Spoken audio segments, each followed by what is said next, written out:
Thank you very much, Emily. His Excellency, Bangladesh High Commission to Canada, Dr. Khalil Rahman, and esteemed members of the audience, Tanisian in Khan, greetings for all our treaty members, and a very good morning. It's my privilege to welcome all of you to today's event, Remember and Recognize the Case of Bangladesh Genocide of 1971, organized by Bangabandhu Center for Bangladesh Studies in Canada and Liberation War Museum, Center for Genocide Studies in Bangladesh, and Rotary Peace Days 2022. Bangabandhu Center was founded on 26th of March 2021 in Winnipeg. We have gathered here for a specific purpose, and that is to remember and recognize the forgotten genocide of Bangladesh.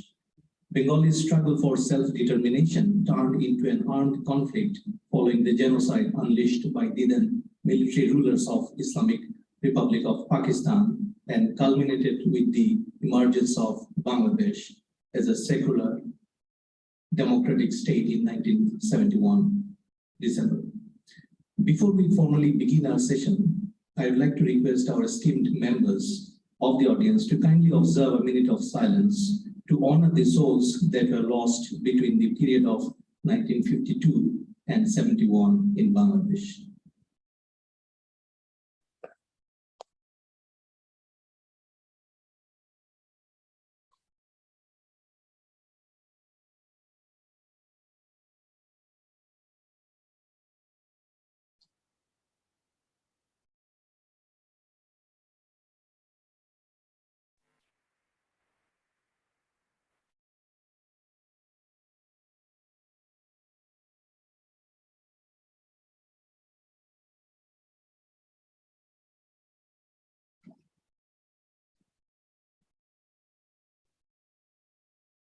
Thank you.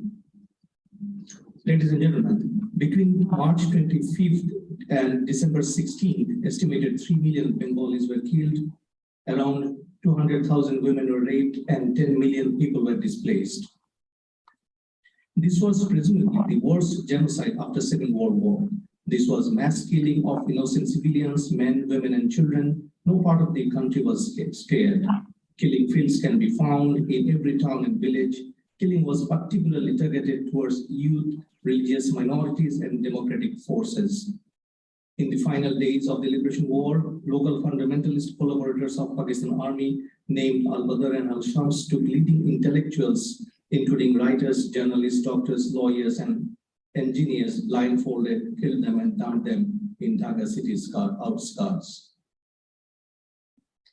1971 witnessed worst human influx from Bangladesh to neighboring India. Indian government reports more than 1 million migrants took shelter in 829 refugee camps. 10 million.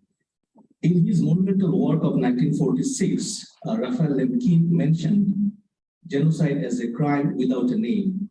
He further goes on to say that, and I quote here, "Would mass murder be an adequate name for such a phenomenon? We think not, since it doesn't connote the motivation of the crime, especially when the motivation is based upon racial, national, and religious considerations. An attempt to destroy a nation and obliterate its cultural personality was hitherto called denationalization. This is what exactly happened to Bangladesh and its peoples."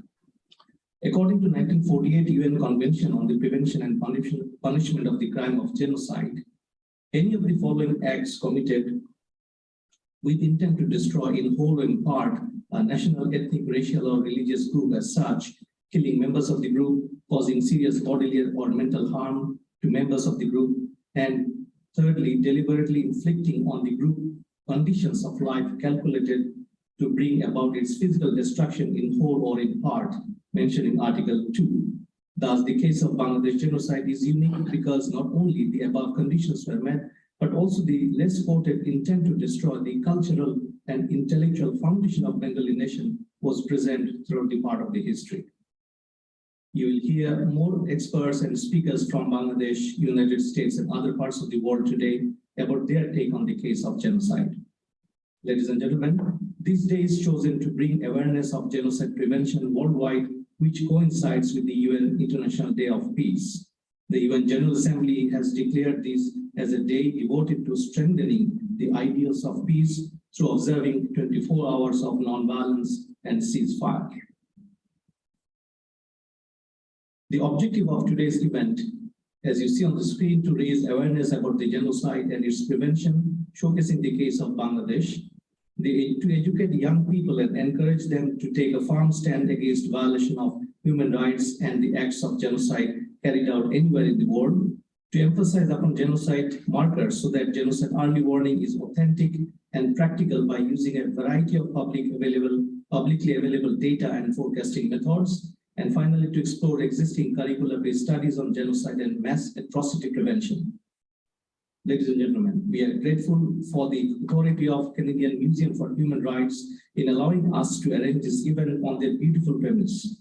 This is to mention that Bangabandhu Center has applied to include exhibits of genocide in the museum in the future in just this year of February. We hope that some of these find their places here to remind the current and next generation of human beings that we as a collective are yet to fulfill our promise of never again, as genocide kept on occurring under our watch as of now. With this, let me hand over the stage to our master of ceremony once again. And we are very much encouraged to have you with us this morning, and I expect and hope that you'll stay with us throughout the day. We have fascinating speakers lined up from Bangladesh and from the United States of America. Thank you.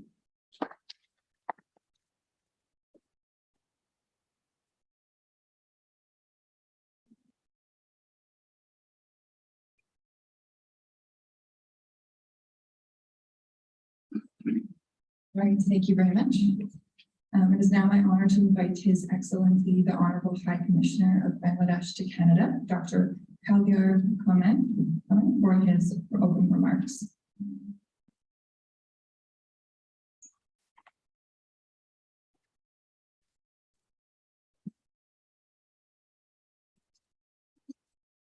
Good morning, ladies and gentlemen, present here in the Canadian Museum of Human Rights, and many others all over the world, including my country, who are connected virtually. I thank you all for being with us today.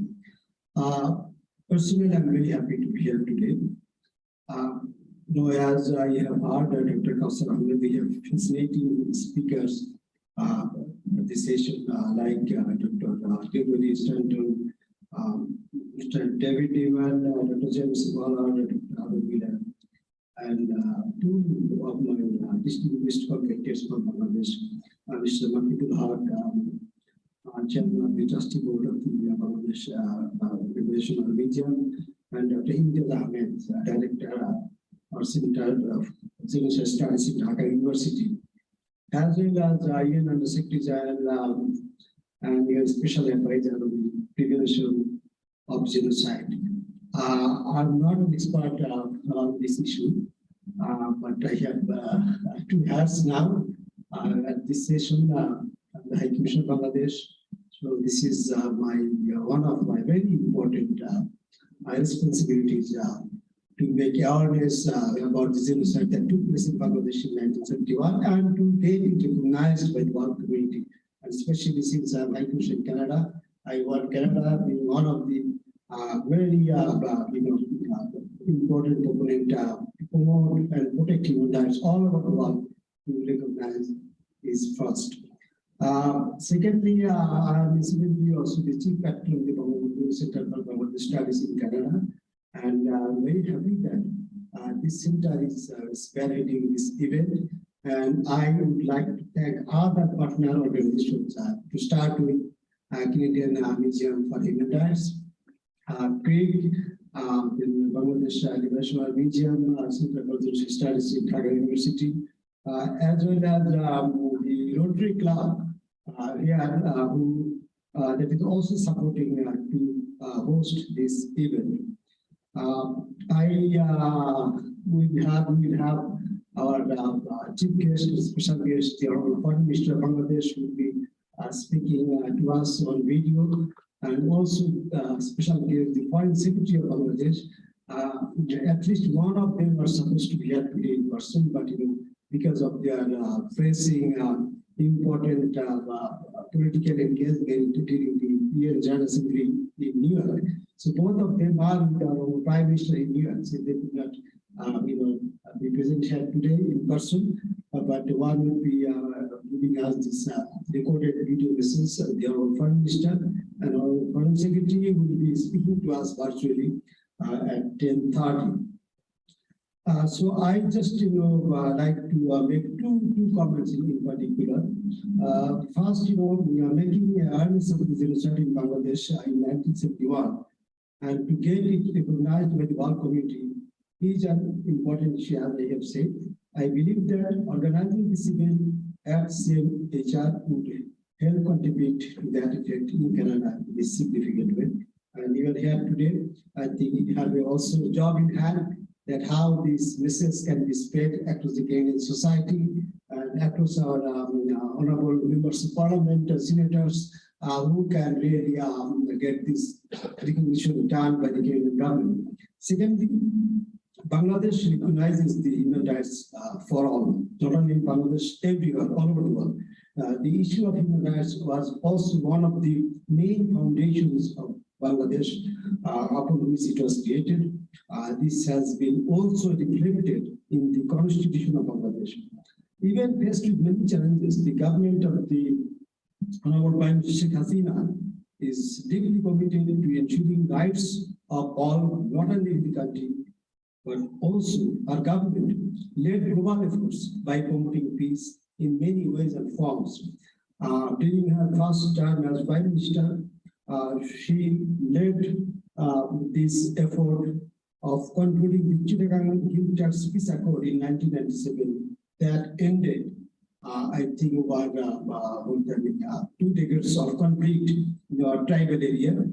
As well as under her leadership, Bangladesh played a leading role in promoting the UN General Assembly resolution on the culture of peace in 1999. I think these are the few examples I can give you that how Bangladesh values the promotion of human rights and bringing the perpetrators who are involved in committing genocide, committing crime against humanity.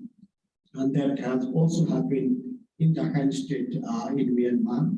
And we are hosting 1.2 million of these forcibly displaced Myanmar nationals in Bangladesh now.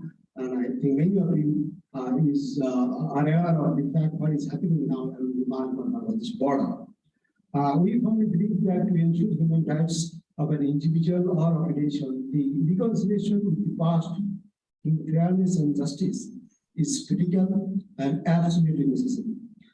For this purpose, the world needs to know well about the genocide that was committed in Bangladesh in 1971 and to recognize it accordingly. There are solid facts and evidences of the massacres that the International Committee has already recognized. For fairness and justice, the global community needs to recognize it. A formal recognition to the genocide would bring peace to the souls of the millions of victims and their families. And I am very happy that some of the family members and also the survivors of genocide are now connected with us from Bangladesh.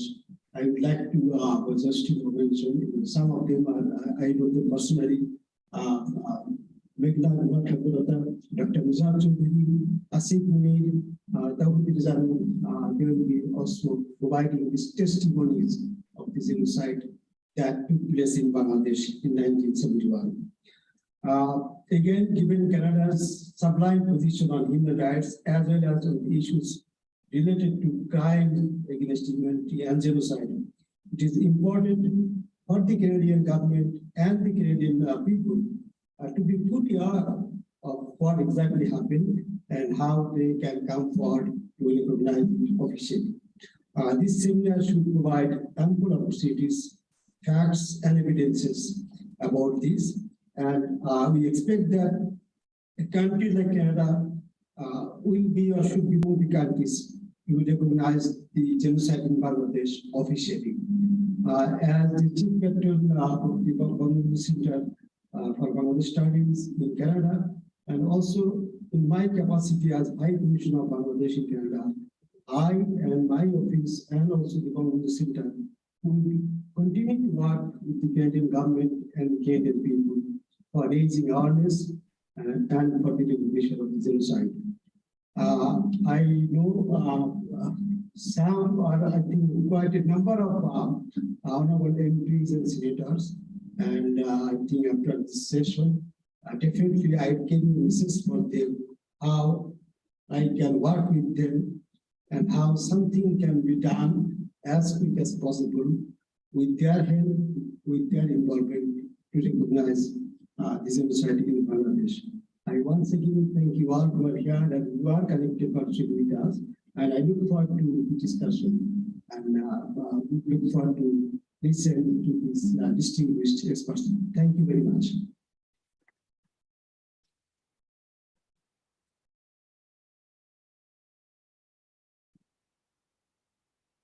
Thank you very much. Next, we have we're going to play a recorded message from Dr. A.K. Abdul Momen, MP, Foreign Minister of the Government of People Republic of Bangladesh. Chief guest. Chief guest. He's our chief guest. Bismillahirrahmanirrahim. Distinguished audience, Assalamu alaikum. Peace be upon you all. The genocide perpetrated against the people of Bangladesh in 1971 by the Pakistani military is one of the most heinous crimes in human history. Unfortunately, the genocide committed against the innocent people of Bangladesh in 1971 is yet to be recognized by the international community to the extent it warrants. The people of Bangladesh, under the leadership of the father of the nation, Bangabandhu Sheikh Mujibur Rahman, demanded independence as an obvious consequence of the economic and social deprivation and disparity and exploitation by the then West Pakistan government. The deprivation started right from the beginning of the creation of Pakistan in 1947. And the first shock came while the Pakistan's founder, Muhammad Ali Jinnah, declared that Urdu and only Urdu will be the state language of Pakistan in 1948. Although on those days, 56% population of Pakistan used to speak Bengali, the Bangla language. Only around 3-4%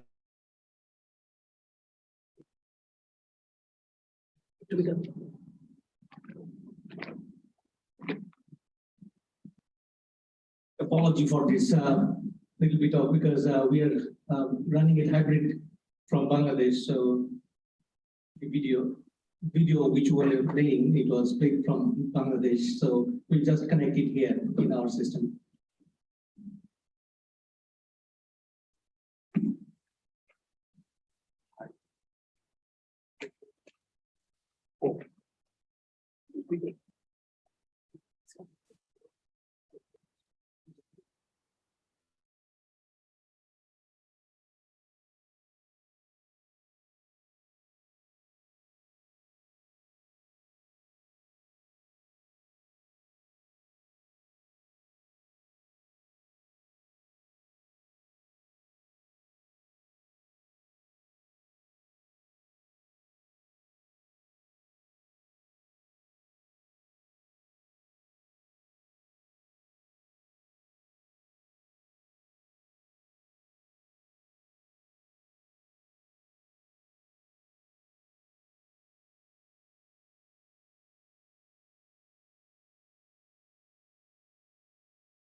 should be the only state language of Pakistan. Perhaps Bengali nation is the only nation in the world who had to shed blood for its mother tongue. Today, 21st February, the day on which many were martyred, killed by bullet, is being observed internationally as the International Mother Language Day. Distinguished audience, Pakistani military junta began genocide against the innocent people of Bangladesh on 25th March 1971, launching Operation Searchlight, a military crackdown to suppress Bengalis' call for independence. In a 9-month-long war, Pakistani military let loose a genocide in then East Pakistan, in which more than 3 million people were killed, and 10 million people had to take shelter in neighboring India, and half of the population of the country were displaced, and more than 200,000 women had to sacrifice their honor and dignity. They also systematically killed thousands of intellectuals throughout the war period, and particularly on December 14, 1971, just before the final victory, to break down the intellectual backbone of the nation. The victims of the genocide deserve due recognition by the international community. Bangladesh observes 25th March as the Genocide Day. We want the day to be recognized as the International Genocide Day by all countries of the world. In this connection, I would urge the people, students and researchers, plus leadership of Canada to strengthen their efforts to achieve international recognition of the genocide of 1971 committed against the innocent people of Bangladesh.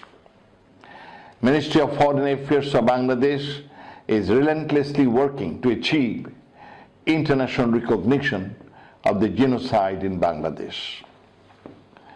Ladies and gentlemen, I thank the Canadian Museum for Human Rights, Winnipeg, for holding this event. I also ask them to establish a permanent display of the exhibits of genocide of 1971 and place the portrait of the father of the nation, Bangabandhu Sheikh Mujibur Rahman, in the time strip of the museum.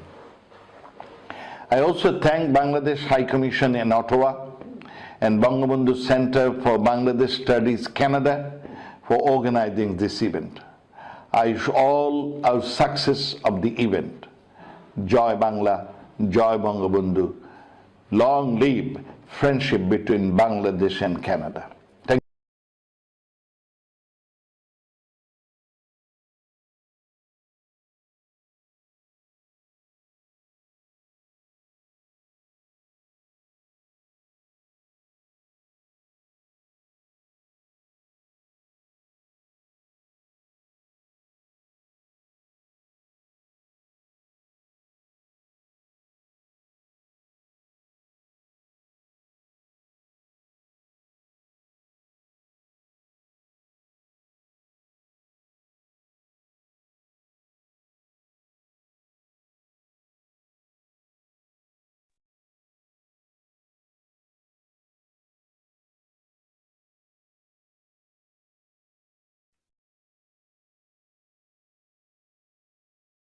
Mhm.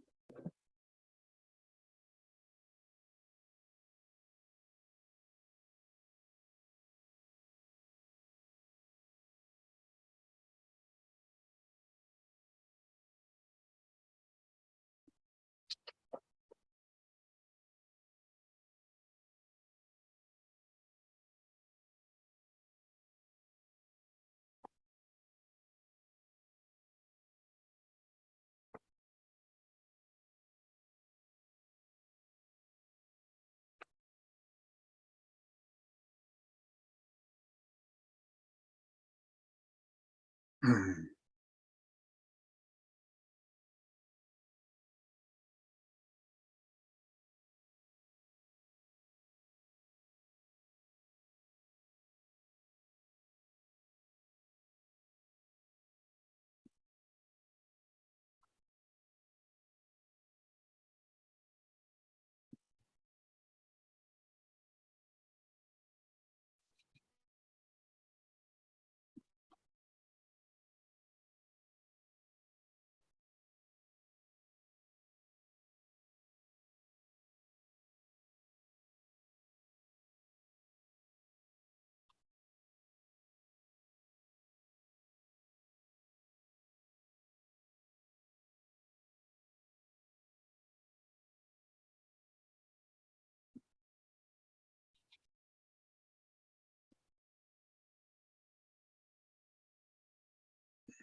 on genocide prevention.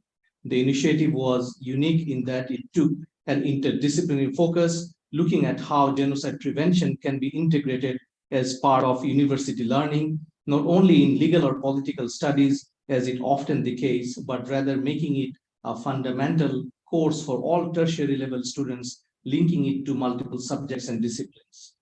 The second project, focusing on the Southeast Asia region, similarly supported the development of a syllabus and learning material for tertiary level university course on atrocity prevention. This course also focuses on contextual approaches and good practices to atrocity prevention specific to the Southeast Asia region. My office plans to launch similar initiatives in Middle East, the Balkans, and other regions, and to facilitate exchange and peer learning across these regions. I believe that by equipping students, teachers, and schools with the tools and skills to understand the risk factors of atrocity crimes and what can be done to stop them, we are putting in place the foundations for prevention. Let me conclude by thanking you again. I wish you a successful event. Thank you.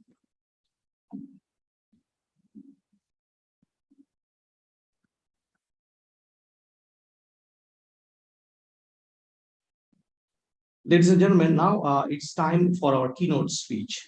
We have really grateful Dr. Gregory Stanton from Genocide Watch has kindly consented to be the chief guest here. He's the founding president and chairman of Genocide Watch from 2010 to 2019. He was a research professor in genocide studies and prevention at the School for Conflict Analysis and Resolution at George Mason University, Arlington, Virginia. Dr. Stanton founded Genocide Watch in 1999. He was the founder and director of the Cambodian Genocide Project and is currently the founder and chair of the Alliance Against Genocide. He comes from the lineage of Elizabeth Cady Stanton, a women's suffrage activist, and Henry Brewster Stanton, an anti-slavery leader, actively involved in human rights since the 1960s. When he was a voting rights worker in Mississippi, he served as a Peace Corps volunteer in Ivory Coast and as the Church World Service Care Field Director in Cambodia in 1980. So without further ado, let me welcome Dr. Gregory Stanton. Sir, floor is yours. Please go ahead. Thank you very much. It's a great honor to join you today. I have spoken before to the people who are gathered at the Liberation War Museum just this same year, and it's a great honor to see you again. Thank you to the University of Manitoba and to the organizers, to Kauser and others who have put this program together. And I have special greeting for Mr. Momen, the Foreign Minister of Bangladesh, who I found to be an incredibly powerful and articulate policy maker for his nation. We have made promises to each other to work together in the future, and I'm sure we will. In my studies of genocide, I have discovered that the process of every genocide has predictable stages or processes. When I developed that theory, I called it the stages of genocide, a term I now regret because the word stages implies linearity. They aren't linear because they usually operate simultaneously. I should have simply called the stages processes. But there is a logical order to them because a later process normally depends on a logically prior process. The relationship between the processes is like the figures in a Russian matryoshka nesting doll, in which an original leader's figure is at the center and later leaders' figures nest outwards until we reach the figure of the current leader on the outside. The theory of genocidal processes is based on the structuralist theories of Jean Piaget. By observing the development of his own and other children, Piaget noted fundamental cognitive and moral processes that are transformed in a predictable order in each child's development. Piaget showed how cognitive processes are directly related to moral processes. I also studied at Harvard with Lawrence Kohlberg, a follower of Piaget's theories, who used moral dilemmas to reveal the fundamental processes of moral reasoning. His work has proved quite powerful in analyzing people's explanations for their decisions. And I studied with Professor James Fowler, who showed how Piaget's cognitive stages inform stages of faith. Now, anthropologists look for the fundamental structures in human societies and cultures. When I studied anthropology at Chicago, I saw that sociocultural processes are also structured. They have stages. Van Gennep showed that the structure of rites of passage is similar in many cultures and has the same stages in the cultures that he examined. Marcel Mauss did the same for sacrifice. Professor Victor Turner taught me that rituals and symbols are keys to understanding social, political, psychological, and religious structures. These rituals often use the same symbols in many cultures: fire, water, blood, crosses, meals. These are symbols that Mary Douglas calls natural symbols, universal symbols.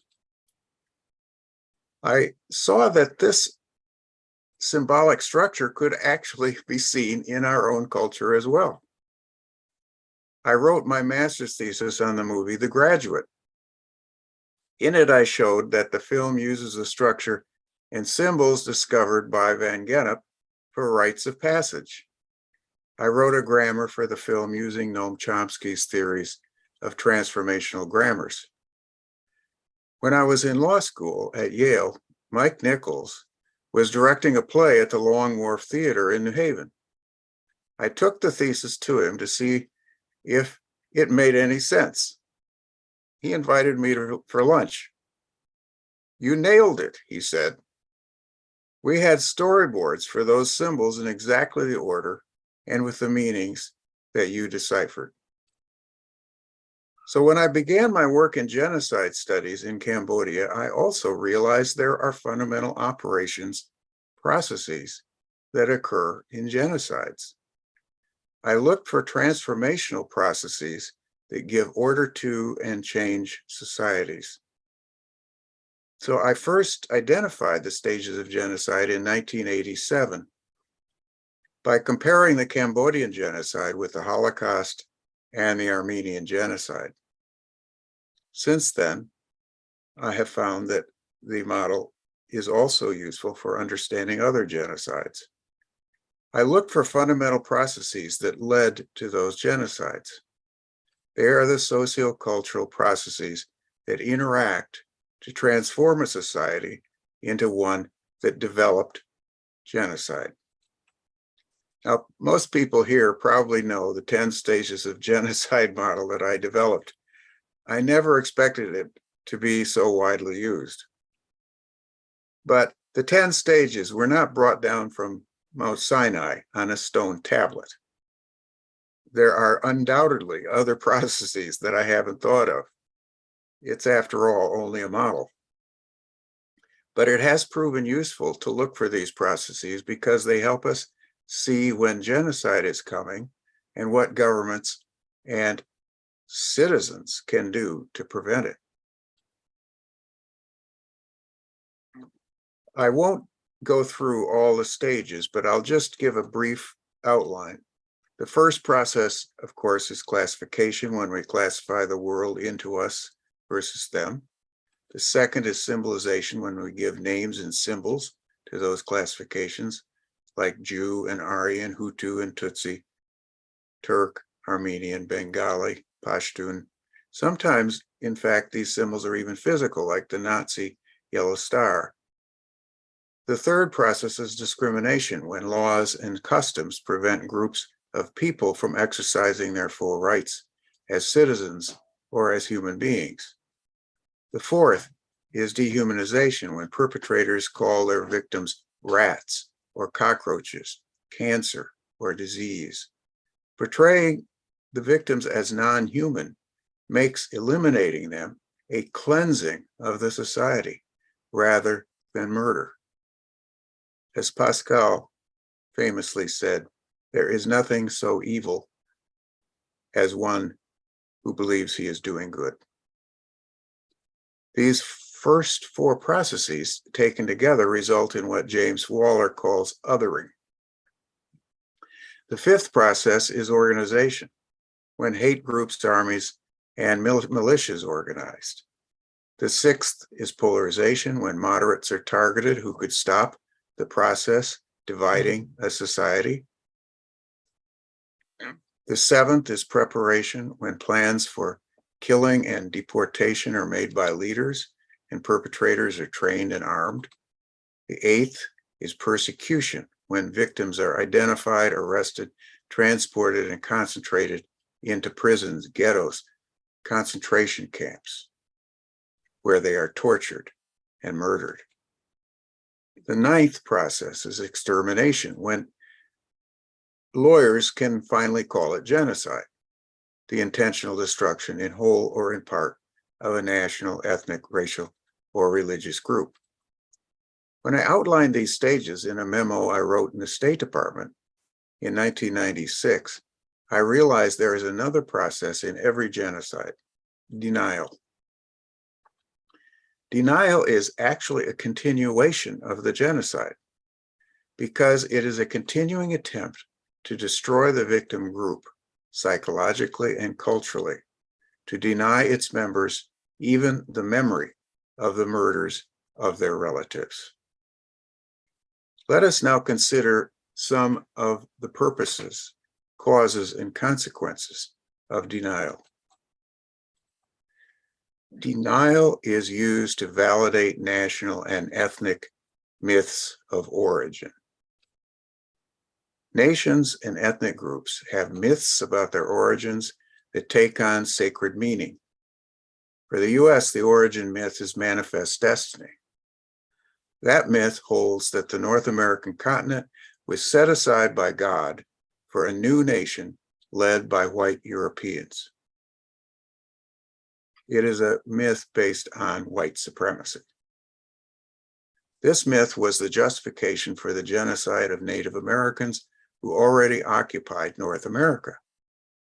The myth even held that most of America was terra nullius, unoccupied and undeveloped. Because of this origin myth, Americans have always denied our genocide of Native Americans. We justify the genocide as self-defense against hostile, quote, Indian, unquote, tribes that attacked peaceful white settlers. Turkey's myth of origin is pan-Turanism. It holds that Turkic peoples were destined to rule Anatolia and the Middle East. Turks worship the true religion, Islam. Christians who did not worship Islam had to be exterminated.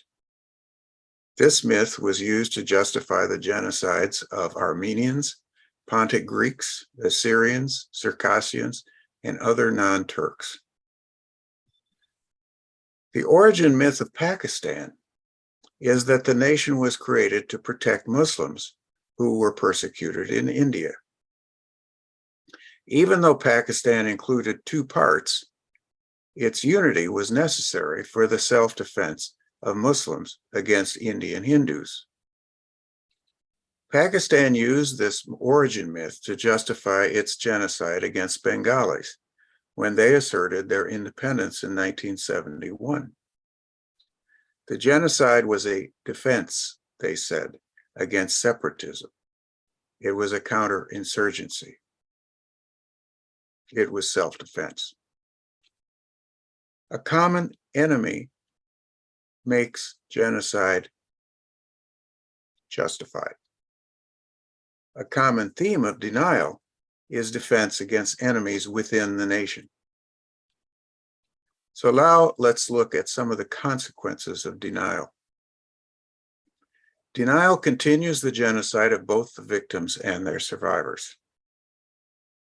Denial continues the trauma of genocide. It transfers the trauma into the future to new generations. Denial prevents the open wounds of genocide from ever healing. Every society is made of families bound together by love, but every family member will eventually die. As my father, who was a pastor, used to remind me, and I quote, "The mortality rate is still 100%. All families have a desire to honor and bid farewell to their dead. Funerals are ways every society affirms that the dead have departed, but life will go on. The dead will be remembered. Death doesn't have the last word." The reason genocidists bury victims in mass graves or throw their bodies into rivers or the sea is to deny them personhood, to deny that they were persons. Genocidists try to deny the final triumph of life. They are the devils of death. That is why recognition of genocide is so important. The survivors need public acknowledgement of their trauma and their grief.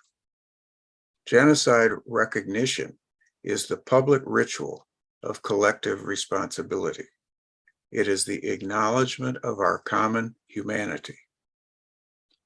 Denial of genocide is what the Pakistani and US governments and other governments today are doing to citizens of Bangladesh and Bengalis around the world. Neither the Pakistani nor US governments, nor any other governments, should be party to this denial of an historical fact so profound and important as the 1971 genocide of the people of Bangladesh. Elie Wiesel repeatedly called denial a double killing, as it strives to kill the memory of the event. Hitler famously used the denial of the Ottoman Empire's genocide of Armenians to justify his plan to exterminate the Jews. In 1939, Hitler said, and I quote, "Who, after all, speaks today of the annihilation of the Armenians?" End quote. Around the world, victims of genocide ask first for recognition of the crime committed against them. Recognition of genocide is as essential to healing as closing an open wound. Without such healing, scars harden into hatred that cripples the victim and cries out for revenge. Denial also harms the perpetrators and their successors. The perpetrators are kept from acknowledging the truth about their history. There have never been any trials in Pakistan of the generals who perpetrated the Bangladesh genocide. Trials are the best antidote to denial, but they seldom happen. We must instead rely on education.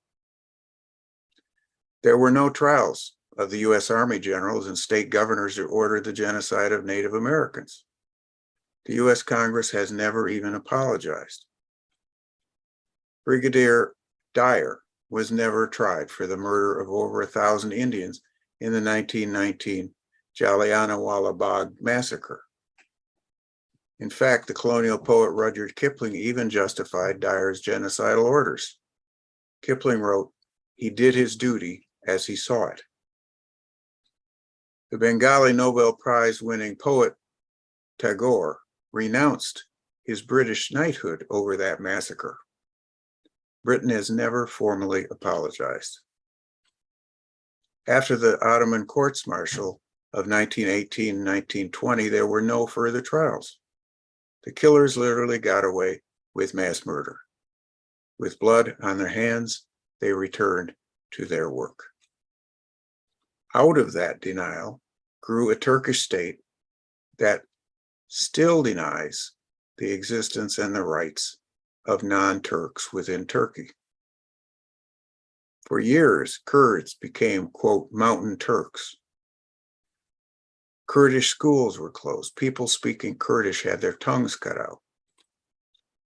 Studies by genocide scholars prove that the single best predictor of future genocide is denial of a past genocide coupled with impunity for its perpetrators.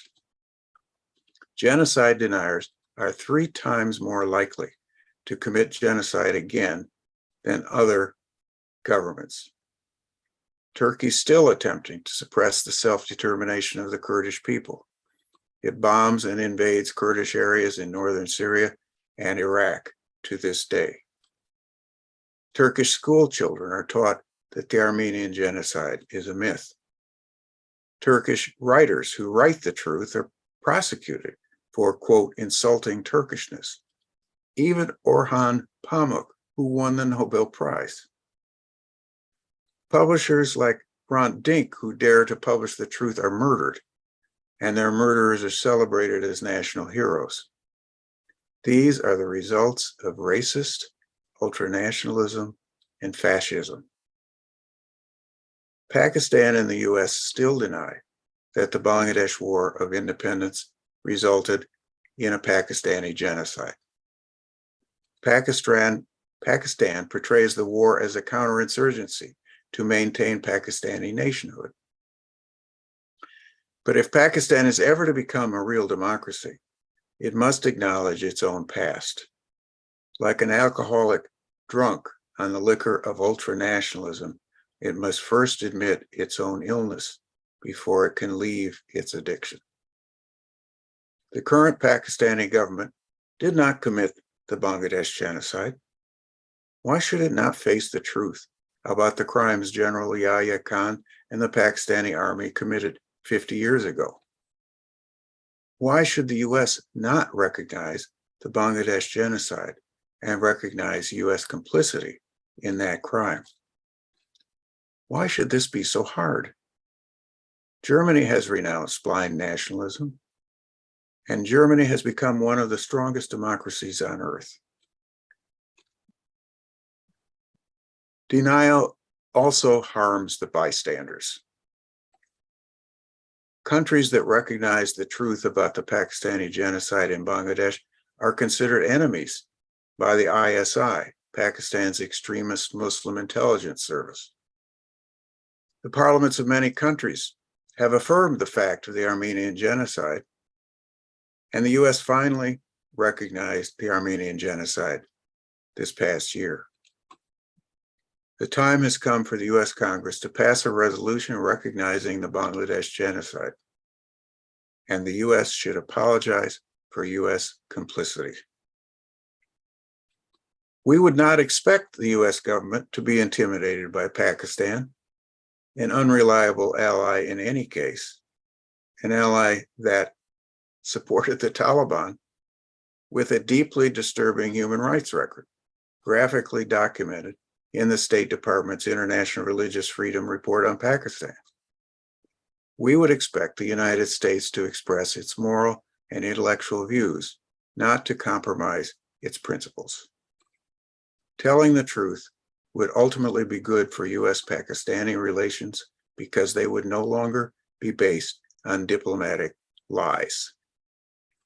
A joint congressional resolution recognizing and commemorating the Bangladesh genocide would honor America's extraordinary foreign service officers who risked their lives and their careers to report on the Bangladesh genocide of 1971.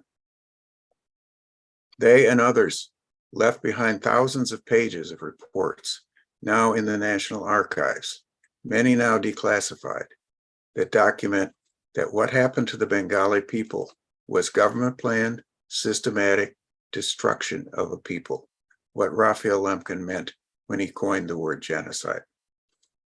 By passing such a resolution, the U.S. Congress would pay tribute not only to our diplomats who were in Dhaka in 1971, but also to America's first international anti-genocide movement during the Armenian genocide. U.S. Ambassador Henry Morgenthau and the Foreign Service officers in the Ottoman Empire in 1915, along with Theodore Roosevelt, Woodrow Wilson, Cleveland Dodge, and the American Committee for Armenian and Syrian Relief, which raised over $1 billion in today's money to help the Armenians. They exemplify America's principles. The American Consul General in Dhaka, Archer Blood, wrote a dissent channel cable to Washington protesting Secretary of State Kissinger's U.S., quote, tilt toward Pakistan. But Blood was ignored. He never got another diplomatic assignment. That was what also happened to Ambassador Henry Morgenthau when he protested the Armenian genocide. His integrity ended his career. Of course, the State Department did not want Ambassador Morgenthau to tell the truth. After he returned to the United States, he also never got another diplomatic assignment. But he inspired his son, Henry Morgenthau Jr., who became FDR's Secretary of the Treasury and who was a tireless advocate for rescuing Jews during the Holocaust. Let us today commemorate those who died in the Bangladesh genocide, but also Consul General Archer Blood and others who had the courage to tell the truth about it. Let us remember Ambassador Morgenthau's words when he met with Talat Pasha, who asked him, "Why are you so interested in the Armenians anyway? You are a Jew. These people are Christians." Morgenthau replied, "You don't seem to realize that I'm not here as a Jew, but as the American ambassador. I do not appeal to you in the name of any race or religion, but merely as a human being." Thank you.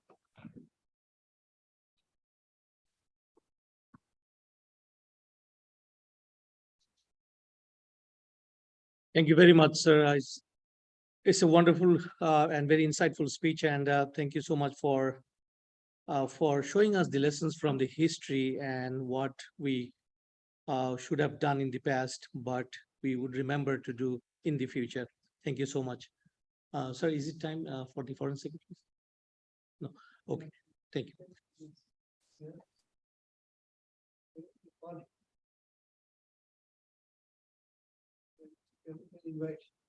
Okay. So.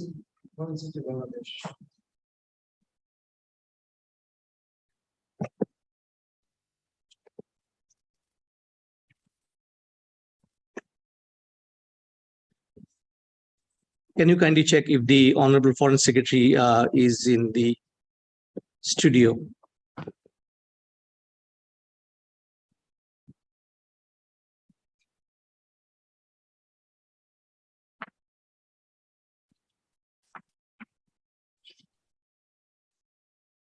Okay. Yeah. No. No, sir. You can invite him. Councillor Ahmed, can you hear me? Yes, we can. Yeah. Can you check the chronology? Like we are supposed to have message from Peace Days by David G. Newman. Can you check that? Yes, we are just trying to see if Honorable Foreign Secretary is in the queue, then we can have the message from Peace Days after that. Hello. Sir, yes, I can hear you. Okay. Thank you.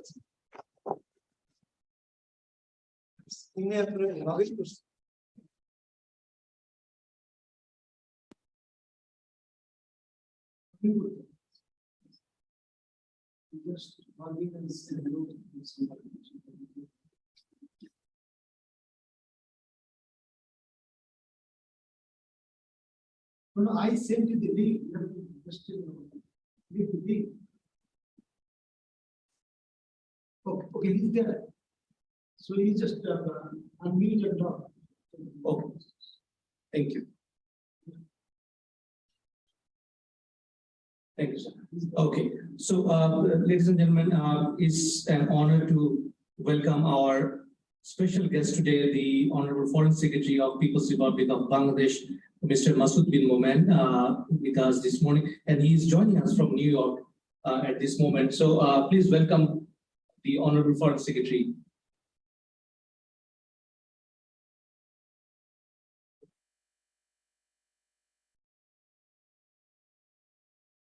I think so. He's not.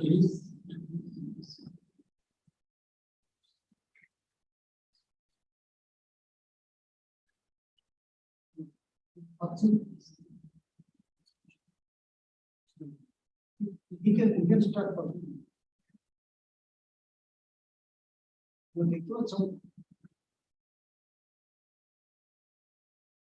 He is not logged in possibly, sir. He can speak. He can unmute and he can start speaking.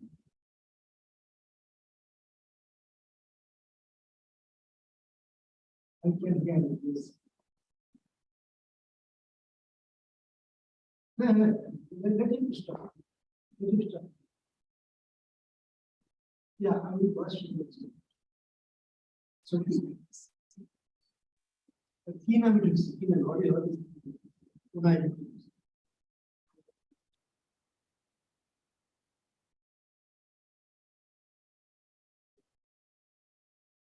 So we can wait then.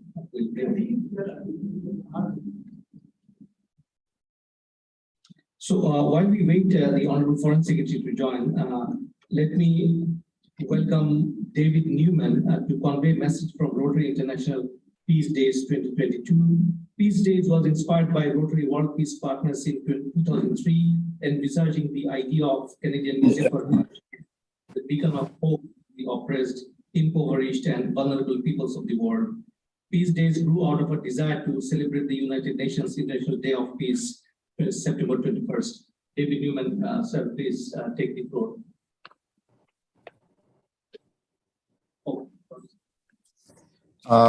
Yeah, you can hear me now, I guess.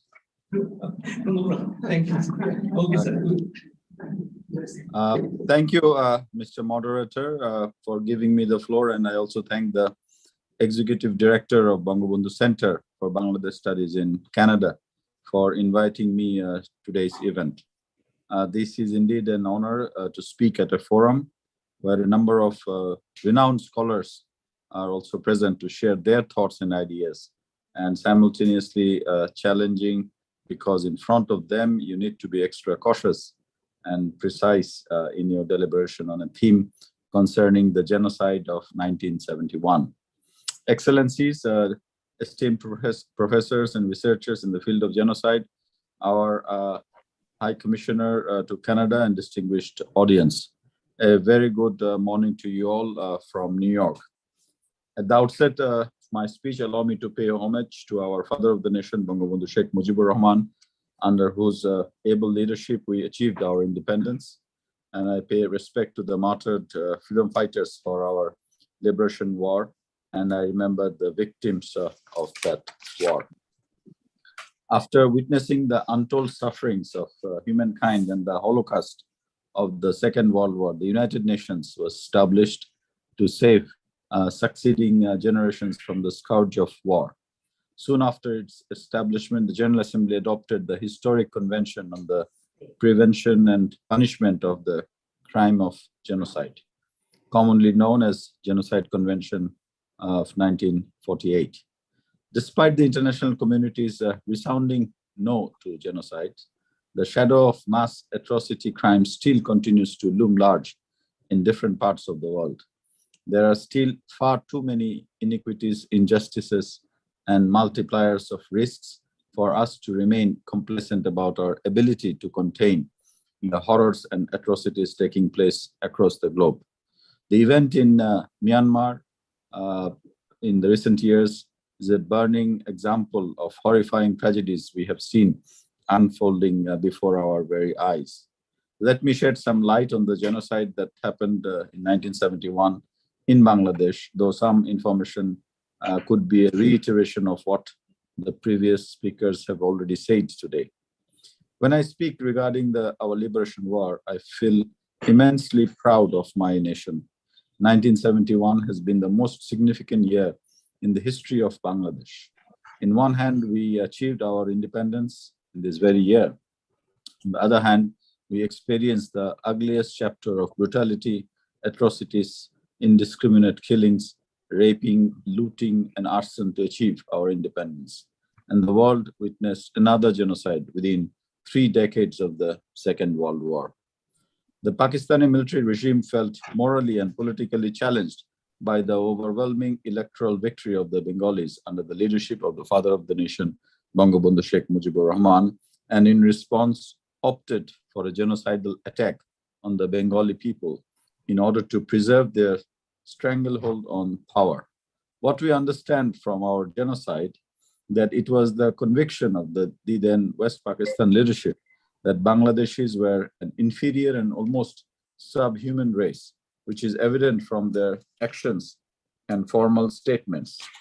General Niazi, the last governor and the chief of the Eastern Command of the Pakistan Army to the then East Pakistan, put it like, and I quote, a low-lying land of low-lying people, unquote. Distinguished audience, when the British left the Indian subcontinent in 1947, East and West Pakistan, separated by 2,000 kilometers, only had religion in common. West Pakistan started marginalizing Bangladeshis from their rights in every aspect from the very beginning. First, they denied recognizing our language and subsequently denied other rights and resorted to explicit discrimination. Bengalis had been treated as second-class citizens in their own country. This forced them to search for their self-identity and self-rule. In the 1970 general elections, Bangladesh Awami League, the political party led by our father of the nation, won the absolute majority. But they were denied to form the government. Rather, the Pakistan regime unleashed their military on their own citizens in Bangladesh. On the night of 25th March 1971, they started the mass killing of our unarmed civilians. As evidenced by different local and international reports, they killed 50,000 to 200,000 targeted civilians that night. This incident drove our father of the nation to declare independence the very next day. During the 9-month-long occupation, 3 million Bengali civilians perished in the black hole of genocide. More than 200,000 women were raped and more than 10 million people were forced to take refuge in neighboring India, and 30 to 40 million people were internally displaced. Approximately 30,000 women committed suicide from torture and humiliation at the hands of the Pakistani military and their local collaborators.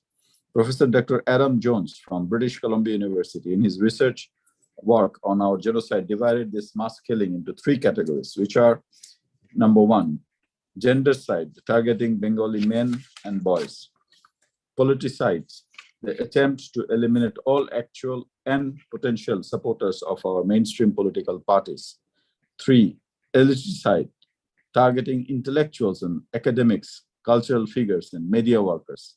This eliticide was so planned that only a couple of days before their surrender, they killed more than 1,000 of our renowned professors, doctors, journalists, writers, and cultural activists to destroy the nation. And I understand in our program or event today, many of their children are also present and would be speaking. Their killing fulfills all 5 acts of genocide mentioned in Article 2 of the Genocide Convention. The Article 2, of course, mentions genocide means one of the following acts committed with intent to destroy, in whole or in part, the national, ethical, racial, or religious groups as such. A, killing members of the group. B, causing serious bodily or mental harm to members of the group. C, deliberately inflicting on the group conditions of life calculated to bring about its physical destruction in whole or in part. D, imposing measures intended to prevent births within the group. E, forcibly transferring the children of the group to another group. Today's keynote speaker, Dr. Gregory H. Stanton, in one of his research works mentioned that genocide has 8 stages or operational processes, and each state reinforces the other. The last stage is, of course, denial, which was not different in our case as well. And the 8 stages being classification, symbolization, dehumanization, organization, polarization, preparation, extermination, and denial. The aftermath of independence. Justice seeking is, of course, an important element of the wider shaping of memory and memorialization of the aftermath of genocide. Soon after the independence in 1971, our father of the nation, Bangabandhu Sheikh Mujibur Rahman, started this work, besides the reconstruction and rebuilding of a war-ravaged country.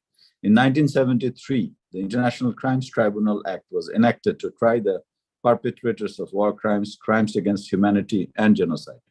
Sadly, the father of the nation was brutally assassinated with 18 members of his family in 1975 August. In the following months, after national level leaders were also killed, this had been a major setback in our rebuilding process of the nation and ensuring justice for the victims. Prosecuting the perpetrators. In March 2010, the government of Prime Minister Sheikh Hasina ratified the Rome Statute and voluntarily subjected ourselves to the International Criminal Court. In the same month, the government established the International Crimes Tribunal, Bangladesh, to end the culture of impunity enjoyed by the perpetrators of the 1971 genocide, uphold the rule of law, and bring justice to the victims and their families traumatized by their experience. In the meantime, we had gathered lessons from the work done by the international tribunals for Rwanda and former Yugoslavia, among others. Our tribunal has been established in pursuance of the principle of complementarity recognized by the Rome Statute. So far, the tribunal has given 49 verdicts. This was a result of our nation's long quest for justice. The International Crimes Tribunals Act 1973 accommodates and adheres to relevant international standards to ensure the due process and fairness of the trials and the rights of the defendants. The tribunals, including the judges, prosecution, and investigation teams are fully independent of the executive, going beyond the scope of the Nuremberg and Tokyo trials or other international tribunals. The ICT Act 1973 allows the verdicts of the tribunals to be appealed against at the Supreme Court. Another development occurred on 11th March 2017, when our national parliament unanimously adopted a resolution to observe 25th March as the National Genocide Day. Remembrance is intrinsically related to rendering justice to victims and reconciliation. Remembering the victims of genocide and the crimes committed in the past will definitely contribute to our understanding of the present and guide our actions in the future. The memory of genocide is ingrained in our national life and guides our domestic and foreign policy. We are grateful that the people of Bangladesh had never allowed the horrific crimes of 1971 to escape their collective memory, even in an environment of impunity. The painful memories had been passed on from generation to generation. The tribulations suffered by our refugees in 1971 have guided us to play host for decades to those fleeing from fear and persecution from Myanmar's Rakhine state, including more than 800,000 Rohingyas who have entered our territory since August 2017.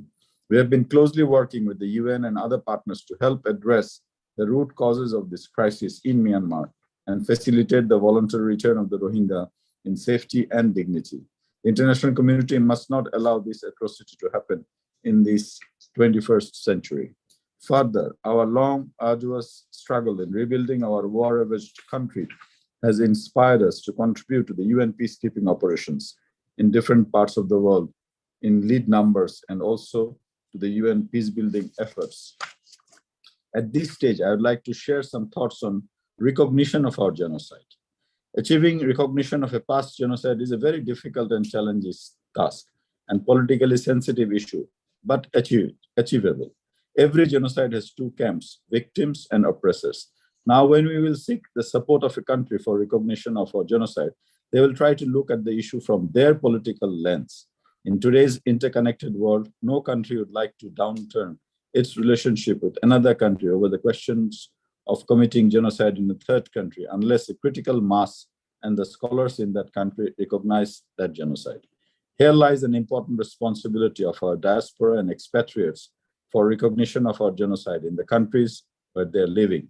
I'm happy to see you have organized this event in Canada and that you have further plans to do more here on this issue. I know our community in the USA is also very active on this issue. We need more of these in different countries. It has been more than a century of the Armenian genocide, and their diaspora is also very active. The ambassador and permanent representative to the United Nations shared with me the Armenian efforts for recognition of their genocide. You see, a few years back, the US recognized that atrocity as genocide. This will be a long journey for us, we know, but we have responsibility to honor the great sacrifices of our countrymen and also to remind the world of the grievous crimes against humanity that occurred in 1971. Our sustained efforts until we get recognition of our genocide would be a tribute to their memories. We all know that Mr. Rafiqul Islam and Mr. Abdul Salam, two of our nationals living in Vancouver, Canada, did us and the world in 1998. They took the initiative of recognition of 21st February as International Mother Language Day. Finally, UNESCO accepted that proposal. This is a living example for us and our diaspora to renew our efforts for obtaining recognition for our genocide. Our Foreign Office has some publications on genocide available on our website. Basic information, facts, and figures with reference on the atrocities in Bangladesh in 1971 are available there. Interested people could do further studies to learn about it, learn more from about it. We have established the Institute of Genocide Studies under Dhaka University. Our Liberation War Ministry and our Liberation War Museum offer ample scope to learn about our liberation war and the sufferings of our people in 1971. Data and evidences are not at all scarce. What we need is to disseminate the information. Foreign students are most welcome to undertake research works in Bangladesh on our genocide. Before concluding, I would like to quote from former UN Secretary General Dag Hammarskjöld, who said, I quote, "The United Nations was not created to take the humankind to the heaven. Rather, it was created to save the humankind from the hell," unquote. Here lies the responsibility of this global community. As part of its foreign policy pursuits, Bangladesh would remain invested in doing its part in the world stage to drive home the message of never again in relation to genocides and other mass atrocity crimes. I would like to thank the organizers again for arranging this program and also the esteemed speakers of this event for sharing their valuable thoughts. I wish I could be there with you in person, but maybe next time we can do that. It was a very enriching discussion so far. Joy Bangla. Thank you.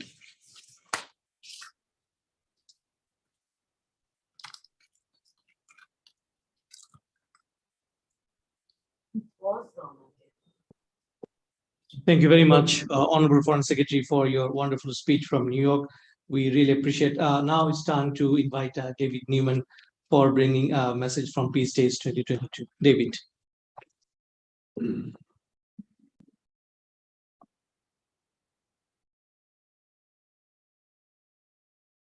Honorable presenters and guests, it's my privilege and freedom and safety as a human being and part of the global human family, and someone who through Dr. Kauser Ahmed has introduced me and Winnipeg in ways that only human-to-human relationships and friendships can cause.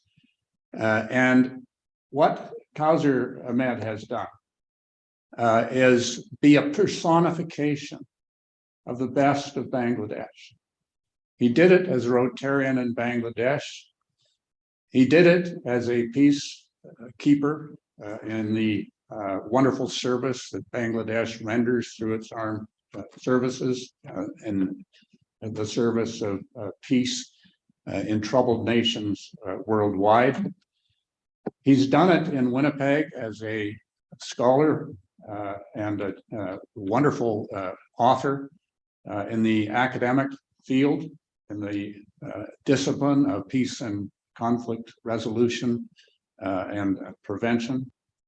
A wonderful husband, son, father, and community member, and a local member of the Peace Days Committee here, of the Peace Builder Committee of the Rotary Club of Winnipeg, and a member of the Rotary Club of Winnipeg.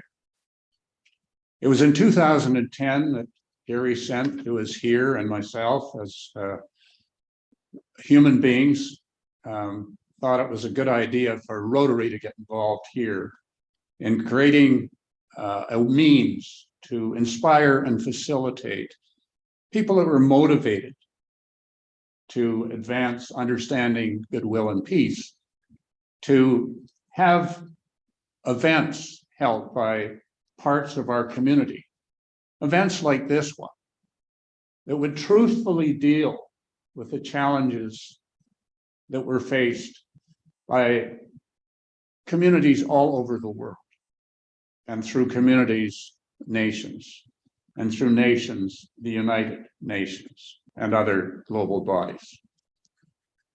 So we've heard today about, in the wonderful contribution by the Foreign Minister, by the High Commissioner for Bangladesh, both wonderful supporters of peace building, not only in their own country, but throughout the world, and right here in Canada, building relationships here, and inspiring us to inspire and facilitate events like this one.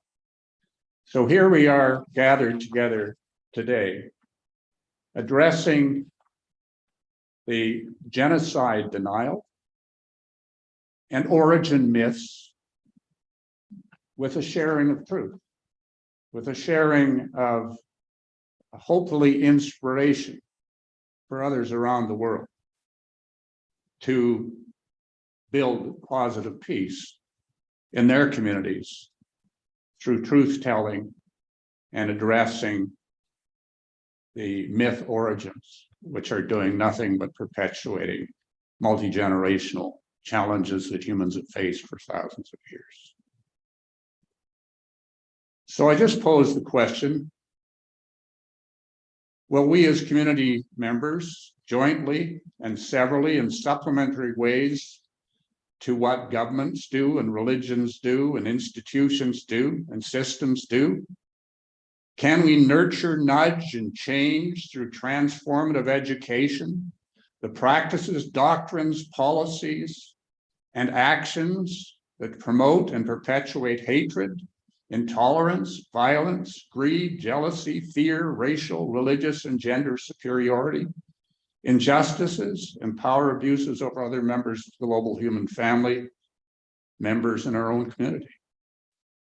Can collective empathy and compassionate actions based on love for one another be the outcome?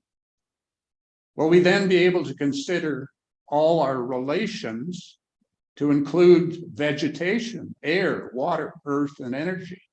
Will we then appreciate that humans are interconnected and interdependent with those other beings for survival, sustainability, and flourishing? Will we then treat them with thanksgiving and wisdom and respect so we can coexist in harmony, power with, not power over?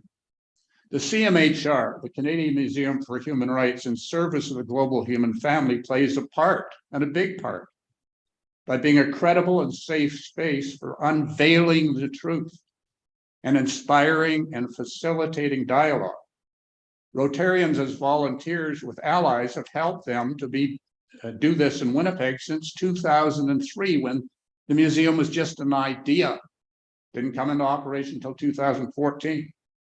Rotarians and allies in Bangladesh and around the world can inspire and facilitate similar interactive learning centers in their countries and cross borders. Rotarians' motto is service above self.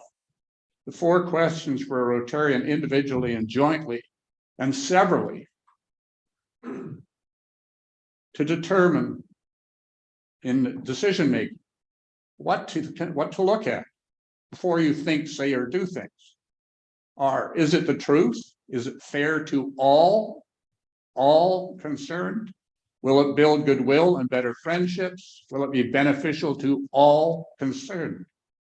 The word all is emphasized to include the entire global human family, future generations and non-human and sentient and non-sentient beings to be considered in decision-making. It's the world of today and the world of the future. Only if we start thinking that way more often in the big decisions and the small decisions.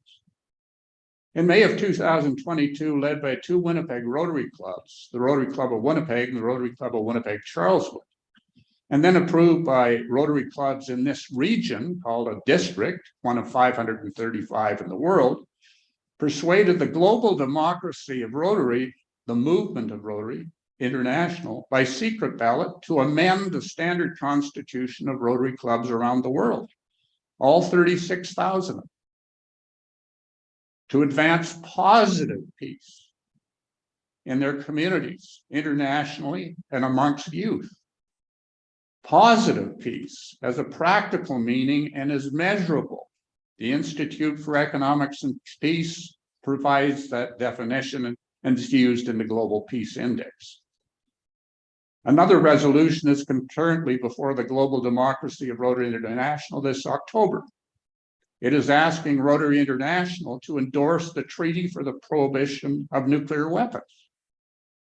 I share this news to show the way civil society in service above self and several in joint collaborative actions with allies can provide ethical and humanitarian leadership and make local to global governments and institutions accountable and even transform them.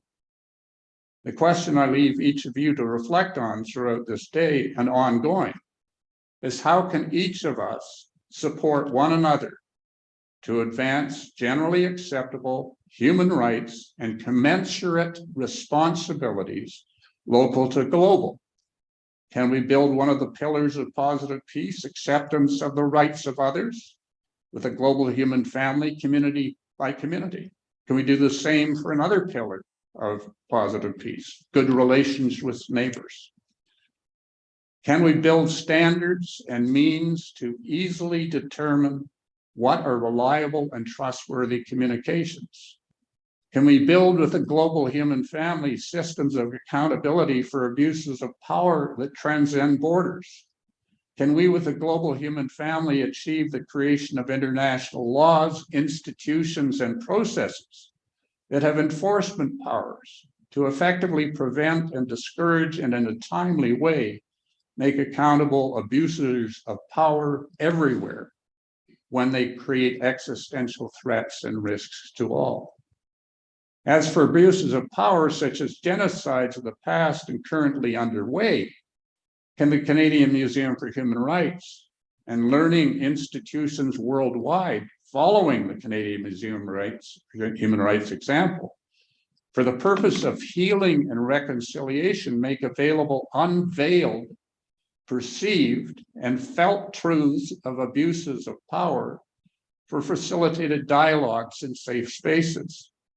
Just as the Canadian Museum for Human Rights now shares the common characteristics of genocides, other situations not meeting the legal, academic, or political categories currently recognized can share the lessons from more and more instructive abuses of power that cry out for healing and reconciliation and collective empathy and compassionate action.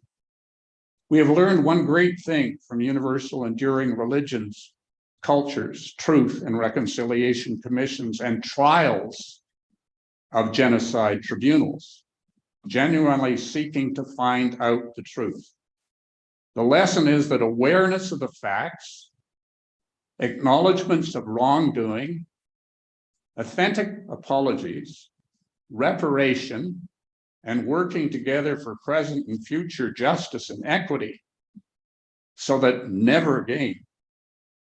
So that prevention works to restore capacities to coexist. Doing nothing, of course, does not. to reinforce the point that every human being is responsible for proactively being the change, to expose and prevent abuses of power and harm to non-combatants. I paraphrase words expressed by some who during the atrocities chose to be bystanders rather than upstanders. And this was after in Bangladesh, the truth of the collective harms were unveiled in Bangladesh through the tribunals. And here's the words, kinds of words that were said.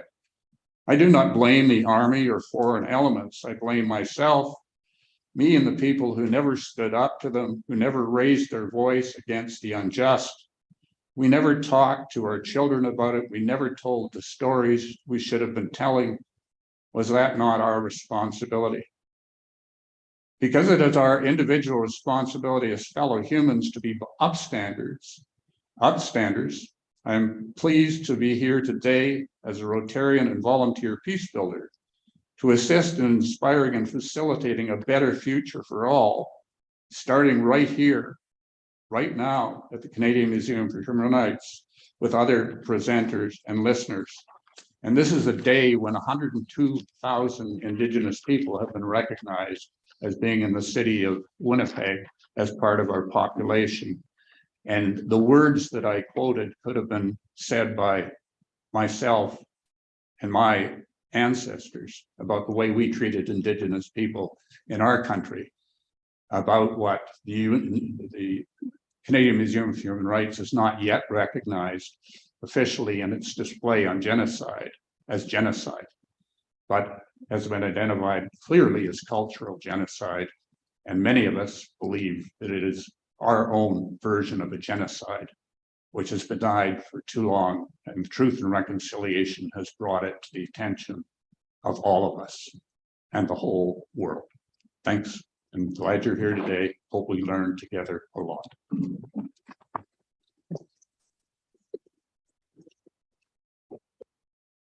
Thank you, David, for your wonderful remarks. Ladies and gentlemen, our next part is now presentation by Liberation War Museum in Bangladesh. Let me bring our collaborators here today. And it is located in the center of Dhaka city and was inaugurated on March 22, 1996. Over the last 21 years, the museum has received over 637,000 visitors. There are 4 galleries which display the protracted struggle of the people of Bangladesh for establishing their identity as a nation under the British regime, as well as the struggle for democracy, political and economic emancipation from 1947, and finally the armed struggle during the Liberation War of 1971.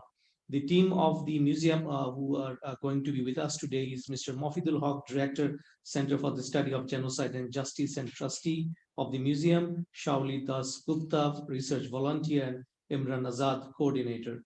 Ladies and gentlemen, it is worth mentioning here today, this morning, that museum is hosting around 120 participants, students and researchers at the auditorium of museum who's attending this event in person in Dhaka today. So without further ado, Liberation War Museum team, floor is yours.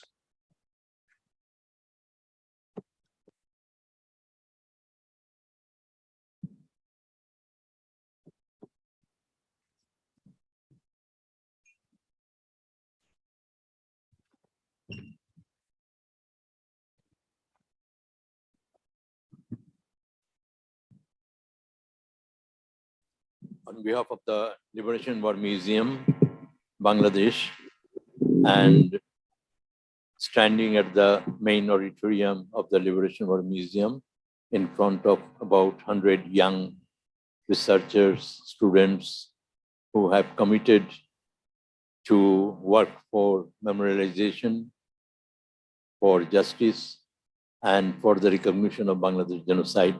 We extend our heartfelt greetings to our colleagues in Canada, Honorable High Commissioner of Bangladesh in Canada, and also Honorable Foreign Secretary, and the main speaker, Professor Gregory Stanton, and the representative of Rotary International in Canada, and also the other speakers who will follow this session.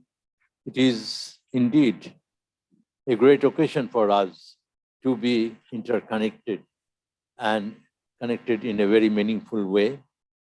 The museum was established in 1996 to memorialize the past atrocity.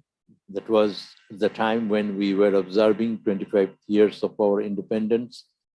And it is a museum which is very much supported by the community, and it turned into a people's museum, a private initiative which turned into a people's museum. Now we have this permanent space, and we are also being connected with many other similar institutions and museums around the world.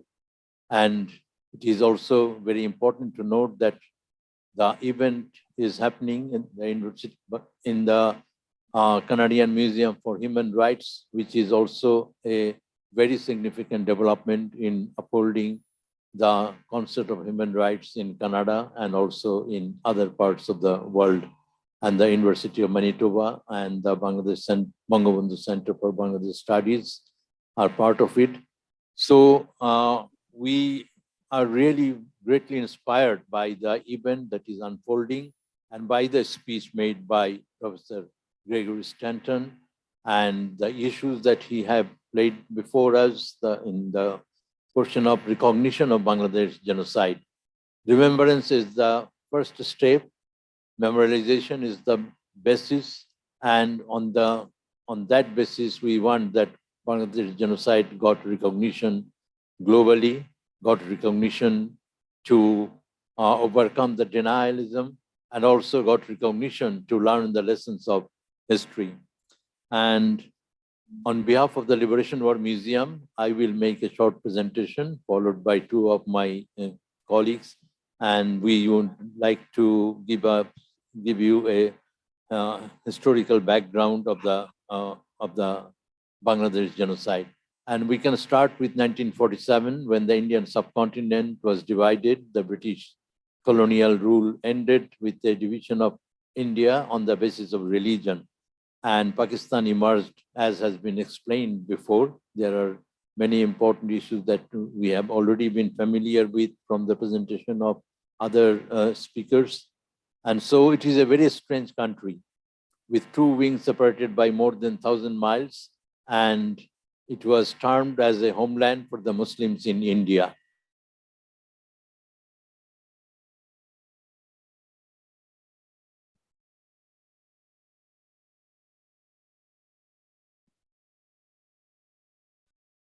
Actually destroyed the social fabric, and the politicians, instead of working for reconciliation, for harmony, they opted for separation and division.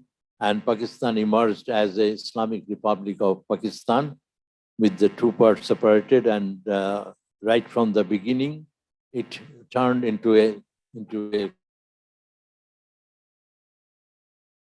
been explained also by our honorary foreign minister that immediately after the establishment of Pakistan, the right of the Bengali language was denied in 1948, and also in 1952, the protest movement started. And so it was in one way, it is the people upholding their national rights and also try to establish democratic institutions and society in Pakistan. On the other hand, there was denial. And it was the denial of cultural, economic, democratic rights of the Bengali people.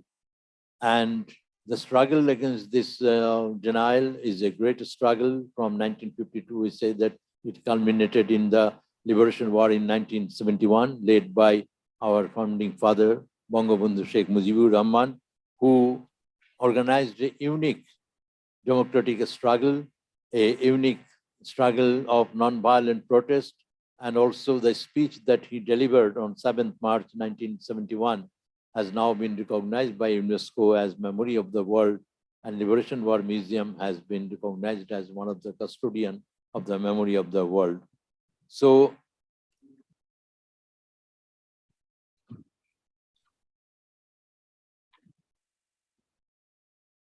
it is right from the beginning, as we have seen, that it came a domination of the western part over the eastern part, which has the majority of the population, the 56% of the people lived there.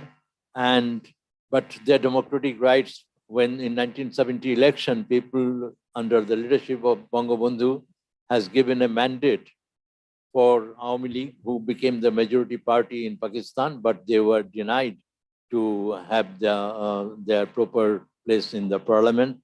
And the military launched a brutal attack, a genocidal attack against the civilian population on 25th March. We call it Dark Night of genocide. And immediately after, Bangabandhu declared the independence of Bangladesh and the liberation war started. And the aim of the Pakistani rulers were to destroy the Bengali national struggle. And it resulted in one of the worst genocide in the post-Second World scenario. After Holocaust, it was one of the most brutal mass atrocity crimes that happened. And as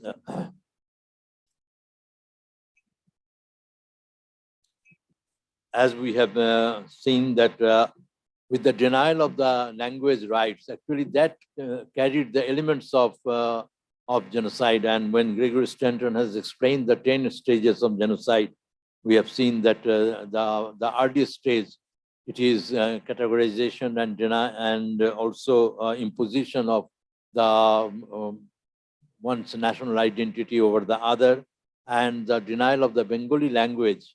One of our leading scholar, Dr. Muhammad Sahidullah, a linguistic, he in 1951, as early as in 1951, 3 years after the Genocide Convention, when the word was coined by Raphael Lemkin, and it was not in much use. And it was used actually to denote the past atrocity. But Dr. Muhammad Sahidullah could identify that the denial of the Bengali language carries elements of genocide. And in a speech delivered in English, he said in 1951 that we must protest against imposition of other language. The imposition will tantamount to the genocide of East Bengalis. And we think this is a very significant statement from a Bengali scholar. And as the Pakistan Army launched its attack, it is titled Operation Searchlight. And the official plan reflected the genocidal intent. And the Operation Searchlight as a document, it has similarity with the Wannsee Protocol, which is now we know it very well that Wannsee Protocol is the blueprint for the Holocaust, for the annihilation of the European Jews, for the final solution of the problem of the European Jews. And as we can see that Operation Searchlight also, like Wannsee Protocol, it was unearthed after many years after the event happened. And also it has in between the lines, it expressed the intent actually to destroy the different groups of people, including political leaders and intelligentsia. And during the genocide, as we have known, that 3 million people perished, 10 million people had to leave the country out of total population of 75 million. And that reflects the extent of the brutality. And more than 300,000 women became victims of sexual violence. And this genocide was widely reported in the world press. And as Gregory Stanton has explained, also through the diplomatic channel, the message was conveyed to US administration. And Archer Blood, we salute him, the then US consul in Dhaka. His telegram has become now a seminal document of the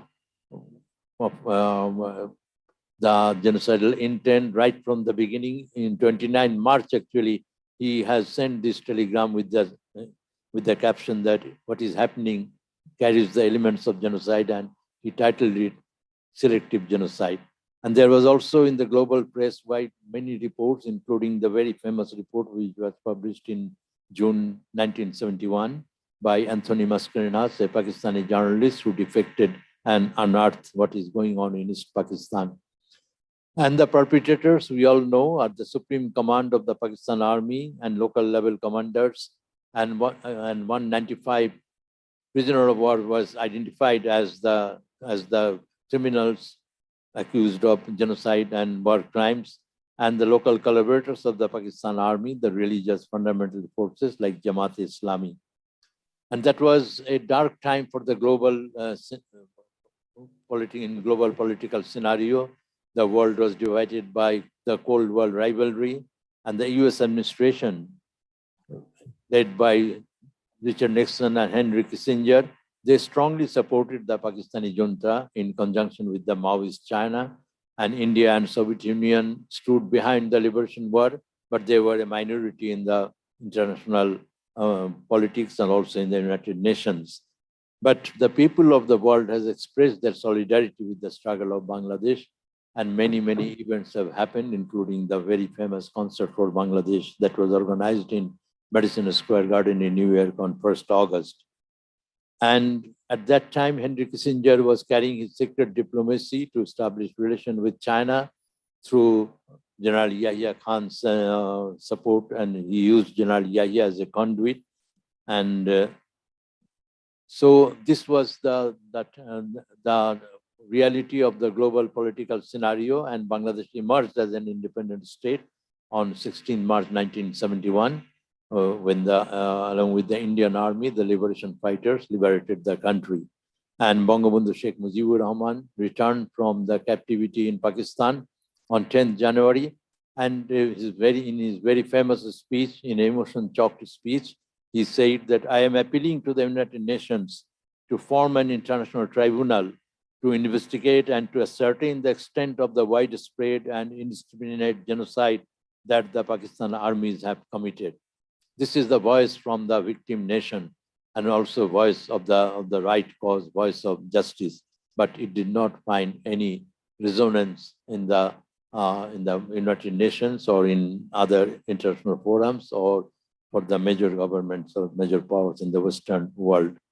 So Bangladesh went for its own way, and the Bangladesh Collaborators Act order was adopted in 1972, and International Crimes Tribunal Act was adopted in the Parliament in 1973, which is a seminal document because it was one of the first legal document that was prepared following the Genocide Convention. Genocide Convention has called for establishment of international court, but after the convention, there was almost 50 years of darkness, 50 years of silence. And before we see the ICTY and ICTY and establishment of International Criminal Court. And so Bangladesh as a victim nation has also contributed in confronting genocide with the legal instrument and started its own journey, but it could not do much because of the political scenario and killing of the founding father, Bangabandhu Sheikh Mujibur Rahman in 1975. And we have seen that in this era, the Bangladesh genocide had gradually become forgotten genocide for the world. It was a widely reported genocide in 1971, but it was also much ignored in the post-genocidal scenario because of the global politics. The books that came out, especially after the genocide in former Yugoslavia and in Rwanda, and in the process of establishment of International Criminal Court, there was not much mention about Bangladesh genocide. And also in later time, when people talked about genocide or scholars wrote about genocide, after Holocaust, they jumped to Cambodian genocide or Rwanda or former Yugoslavia. So these are the books with skimpy or no reference to Bangladesh genocide. There was no response from international community, and as I said, that it became a forgotten genocide for the world. And these are also few of the books with no reference to Bangladesh genocide. And as the genocide was forgotten globally, it was not nationally. And I think that's the greatest struggle that people carried on. The victims, the survivors, the new generation, they all try to memorialize, to remember, and to uphold the cause of justice. And victims and survivors kept the flame of memory burning, and the struggle for truth and justice continued. So I end the early presentation here, and our next speakers are the representative of Post-Genocidal Society, Ms. Shauli Dasgupta, and also Imran Azad, and they will make the presentation to show also that for us, the memory is intergenerational For us, the struggle continues. And for us, from today's deliberation, we get new strength and new hope to continue this struggle in a much stronger and larger way. Thank you all. And I give the floor to Shauli Dasgupta.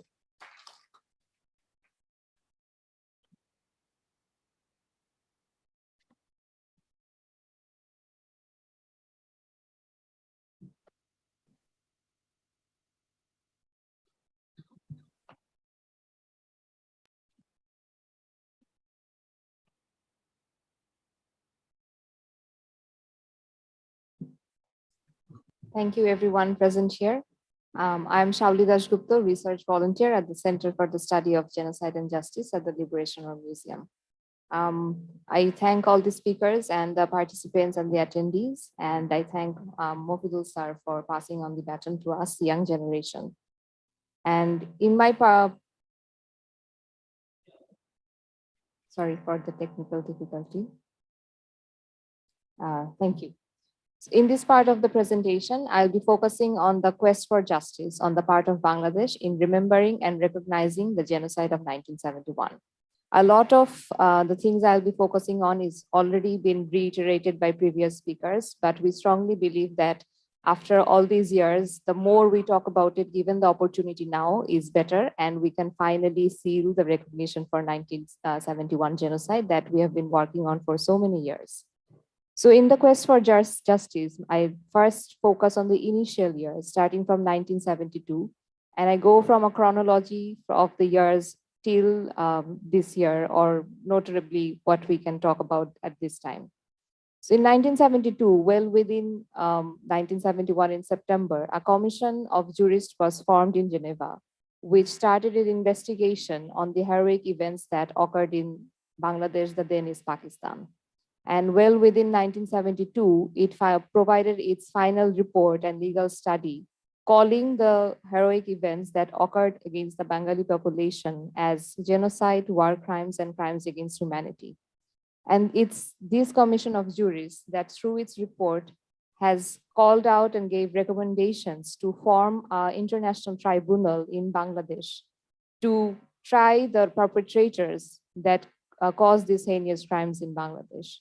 And it is for this tribunal, this commission of jurists report that the government of Bangladesh promulgated its collaborators order in 1972, and also the International Crimes Tribunal Act in 1973.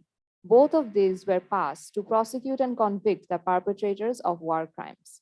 However, we will see on how that went on to being. It is even after the enactment of these two acts that the majority of the local collaborators were released with the Declaration of General Assembly in 1973, although the General Assembly did not apply to those charged with murder, rape, or arson. The Bangladesh battling post-armed conflict, displacement, and severe natural calamities also had to deal with the legal jargon of legal negotiation between various international community.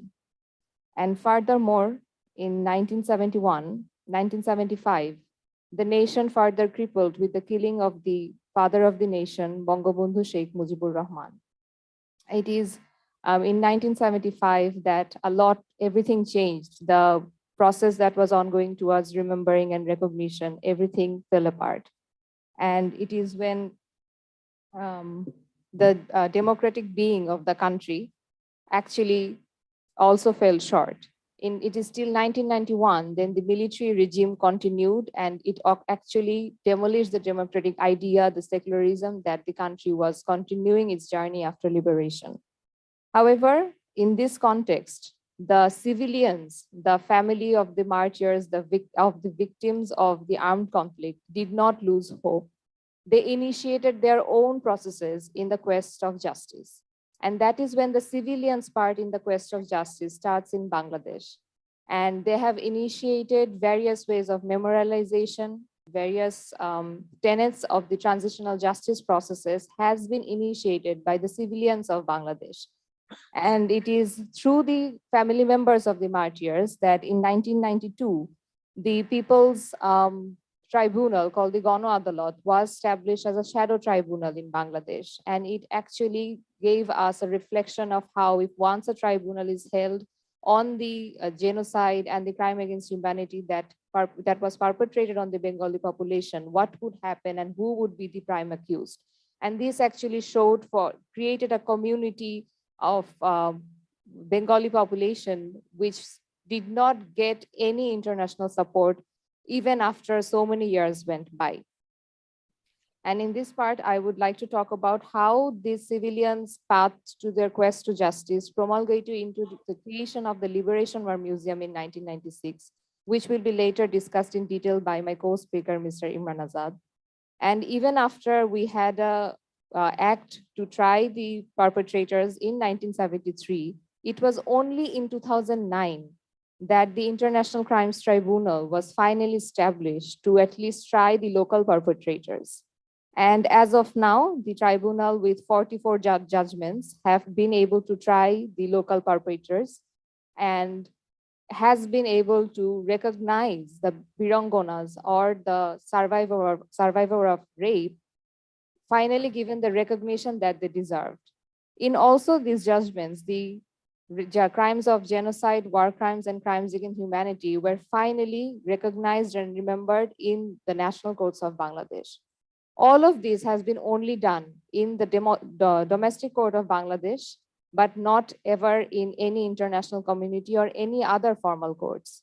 At this point, through this presentation and with the participation of our international and national audiences, we call out to our quest for justice to finally allow a trial or a tribunal for the perpetrators against the act of genocide that went on into the Bengali population.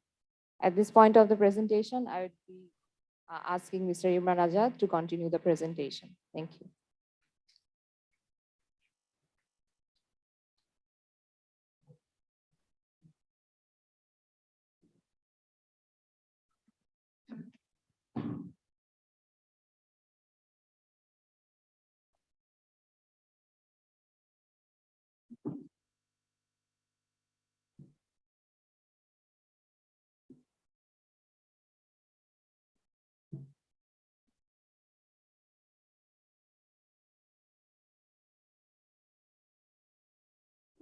Thank you so much, Shauli, and at the same time, thank you so much, Mofidul Haq sir, for setting out the history of 1971, the genocide that we are talking about in this international conference.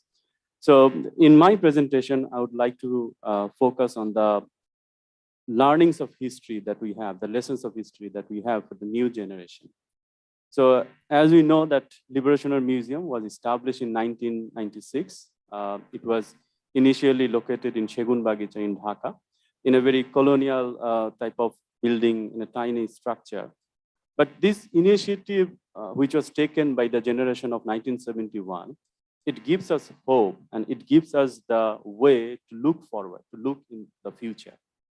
And as you see in the picture, in the slide, in the galleries of the museum at that time, so different generations, different people, they were invited to visit and to learn about the history of 1971. And that was not the end. This museum has been working for quite a long time, and it is trying to connect the young generation, the new generation, the generation which did not actually witness the 1971. And we got our permanent place in 2016 in this area, Agargaon. And now it's a very spacious museum. It has more than 4 galleries.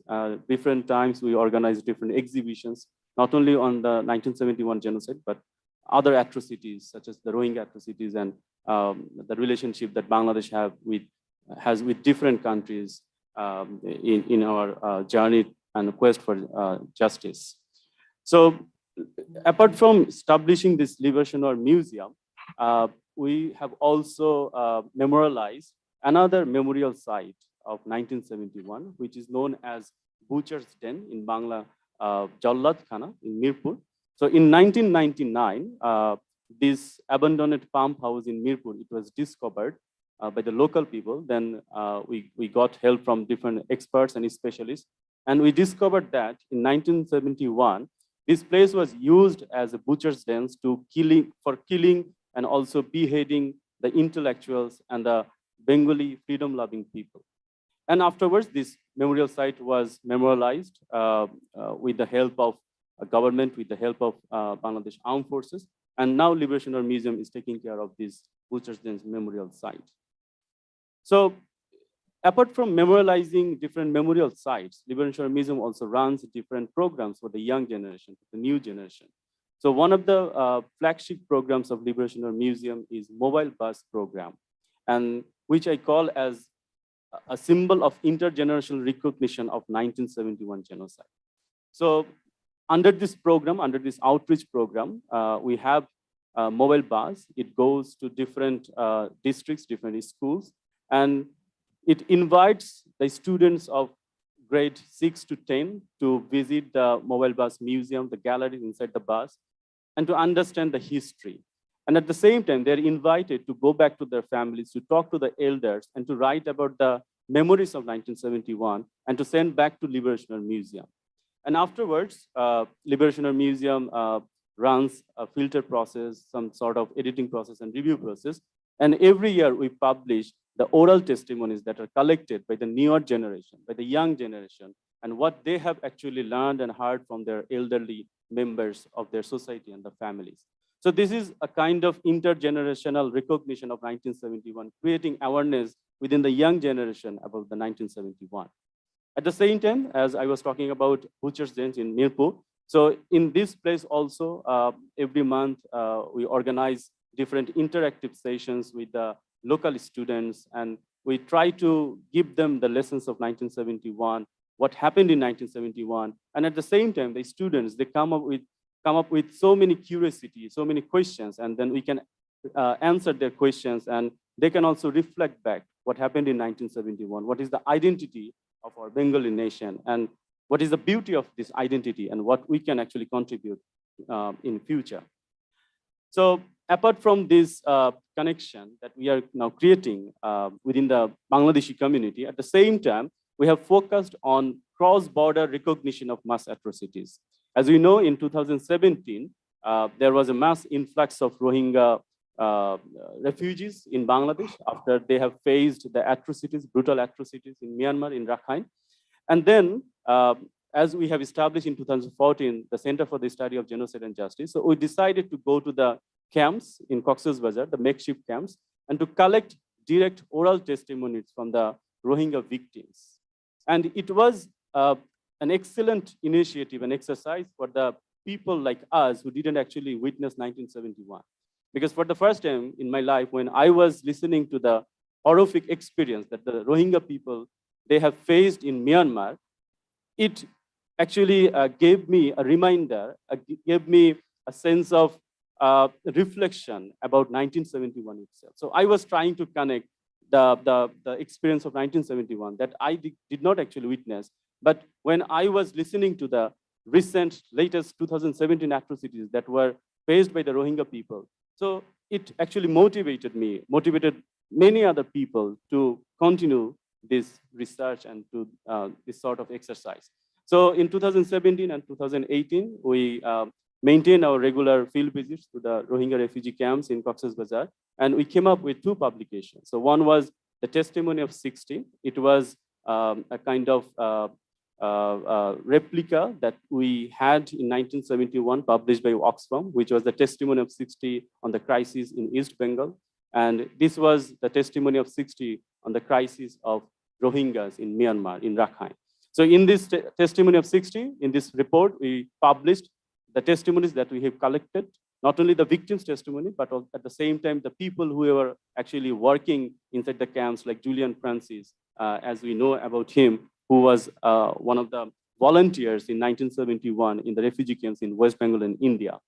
And next year, in 2018, we published another publication, another study report, which was titled as the Rohingya Genocide.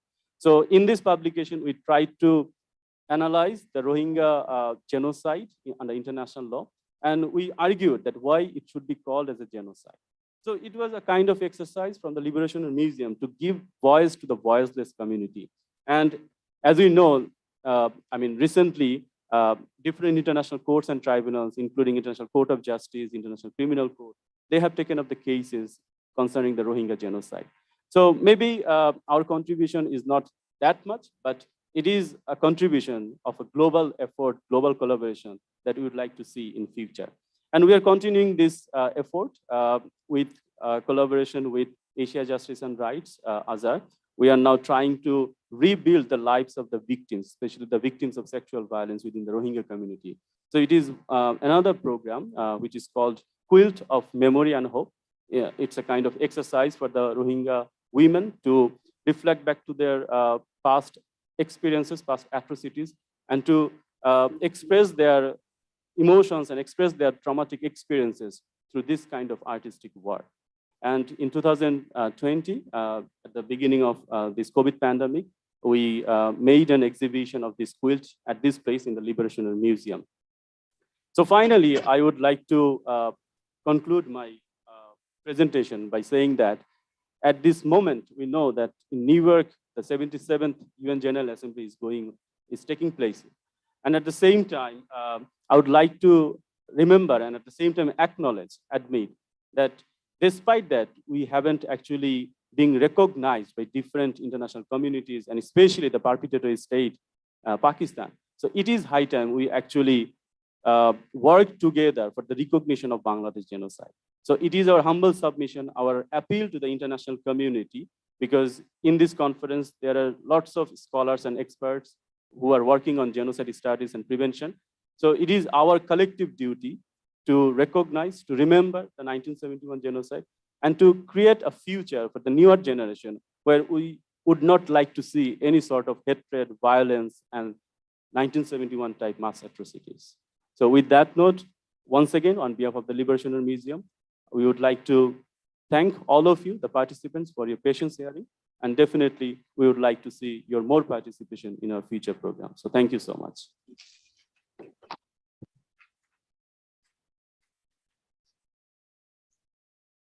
Thank you so much for your presentations. We are now going to witness recorded testimonies of the 1971 survivors' family members, Professor Meghna Gutakarta, Asif Munir, Dr. Tahir Reza Noor, and Dr. Nushat Kudhuri. Their testimonies are recorded only for this event.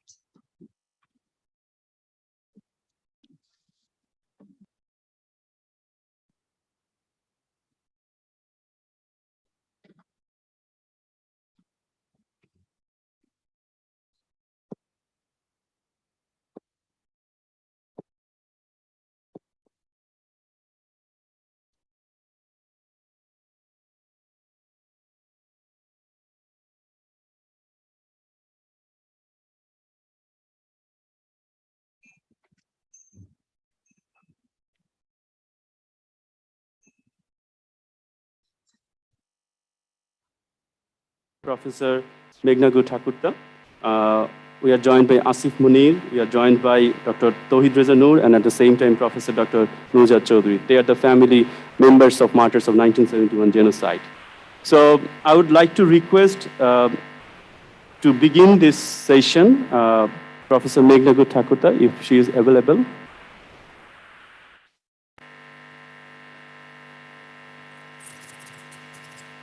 Ma'am, can you hear us?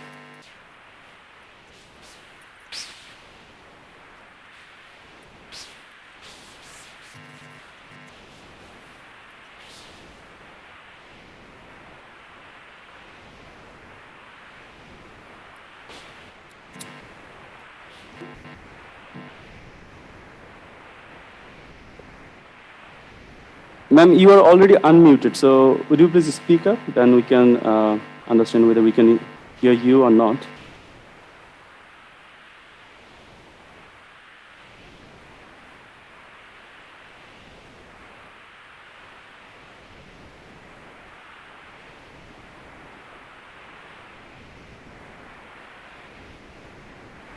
We can't hear you.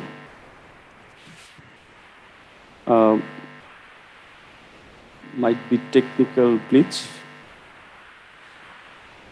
Well, so meanwhile, our technical team is working on this issue. Can we go to our next speaker, Professor Dr. Nuzhat Chaudhary? Ma'am, can you hear me? Yes, I can hear you. Thank you.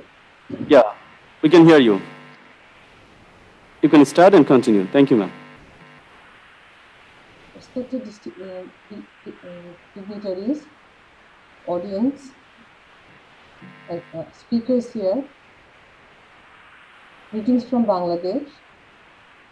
Shubha Sandhya, good evening. It has been 50 years, a little bit more than 50 years, that my father was killed. My father was an eye specialist who was killed only a few hours, who was abducted from his home by the paramilitary forces of the then Pakistani army, occupying forces in our country during the liberation war. The Al-Badr picked up my father on the 15th of December, only a few hours before the dawn of our Victory Day. We found his battered, bruised,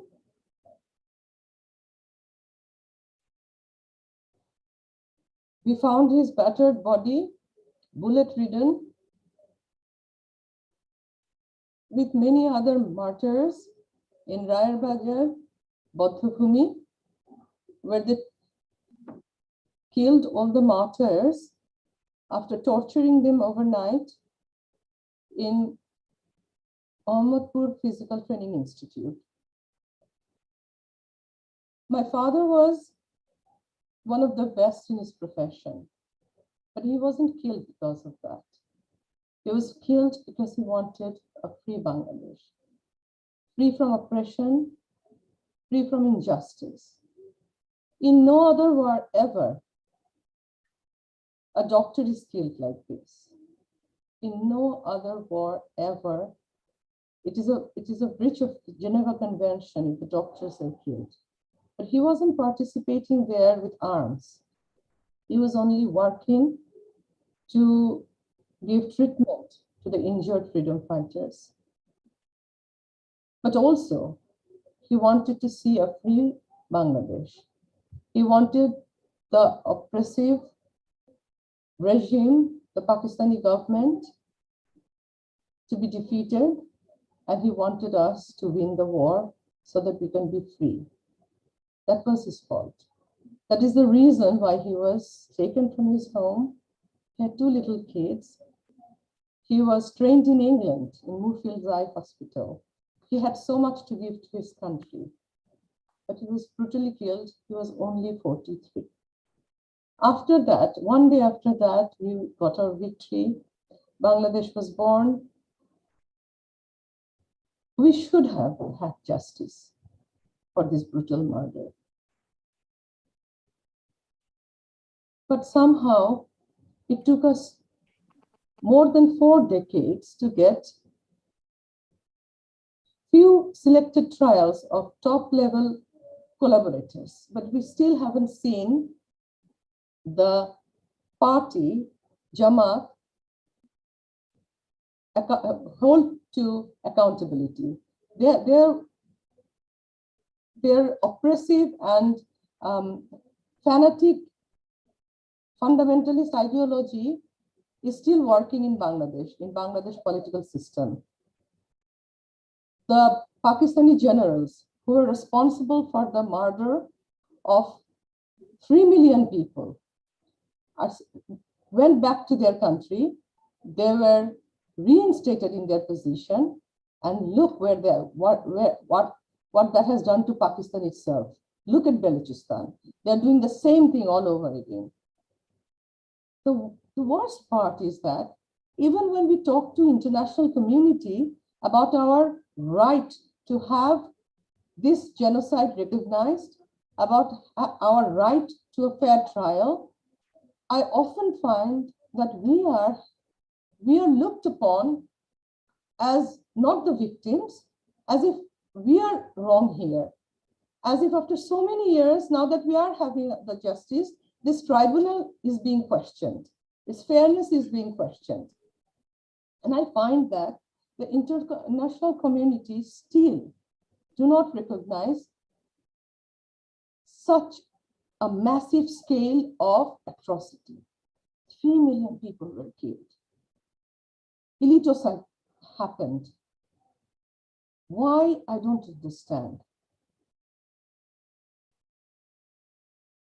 I think the geopolitical situation of the globe is a very important factor. I'm going to be very candid here. Henry Kissinger, Nixon, the then American government was against us. The Middle Eastern Islamic states were in for the Islamic Pakistan. China was against us. Only India and Russia was with us. Is this the reason why our genocide is still overlooked?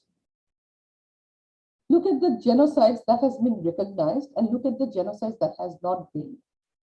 You can see the politics there. But when it comes to humane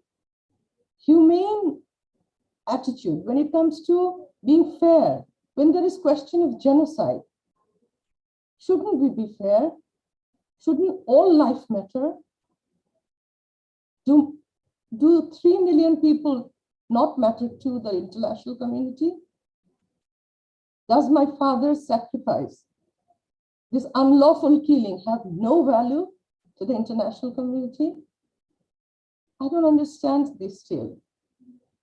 And this politics, this partial, one-eyed attitude to genocides even, really makes our pain even more unbearable. So I appeal to the international community who's listening to us. It has been 5 decades.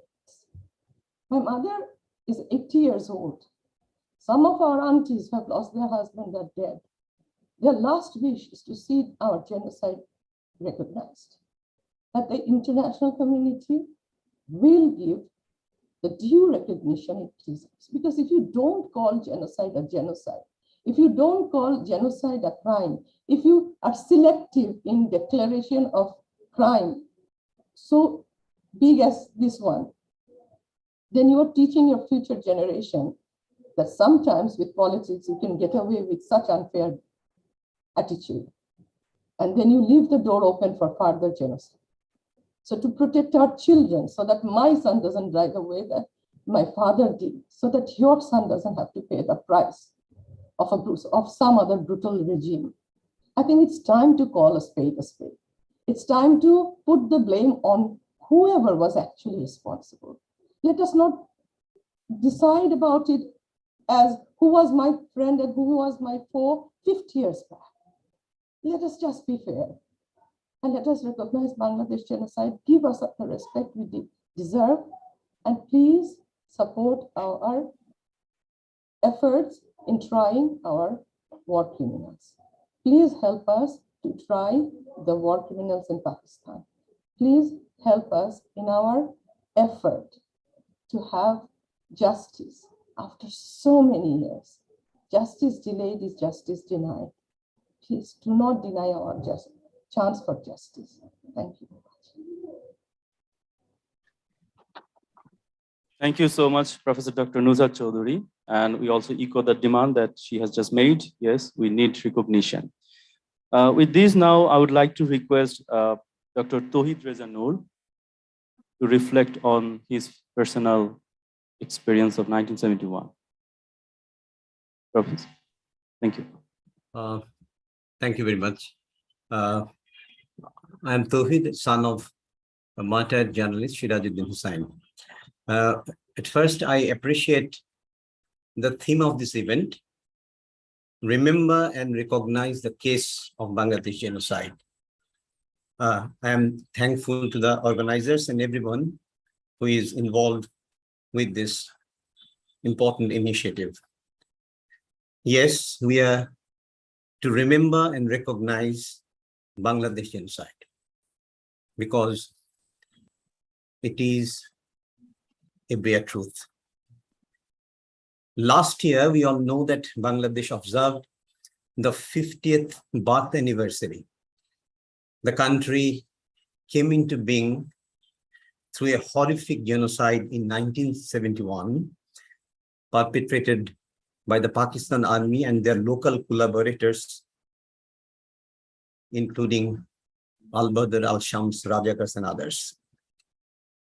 That causes lives of certainly well into 7 figures. That is, the country also commemorated the 50th year of Bangladesh genocide. My father, Sirajuddin Hussain, he was the executive editor of the Daily Ittifaq. It was the most widely circulated Bengali daily that pioneered all righteous movements of the Bengalis under the worthy leadership of Sheikh Mujibur Rahman.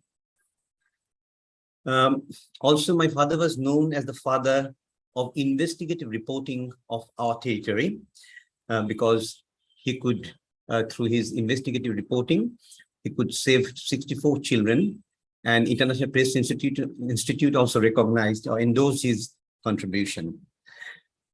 Basically, my father and Bangabandhu and Mujib and Shiraz, both of them were intimate friends since they were students in the Islamia College in Calcutta. After their studentship, and when Pakistan was created in 1947, then both of these friends, Sheikh Mujibur Rahman and my father, they came back to this country in Pakistan, and my father continued his journalism in and through the newspaper, what I say, the Ittifaq. My father played an instrumental role in, especially I'll say, popularizing 6 points proposed by Sheikh Mujibur Rahman. Also, his strong roles and contributions for 1970 election could defeat all anti-election moves from different quarters, including West Pakistan's end. So, due to which we know that Mujib could ensure his mandate through a legal electoral process. And all through, my father supported Mujib's politics through his newspaper. I should also mention another name, Tofajal Hussain Manik Mia. He was the editor of the daily. And with his endorsement, my father could play that instrumental role because he was also supporting Mujib's movements. So when the liberation war started, then my father tried his best, being resided in within Pakistan, East Pakistan, the then East Pakistan, helping freedom fighters and also sending different important materials to the first government of Bangladesh, which is known as the exiled government of Bangladesh. And actually, my father was also in some connection. Somehow he also got involved with the Franklin publication. Because of that, Archibald was his boss in one time. And in that connection, when Archibald sent his telegram to the State Department of USA, before Archibald left Pakistan, he could manage to give some documents, including the telegram, to my father. And Tajuddin Ahmed, he was the Prime Minister of the first government of Bangladesh. He sent a freedom fighter and collected the material from my father, and that was broadcast through the independent radio of Bangladesh. So anyway, during that time, my father was playing very courageous role through his writing, and because of all these connections or contributions that my father was playing, he was targeted. And on 10th of December in 1971, he was abducted from our residence by members of the Al-Badr and Al-Shams, death squads of Pakistan Army, just before 6 days of our victory. I was 3 years old at that time and sleeping in my father's arms when my father was abducted. Like many other abducted intellectuals, my father's body was never found, so he never returned. So I'm saying this part as part of episodic memory. I said I was of 3 years old, but through my after the independence, during my growing up stage, we had to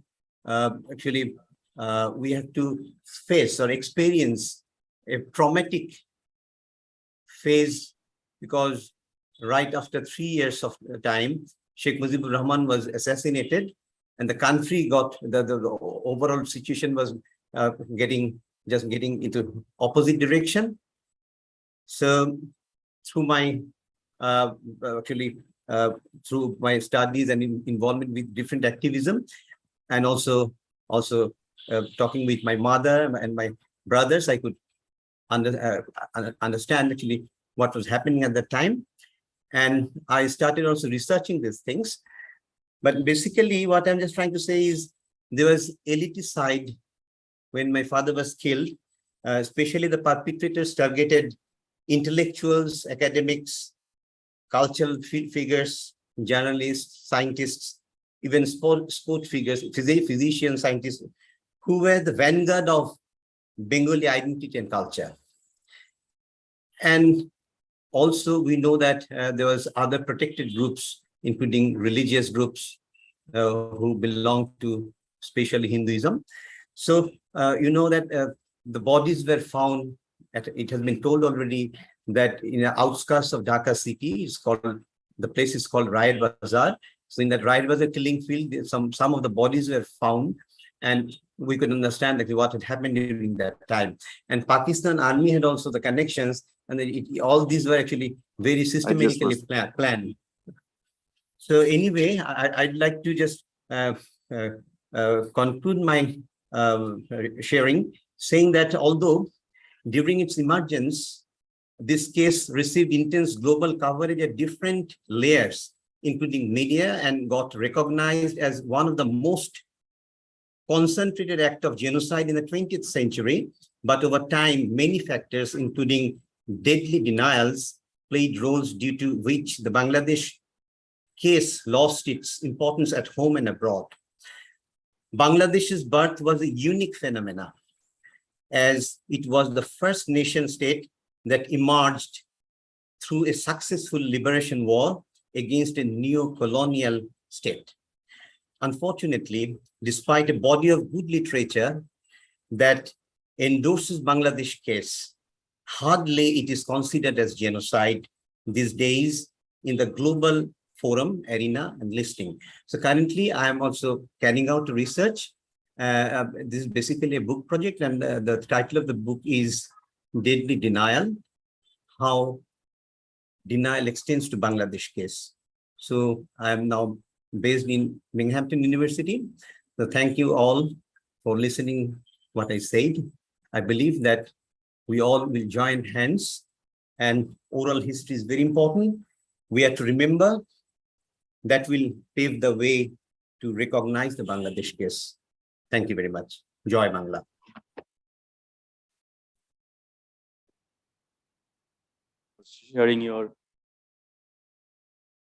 Thank you so much, Dr. Tohid Reza Noor, for sharing your experience with the audience. Still, Professor Meghna Gothakotta is having problem to join us. So I would like to request now Mr. Asif Munwi to share his experience. Thank you very much. First of all, greetings to all those who have joined from different parts of the world at different times. Good morning, good afternoon, good evening to you all. I start with remembering the martyrs, as well as those who have been part of the act of genocide in Bangladesh in 1971. I'm a son of another intellectual, just like my previous speakers. My father, Muni Chaudhary, was a playwright, a linguist, a teacher of literature, both in English and Bengali. He had been part of the campaign for Bangladesh or independent Bangladesh right from the beginning in the mid-40s after the partition of Pakistan and India. He was part of the language movement. One of his plays, Kobor, translated as grave, is still one of the milestones of political theater, and still till today it's very much a popular drama, a one-act play based on the martyrs of 1952, the language movement. And he had written many more plays after that and has been part of the campaign and movement. And that is why he was also targeted, not just in 1971, but from way before, from the 50s onwards. Many of his compatriots, intellectuals, teachers were incarcerated by the Pakistani authorities at the time because of their views and values on Bengali, but also on the values of the Bengali nation. He had been incarcerated around the same time as Sheikh Mujib and other political leaders. And that's how some of the intellectuals, including my father, Mani Chaudhry, knew some of the politicians of that time, including Bangabandhu Sheikh Mujibur Rahman. In 1971, as my previous brothers and sisters were talking about, the eliticide that took place in December as part of last blow by the Pakistani authorities, where they used the local collaborators who were trained by the Pakistan Army, which many researchers and historians have documented. So there were armed militia groups of Rajakar and Al-Badr, they were called at the time. And they had been systematically preparing a list of prominent personalities, intellectuals, professionals, such as Nusrat's father and Tawhid Razanu's father and many more, a hit list. And around the time of 10th December, when Tawhid Razanu's father was abducted, up to the 15th, when Nusrat's father was abducted, many intellectuals, including my father, were taken away. My father was abducted on the 14th of December. Like Tawhid, I was also young at the time. I was 4 years old. So I have very little recollection of that particular day and about my father, but we reconstruct some of the memories with very faded memories of our own as a child, but also what we hear from our family members. Much later, when the trial for the war criminals began, the trial for the intellectual killing was also taking place in 2013.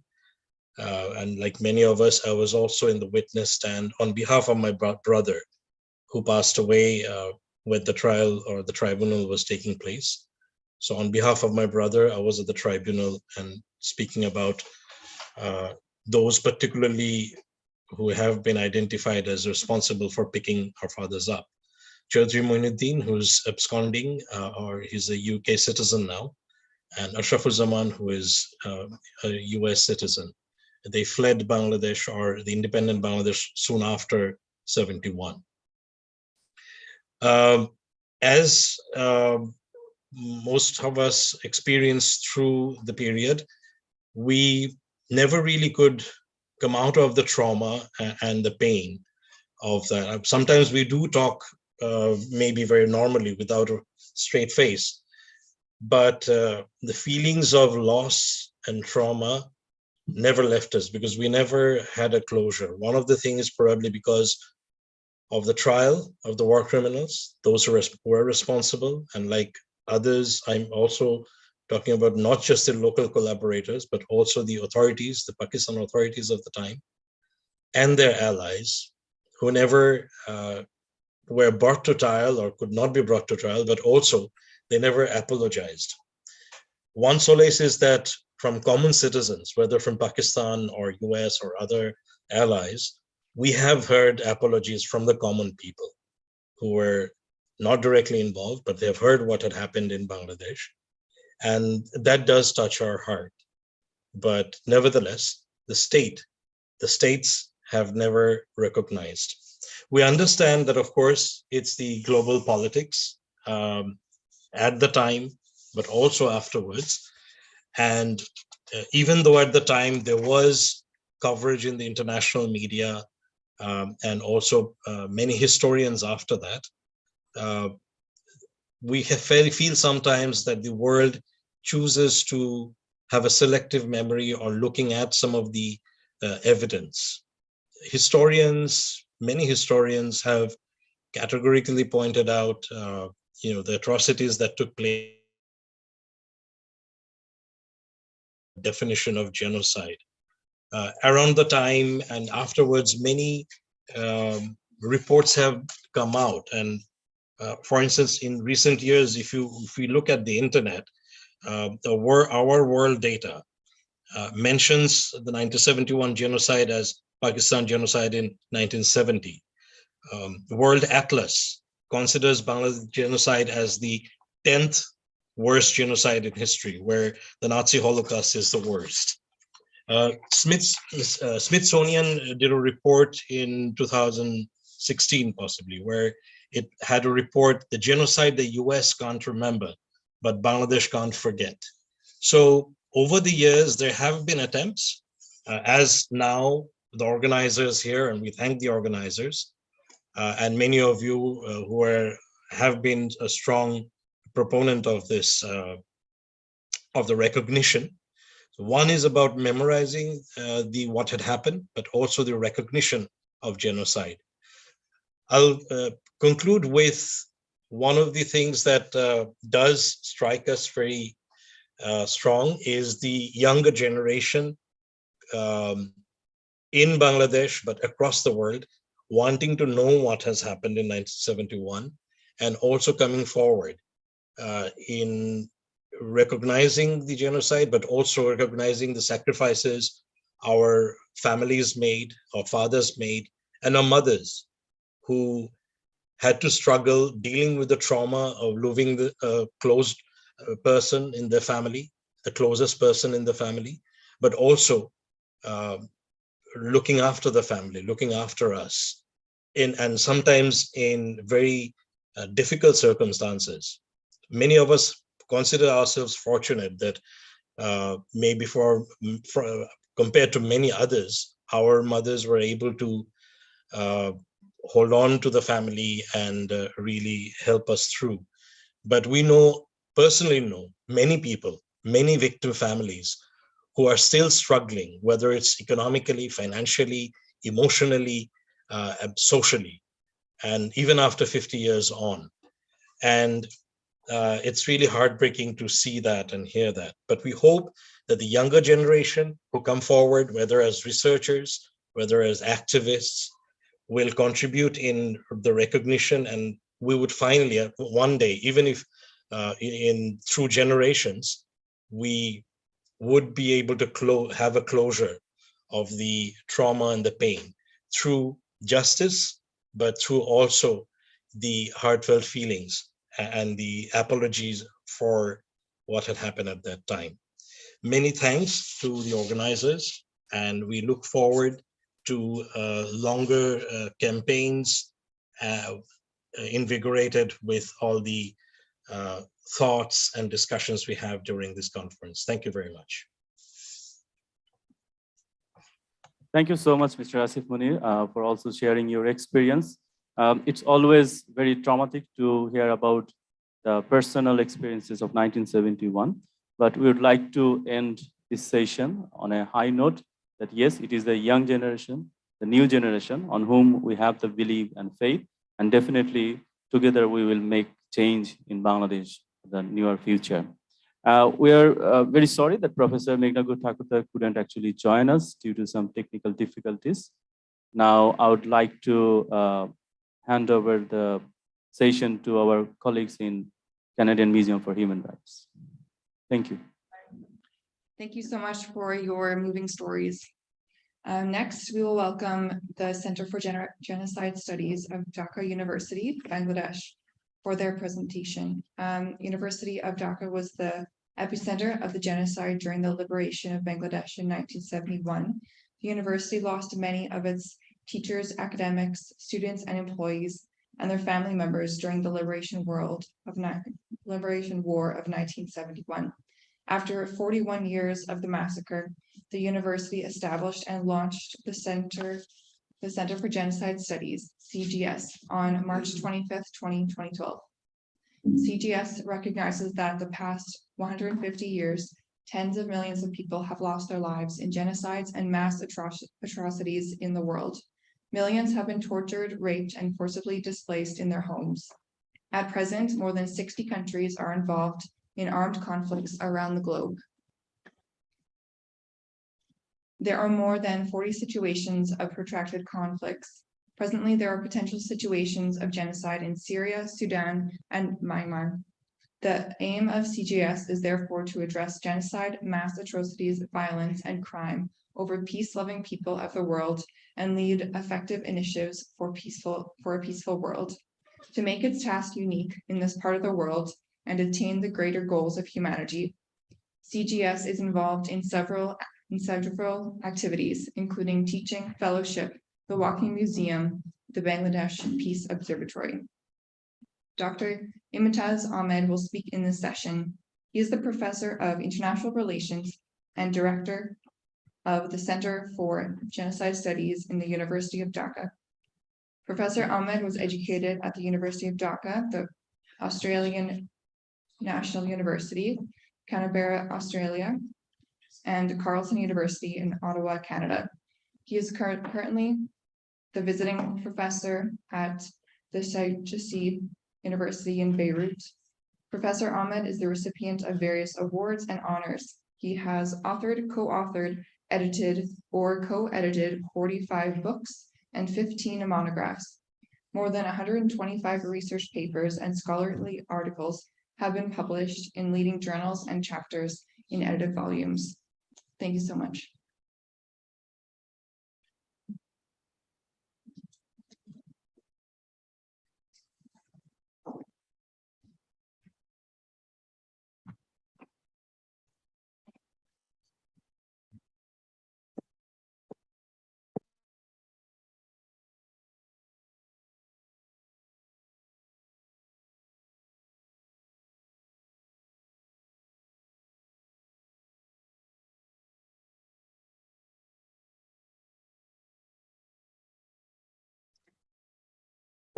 Hello.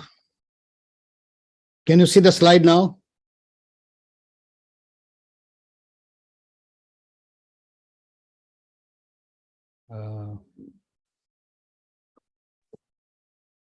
Professor Imtiaz, we can. Oh, you can. Okay. Yes, thank go you. ahead, sir.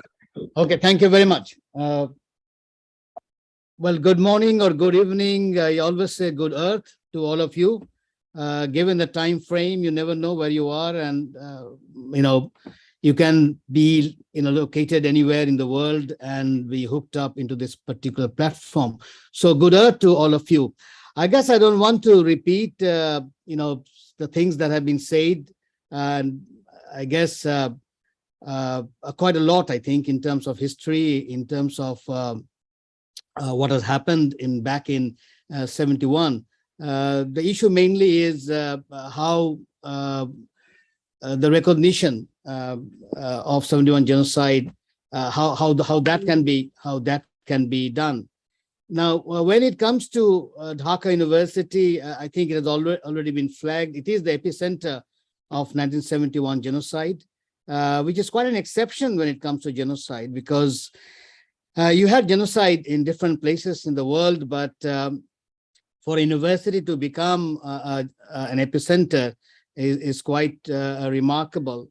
And I guess Dhaka University is an exception, particularly when it comes to the number of faculty members that got killed, over 20 of them, and over 200 students got killed. So that also makes Dhaka University quite an exception. And as it has already been flagged, that we have a walking museum where you can walk for, well, the shorter version is 2 hours, the longer version is 3 hours. And, by walking through Dhaka University, you can know not only the 71 genocide, but also the entire history of Bangladesh. Now, I guess we need to be very particular when it comes to definition of genocide. So I will switch over, to this issue of what is genocide, which has already been flagged, intent to destroy in whole or in part, and that again in 4 categories. Now, the interesting part is we take 1971 genocide, but then also that can also be contested, because the intent to destroy, particularly by Pakistan, started long before 1971. One can straight away start from, well, 1952 definitely would be one marker, but even before that, the intent to destroy in whole or in part started right, I would say right from 1948, because if you start, limiting a community's language, that also, you contribute to genocide, even in the context of education. And more importantly, I think this is something the young generation often fails to understand, that you can actually have genocide without killing, because I think what is important and has been flagged very explicitly is this understanding that you can have genocide because of mental and physical conditions. So mental condition is also important. So a lot of people would talk about numbers, and there is a quite a politics when it comes to numbers. Some would contest some of the numbers, but numbers are not important. Even with as low as 10 or even no killing, you can have genocide, provided it's intent to destroy. And now that becomes clear, and I want to move very on quickly, because genocide has already been touched into on the issue of, let me bring this particular slide, the genocide and the refugeehood of the victims. You see, the figures are now quite clear that nearly 10 million people ended up, crossing the border and going to India. That itself tells you the shock that the population had back in 71. So the intent to destroy was clear, and this is now well researched in terms of where they were, and in what location, and how many camps, and what is number. So the very fact that you had a refugeehood of the victims and of the kind of the number, which is 10 million, which probably is the largest in modern history in such a short period of time. That also needs to be made clear. So I guess this refugeehood should be brought in. So many refugees, the entire, I guess in every family in Bangladesh would have someone who became a refugee. And that is precisely the reason that when the Rohingya genocide took place, Bangladesh could not stop them at the border.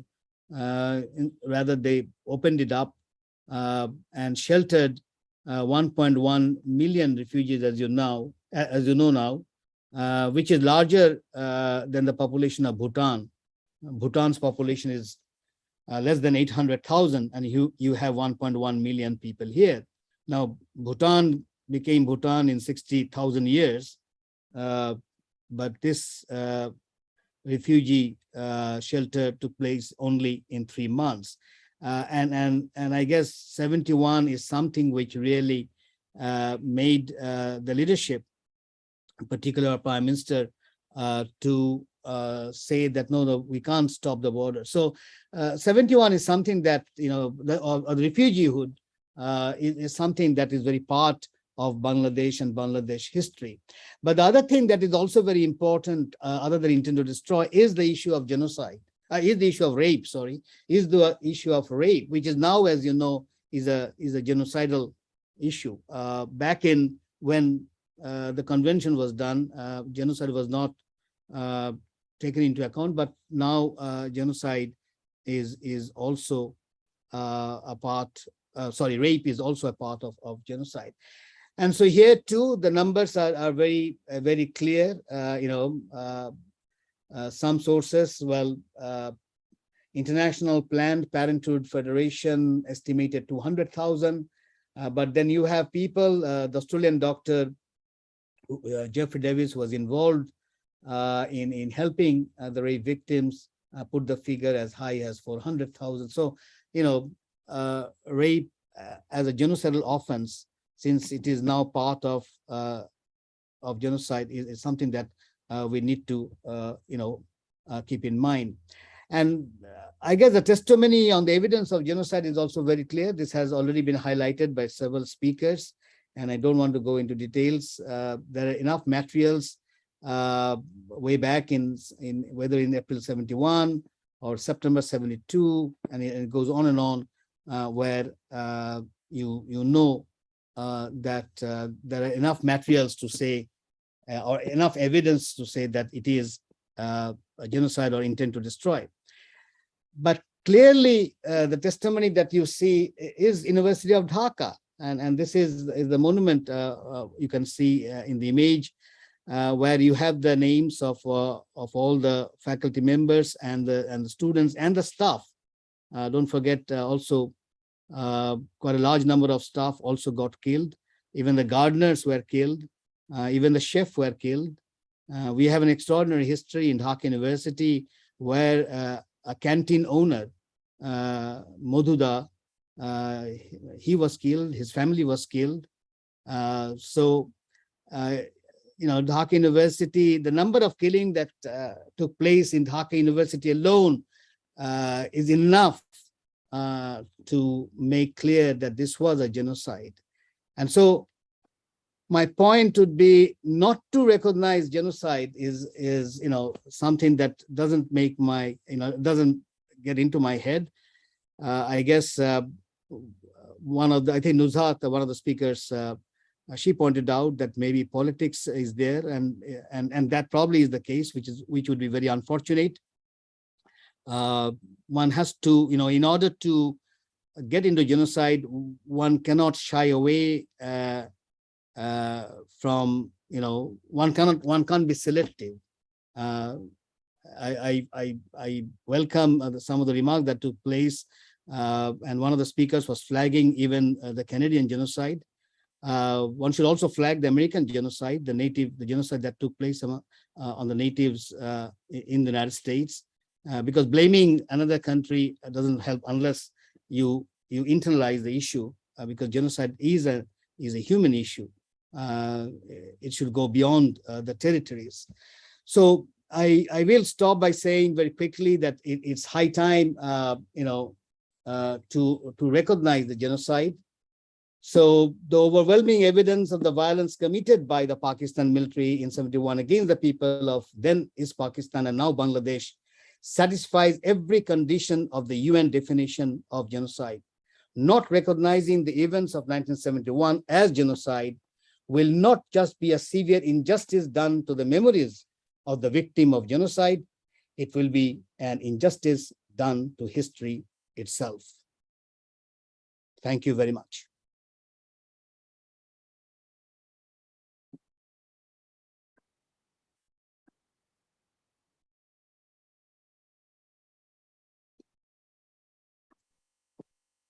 And I think you have made an excellent point with the examples why the case of Bangladesh genocide should be recognized just as a means of rendering justice.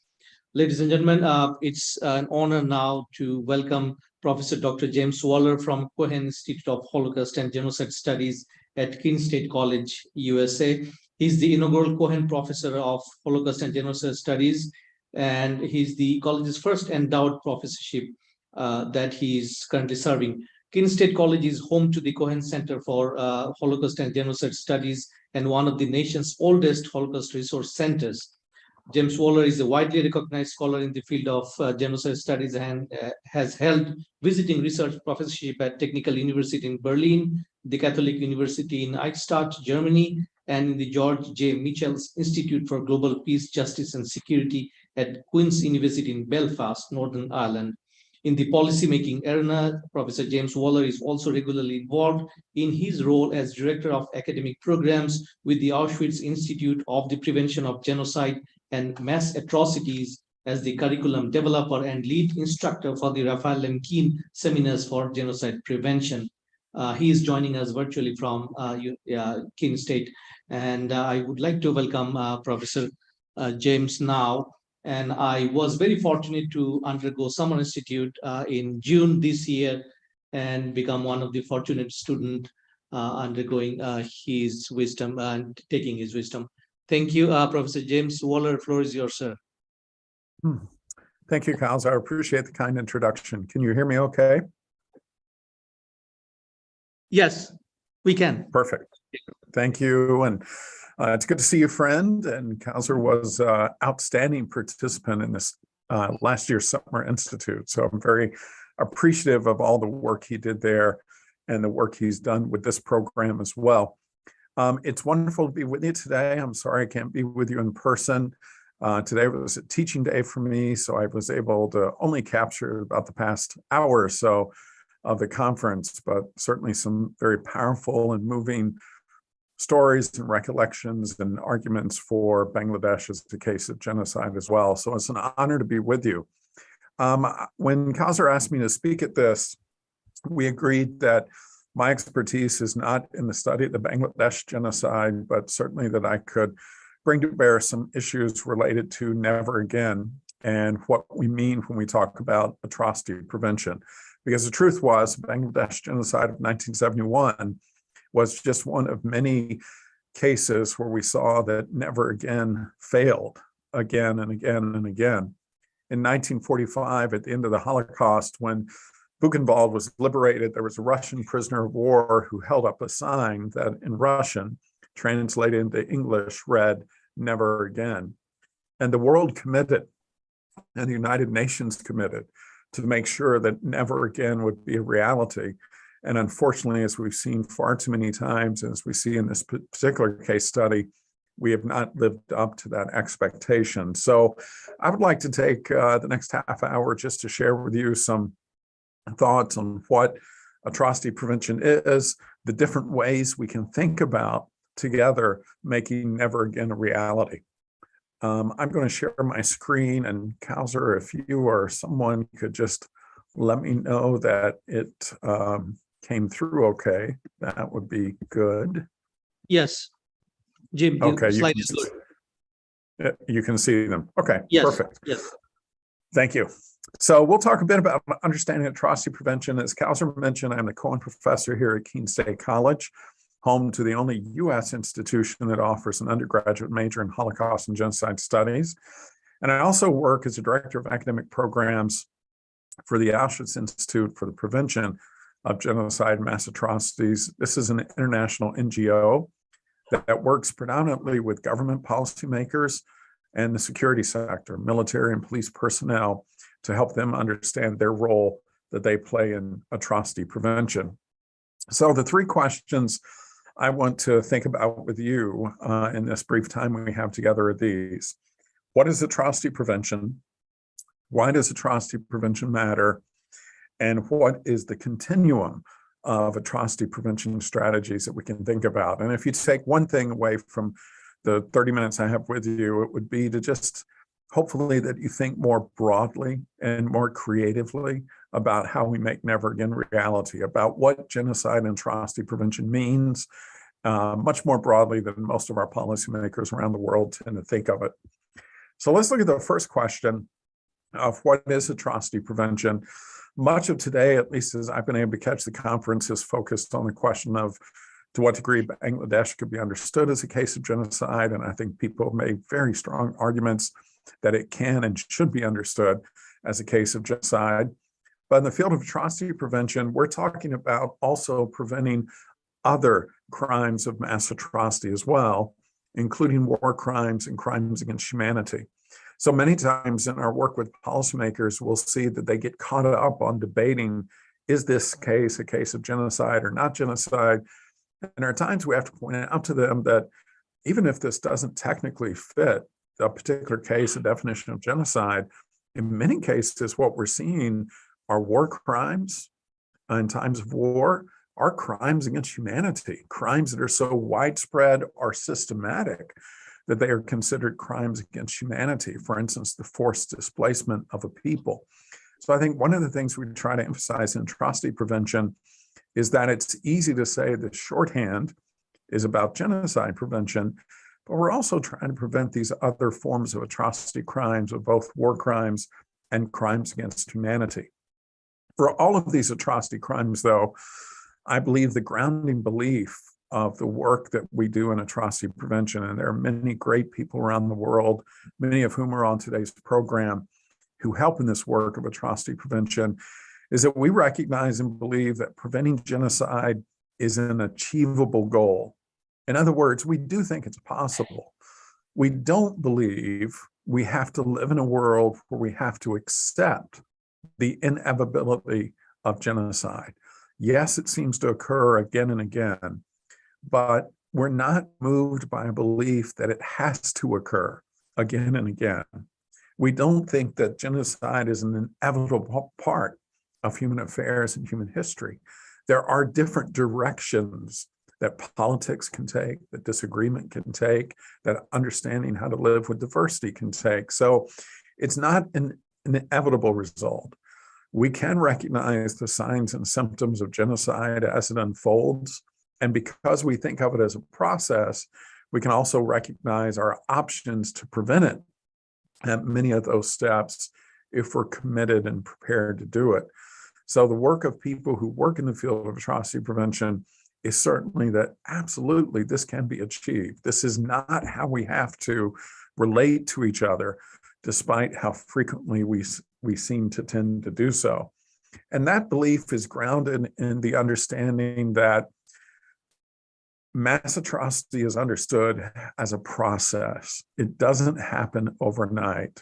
And I know that you've been hit with some disturbing images today, and I'm sorry to add yet another one, but this is, as many of you know, from the Holocaust, the liberation of the concentration camps in April 1945. And I use this slide because if we start thinking of prevention, and this is what we think we're trying to prevent, this is the end state, this is the end result, it does seem difficult to think about how in the world could we have prevented this from occurring. But what I want to challenge all of us to think about is to say, this was the end result. There was a long list of things that led up to this, all of which could have offered opportunities for prevention. So when we understand mass atrocity as process, we recognize, and you've talked about some of this in the case of Bangladesh, you recognize that it includes classification of people, dehumanization of people, social exclusion of a targeted group, legal attacks on civil and human rights, economic theft or expropriation, state-sponsored violence, mass expulsion and forced immigration, forced concentrations of people, and then finally, killing operations. But I want to point out that often what people think about as genocide and mass atrocity is just the killing operations. And they neglect all the things that came before it, which are all opportunities for us to make a difference, to make this turn in a different direction. Now, not every case of genocide goes through each of these stages exactly. This is typically, for instance, how I would teach about how the Holocaust unfolded. But I think all genocides have their own process within them. And while the processes may not be identical as it unfolds, I think the processes rhyme. They have a consistency to them, a rhythm to them that we can notice when we pay careful attention. So my second question then is, if atrocity prevention is based on the idea that it's a process and we're trying to prevent war crimes, crimes against humanity, and the crime of genocide, why does all this matter? I think preventing atrocity reduces several things. Most importantly, it reduces the human cost. We're committed to preventing atrocity because we're committed to protecting and preserving human life and security. Again, I had the privilege to hear a few of the testimonies when I logged on to the conference a bit ago, and it's always painful to hear about the loss that people endure, the loss that continues sometimes for their lives, sometimes continues for generations, the trauma that people endure, the trauma that is passed on generationally, particularly trauma that's enhanced when the world doesn't recognize the crime that occurred, doesn't call the crime by its proper name. So we're focused on atrocity prevention because we want to save lives, we want to protect lives, we want to preserve lives and give people a sense of security. We also think that atrocity prevention reduces instability costs. As all of you recognize, the cost of conflict and war are significant. War is much more costly than peace is.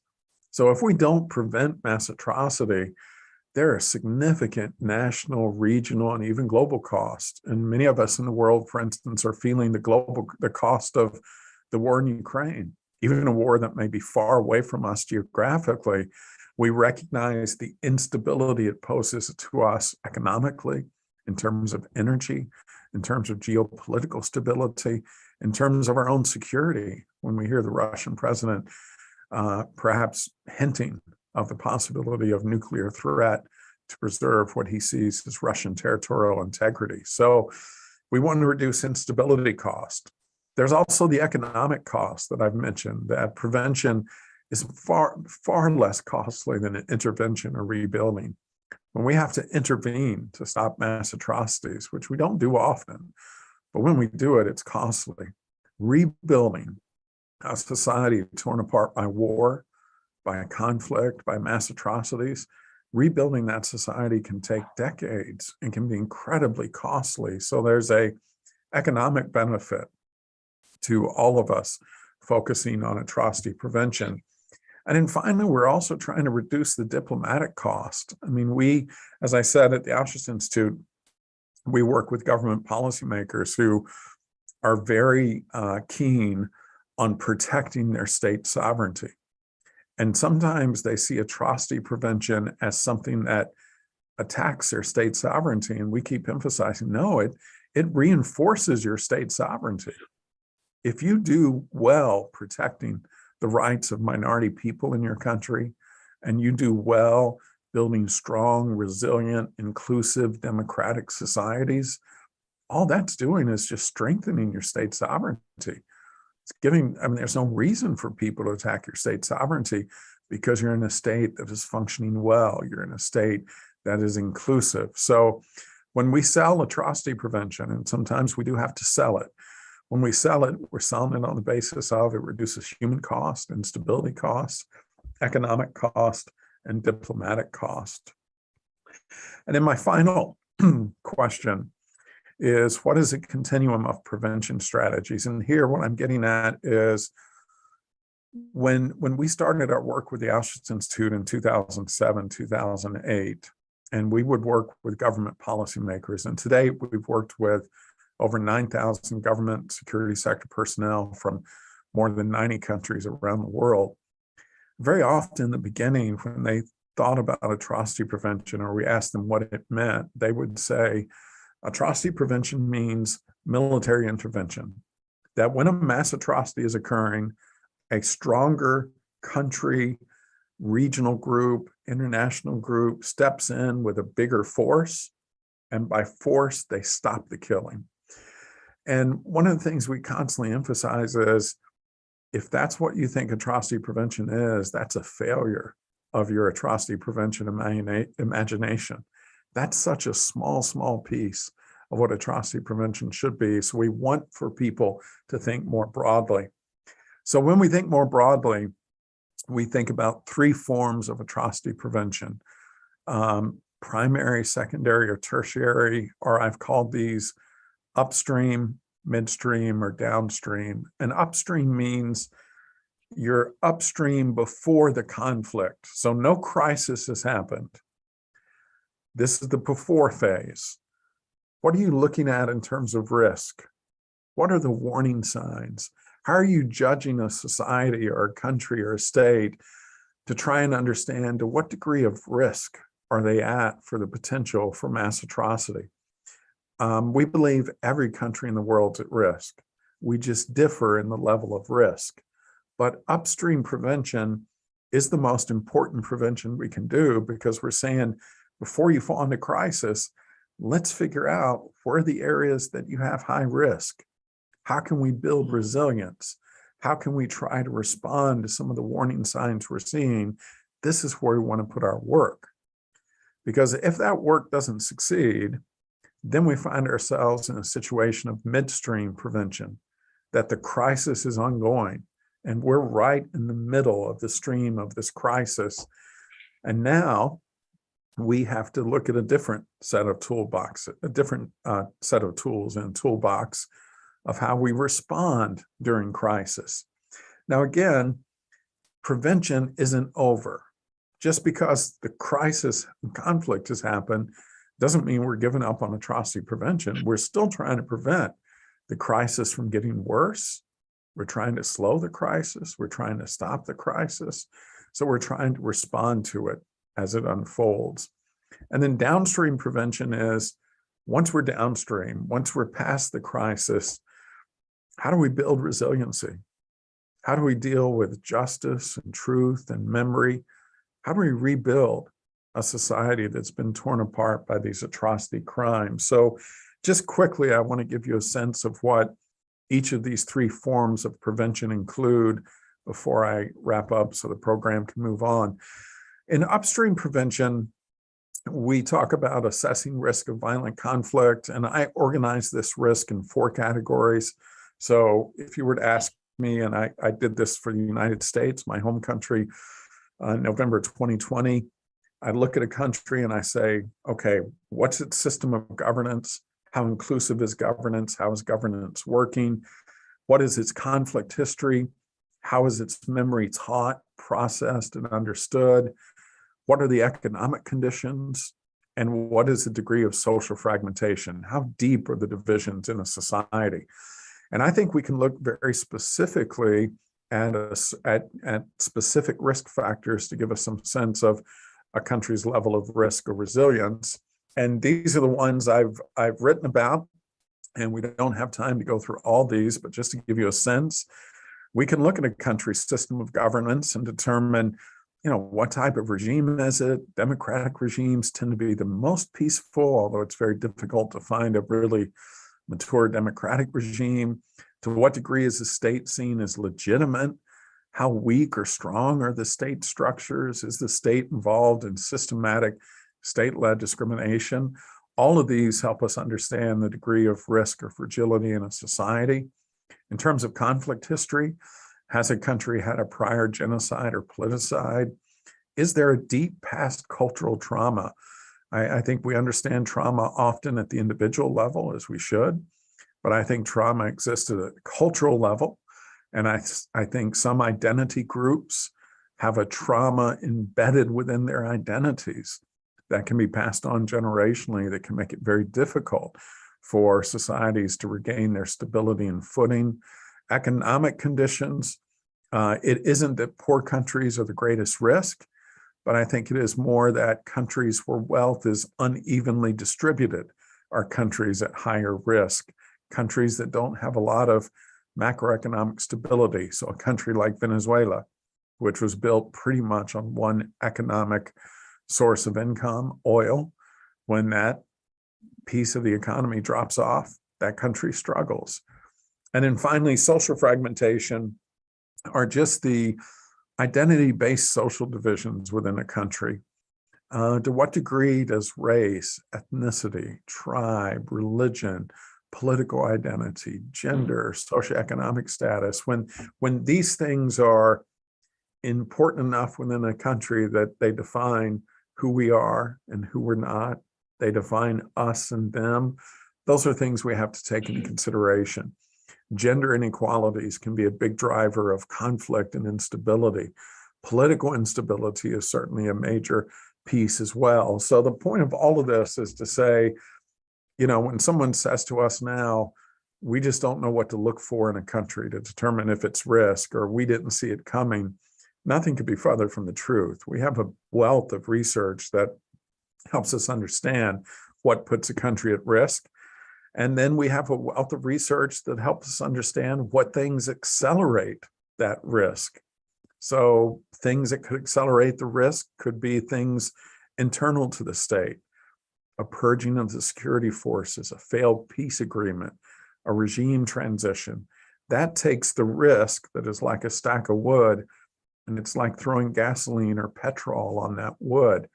Sometimes these accelerants are external to the state. Military intervention, an international financial crisis, climate change, regional destabilization, all of these things could take risk and just make it even a higher degree of risk, just accelerate the risk. And then we worry about, in a situation where there's risk factors, where there's accelerants, we worry about the triggers. What's that spark that can light crimes, that can light genocide, war crimes, crimes against humanity? These typically tend to be single events, things like natural disasters, terrorist attacks, political assassinations, coup, census taking has been one, anniversaries and commemorations. We know elections, particularly in Africa, we've seen often that elections can be a triggering factor. So all of these things we have in mind, and we have to focus on how do we reduce the risk so that we don't have things that accelerate, that we don't have things that are subject to being triggered. And then secondly, if a crisis breaks out, how do we respond? What are we looking at in terms of response there? And again, I think we have a lot of different tools here we could use in our toolbox. There are a range of political tools we can use, a range of economic tools, legal tools, and military tools. We've seen, for instance, in Ukraine, a range of political tools that have been used to try to put pressure on the offending regime of Russia to pull back its aggression. We've seen economic tools and sanctions used. We've seen legal tools, the threat of international prosecution used. And then, yes, there are military tools, but the very last military tool is intervention. But the key thing I want you to see is we don't just jump to military non-consensual intervention to stop these crimes. There are a lot of other tools we can use that don't have the significant consequences that sometimes that military non-consensual intervention has. So there are a lot of pressure points we can bring to bear on an offending regime, both nationally, regionally, and internationally, to change their offending behavior. Sometimes these tools are used cooperatively. We try to convince the offending regime that it's in your interest to change your behavior for these reasons. And that's a great way to encourage change. But unfortunately, many times the tools are used coercively. They're used in a power basis where we say to an offending regime, if you don't change, we're going to do these punitive, punishing things to try to bring about change. So a wide range of tools can be used in a wide range of ways, but all of them are used with this preventive lens of trying to ensure that we can limit the damage as the crisis unfolds. And then our third and final form of prevention is downstream. So once the crisis is over, and maybe upstream prevention didn't fail. I mean, maybe the crisis wasn't as bad as it could have been because we did do some good upstream prevention. We can think about it this way. We all are at risk of heart disease. Upstream prevention is we try to do those things that reduce that risk. We stay at a healthy weight, we stop smoking, we eat well, we exercise, we try to reduce risk. Maybe we still end up with a stroke, with some type of heart attack. But even while we're on the operating table, the doctors aren't saying, now we have to give up, there's nothing we can do. There's still things they can do to prevent the loss of life. It's more restricted and it's more emergency focused, but they can still save life. The downstream piece is, now that we've survived the crisis, how do we rebuild our life? How do we rethink our healthy habits to ensure that we don't fall into crisis again? When I think of this downstream prevention, I think often of the country I work in Latin America, Argentina. And Argentina at the former clandestine detention centers, and you see two examples here, have placed pillars that read justice, truth, and memory. And when I think of how we rebuild societies that have been torn apart by these atrocities, I think these are three important pillars to focus on. What does justice look like? Is justice only perpetrator focused, bringing the bad people to justice? Or is justice also victim focused, helping repair what people have lost? What does truth look like? Who gets to tell the story of what happened and how is that story told? What role does a museum play, for instance, like the Liberation Museum, in helping us understand truth? And what is memory? How does memory function? Who controls memory? How is the history of what happened remembered? How is it taught in schools? How is it processed? How is it understood? That's why I was so appreciative of the opportunity to speak with you today, because I love the motto of today's conference, remember and recognize. That is downstream prevention. What we're trying to do when we come together today is remember an event that is too often not remembered and recognize an event that is too often not recognized. Both of those things, remembering and recognition, that's the work of atrocity prevention. That's what we're trying to do after the crisis is over, to make sure that this crisis never happens again. And then finally, I'll leave you with this. Again, we've had a short time together, and I know we've gone through a lot of material, but if you're interested in these forms of prevention, upstream, midstream, and downstream, that's the heart of this book I wrote and published in 2016 with the Oxford University Press, Confronting Evil, Engaging our Responsibility to Prevent Genocide. So the first part of the book talks about the definition of genocide and goes through much of the history of what led us to that definition.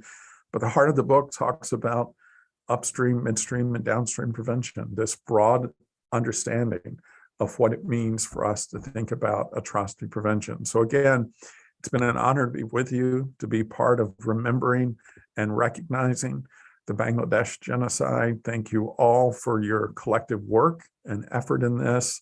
And I certainly look forward to hearing from you if you would ever like to reach out with any questions or more discussion. But Kausar, I will turn it back over to you now, friend, and let you continue on with the program. But thanks, everyone. Thank you, Jim. Thank you so much. It's an honor to host you. Always. Thank you. All right, thank you so much. I now request our guests to kindly join us for lunch. We will reconvene in about 45 minutes, so at 12:45.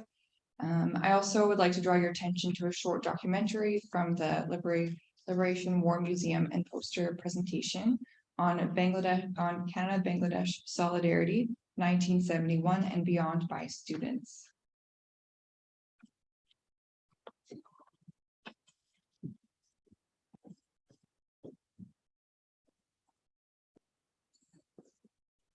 So we'll join for lunch break. Thank you, ladies and gentlemen, please. So we'll have a short lunch break. Liberation War Museum, we are going to witness the documentary, and it will be an ongoing session. So help yourself with the lunch, and in the meantime, they will display the poster presentation and the short documentary. Thank you.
Kausar Ahmed, can you hear me?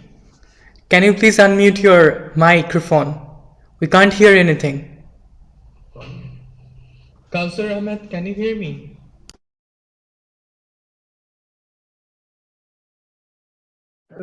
Yeah. It's my remarks. Yes, we forgot to unmute this microphone. Can you hear me now? Yes, we can hear you now. Total apology. Sorry, Adam. Sorry, my apology. Yeah, particular thanks to the folks in Bangladesh who are tuning into this. I know the time difference is considerable and it's quite late there.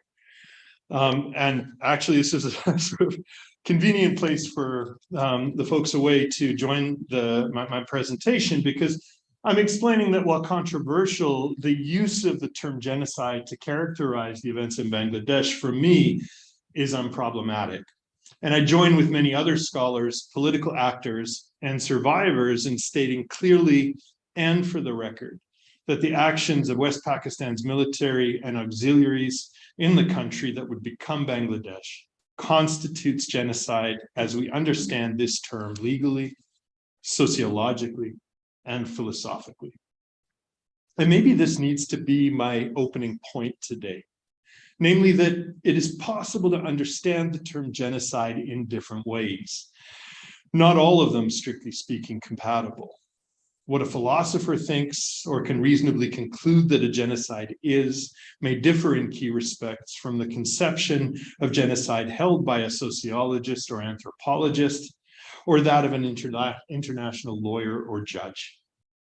Part of the reason for this diversity, I'm tempted to say complexity, has to do with the etiology of the genocide concept, its evolution through historical time. By now, major elements of this causal story are well documented and reasonably well known, and we've heard echoes of this story in earlier presentations. But permit me a brief and highly selective synopsis of genocide's development for those in the audience today, perhaps less familiar with some of the specifics of this history. So what I'm going to do is give a very partial and selective history that sort of conveys what I think genocide is and why, for me, it's not really problematically applied to the case of Bangladesh. Genocide first emerged as a concept in the writing of the Polish lawyer Raphael Lemkin, who was a young law student in the 1920s, was baffled by why it was possible for a single person to be held legally accountable for the murder of a neighbor, but impossible to hold a nation's government and its agents legally responsible internationally within the community of nations for attempting to annihilate millions of citizens just because they belong to groups considered to be in some way malign or unwelcome. Lemkin was particularly troubled by the massacre of Armenians by Ottoman Turks during the genocide that occurred in 1915. And he was shocked to learn that several of the genocide's prime movers were able to live and travel freely in other countries. He asked one of his international law professors to explain why it was that perpetrators could not be tried for their crimes committed in one nation by courts located in other countries. The professor quickly explained that the reason was that the doctrine of state sovereignty meant, in effect, that it was up to governments themselves to determine appropriate treatment of a country's citizenry. Consider the case of a farmer who owns a flock of chickens, the professor said. He kills them, and that is his business. If you interfere, you are trespassing. After thinking for a moment, Lemkin tellingly replied, "But the Armenians are not chickens." Writing later, Lemkin underscored his view at the time that, quote, sovereignty, whatever else it is, cannot be conceived as the right to kill millions of innocent people.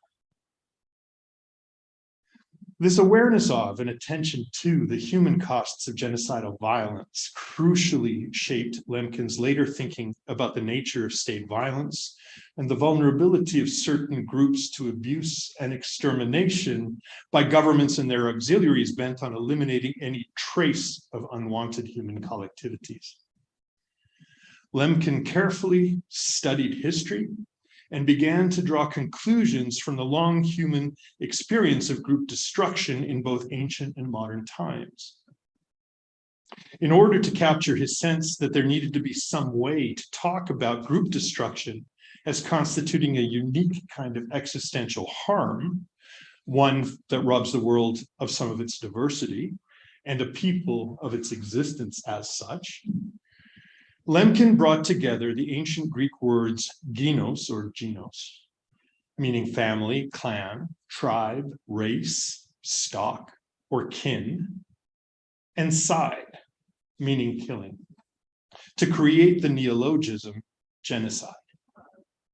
Genocide, as understood by Lemkin, consists of the crime not of individual or even mass murder, but rather of the destruction of groups, what I like to refer to as humankind.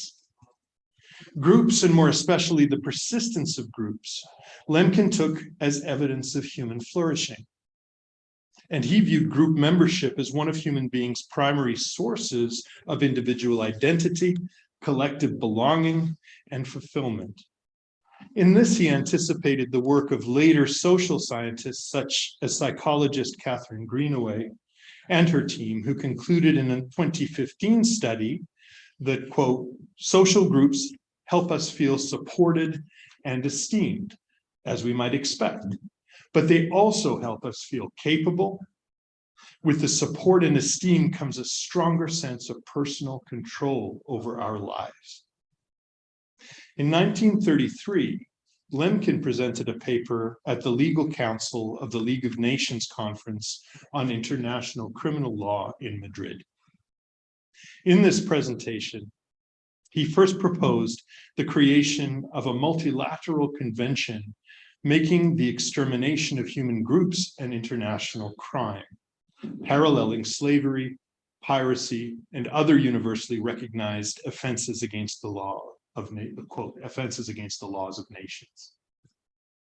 Importantly, Lemkin distinguished in his remarks between two main ways that group destruction might be achieved. On the one hand, he argued that group destruction could result from the physical elimination of members of a group via means such as murder, starvation, the forced transfer of children, and so forth. Lemkin termed this mode of perpetration, directed primarily against human bodies, barbarism. On the other hand, Lemkin realized that groups could also be destroyed non-physically by severing the familial, cultural, and linguistic ties responsible for holding group members together and allowing them to recognize one another as similarly belonging to the group. This mode of cultural and symbolic destruction, Lemkin termed vandalism. During the rest of the 1930s and on into World War II, which forced the Jewish Lemkin into American exile from Nazi-occupied Poland, Lemkin continued to refine his ideas about genocide and international law, as well as to document Nazi abuses in the countries they conquered. Eventually, this work culminated in Lemkin's landmark 1944 study, Axis Rule in Occupied Europe, which propelled him to the forefront of the emerging discussion of what international justice needed to look like in the wake of a global conflict in which whole peoples, and not just select groups of combatants, had been targeted for elimination. Perhaps more than anyone else, as a lobbyist and contributor to the drafting of what would eventually become the newly formed United Nations Convention on the Prevention and Punishment of the Crime of Genocide, known less formally as the Genocide, much more commonly as the Genocide Convention, Lemkin shaped our understanding of the singular costs to group destruction and the need for the crime of genocide to be incorporated into international law. Now, all that said, there are noteworthy ways in which Lemkin failed to achieve his objectives vis-a-vis the genocide concept. Notwithstanding the UN General Assembly's ratification of the Genocide Convention in December 1948, and the convention's later entry into force in January 1951. Indeed, in its own current and public description on the website, actually, of the convention, the UN's Office on Genocide Prevention and the Responsibility to Protect acknowledges that, quote, the definition of the crime of genocide as contained in Article 2 of the Genocide Convention was the result of a negotiating process and reflects the compromise reached amongst United Nations member states in 1948 at the time of the drafting of the convention. Chief among the compromises entered into by the parties drafting the convention was the elimination from its text of nearly all reference to non-physical destruction, in other words, vandalism, as a means for ending a group's life. Instead, what the Genocide Convention emphasizes and seeks to disrupt is the fairly obvious correlation between the destruction of groups and the application of certain kinds of physical violence, including rape and murder. For the remainder of his life, while working as a law professor at Yale and Rutgers University, Lemkin futilely attempted to improve on the compromise that is the Genocide Convention, and in the process to widen the scope of international law. He made little progress in these endeavors, in large part owing to anxieties of formerly, or newly in the case of the Soviet Union, colonial powers, with long histories of perpetrating extreme violence against particular and especially indigenous cultures and groups. In other words, the people making the law were precisely people with something to lose through the law. And so the law was made to protect them as much as anything else. Yeah. As Lemkin was no doubt well aware, the convention severely limited the number of groups whose destruction could count as properly genocidal. And it has nothing at all to say about how groups and group membership should be defined and by whom. In other words, do governments get to define what a group is? Do anthropologists get to define what a group is? Do the members of the groups decide what a group is? And then does the law come into effect, right? Not specified in the convention whatsoever. To be clear, what I'm arguing is that the version of the genocide concept that we find embedded in international law must be understood to be problematically incomplete. While useful when applied to cases of group destruction in which physical violence has played a major role, the law fails to recognize and so obscures or even occludes examples of genocide primarily involving the destruction of culture. For this reason, both the Genocide Convention and later Rome Statute have proven to be of only limited use when contending with the assimilative and thus culturally annihilatory violence directed against members of indigenous groups by colonial and neocolonial powers. These two conventions likewise have little purchase on either slow genocides or on what the sociologist Andrew Woolford has termed nodal networks of destruction, in which the intent to destroy, the dolus specialis, the special intent, that has to be proven for there to be the crime of genocide. So it's just harder to find evidence of the intent to destroy in a genocide that unfolds over diverse institutions, large spaces, and vast periods of time. It's just difficult to reconstruct a clear intent. In short, while international law can help to direct our moral and political gaze so that genocidal rapists and killers may be stopped and subsequently punished, their prosecution comes at the expense of fully reckoning with the complex multitude of ways in which groups, and not just individual life, can be fatally coerced and terminated. Now, it's with this historical background to genocide and related complications in view that it becomes possible to acknowledge the work of the Bangladeshi, the work that the Bangladesh genocide might do to enhance our awareness of the depth and breadth of genocide as a concept, as a practice, and as an experience. For the events of late 1971 involved both physical and cultural destruction, vandalism, as well as barbarism, yielding enormous suffering and loss of life, as well as radical shifts in demography, and so patterns of community and familial existence. Particularly in the context of a commemorative event such as today's gathering here at the CMHR, when individual and collective memory play such a central role in directing our thoughts about suffering, justice, and repair.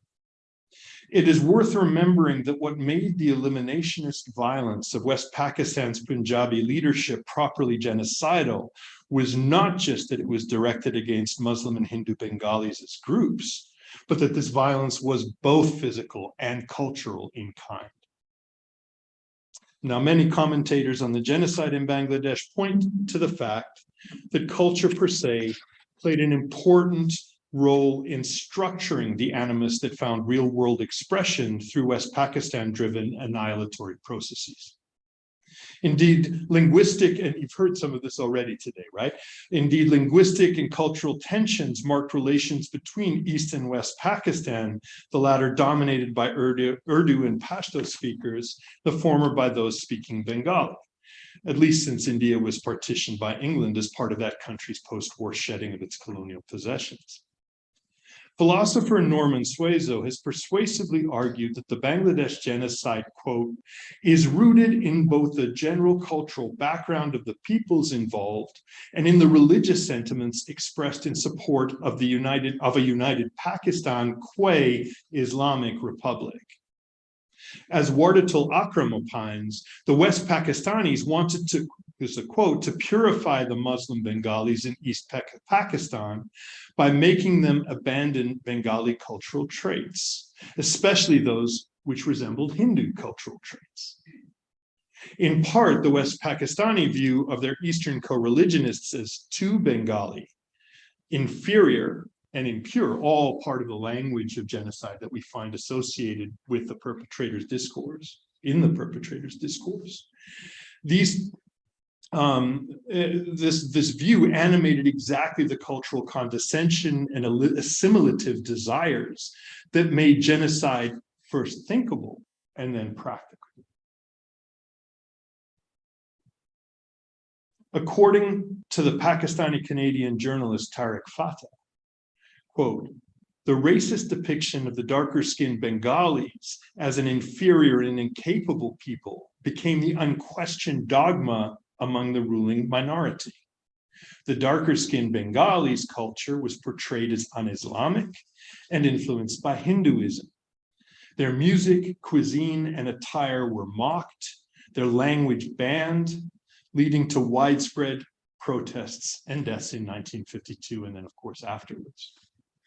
In the late 1940s and early 1950s, there emerged in East Pakistan a Bengali language movement that sought to have Bengali recognized as the official language of Pakistan in order for it to serve the needs of a majority of citizens in official communications, the school system, and so forth. The attempted suppression of this movement by a succession of West Pakistani-led governments laid the moral and political groundwork for the subsequent independence struggles that led to the creation of Bangladesh.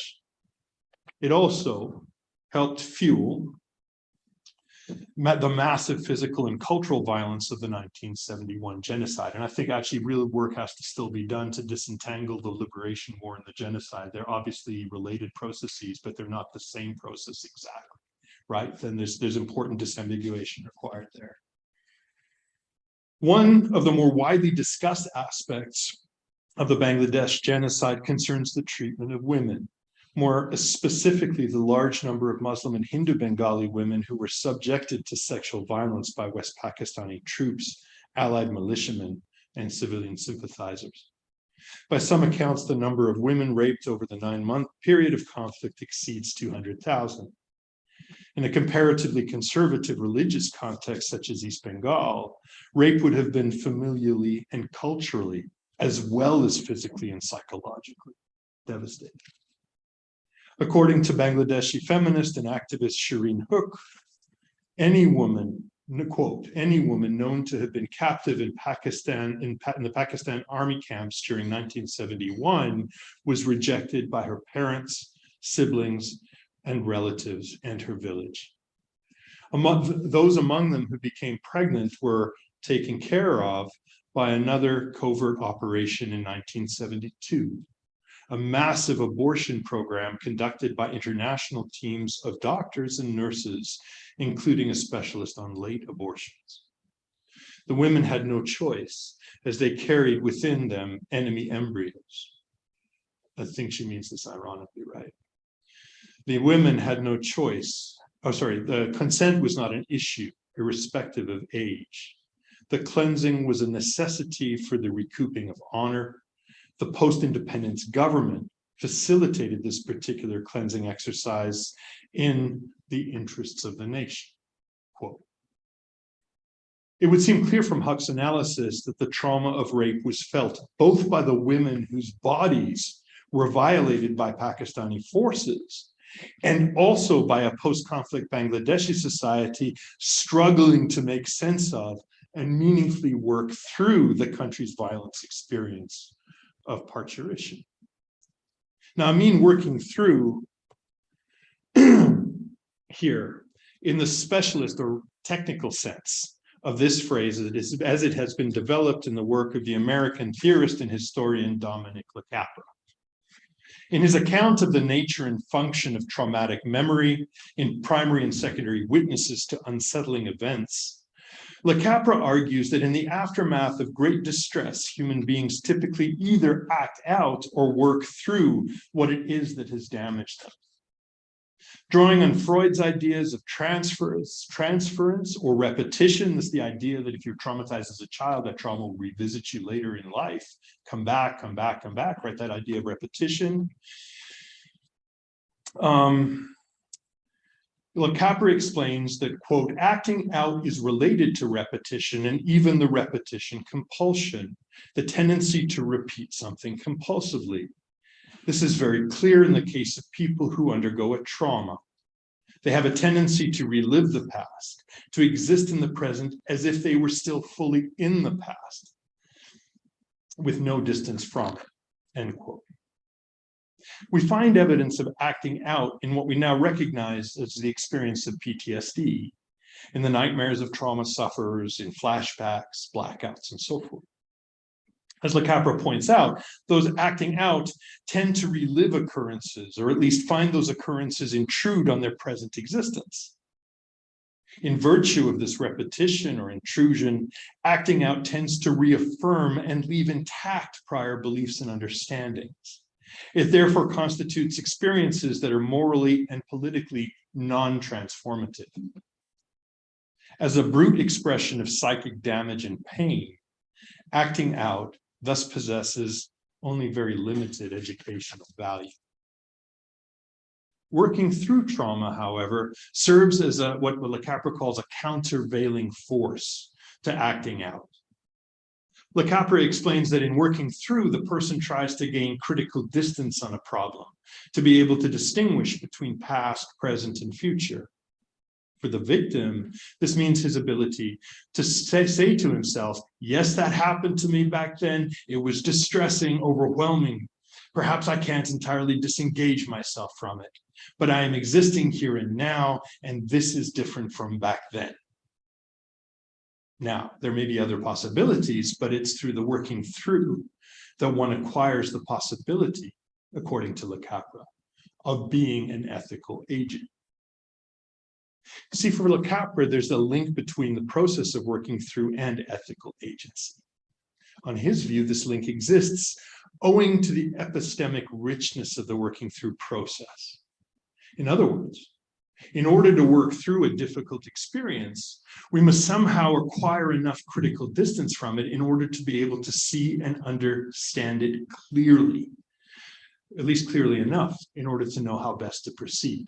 So what happens is, the idea is that if you've been traumatized by something and you're acting out, you just work with the same idea of a thing. You never develop any new perspective on the thing. That thing just literally haunts you.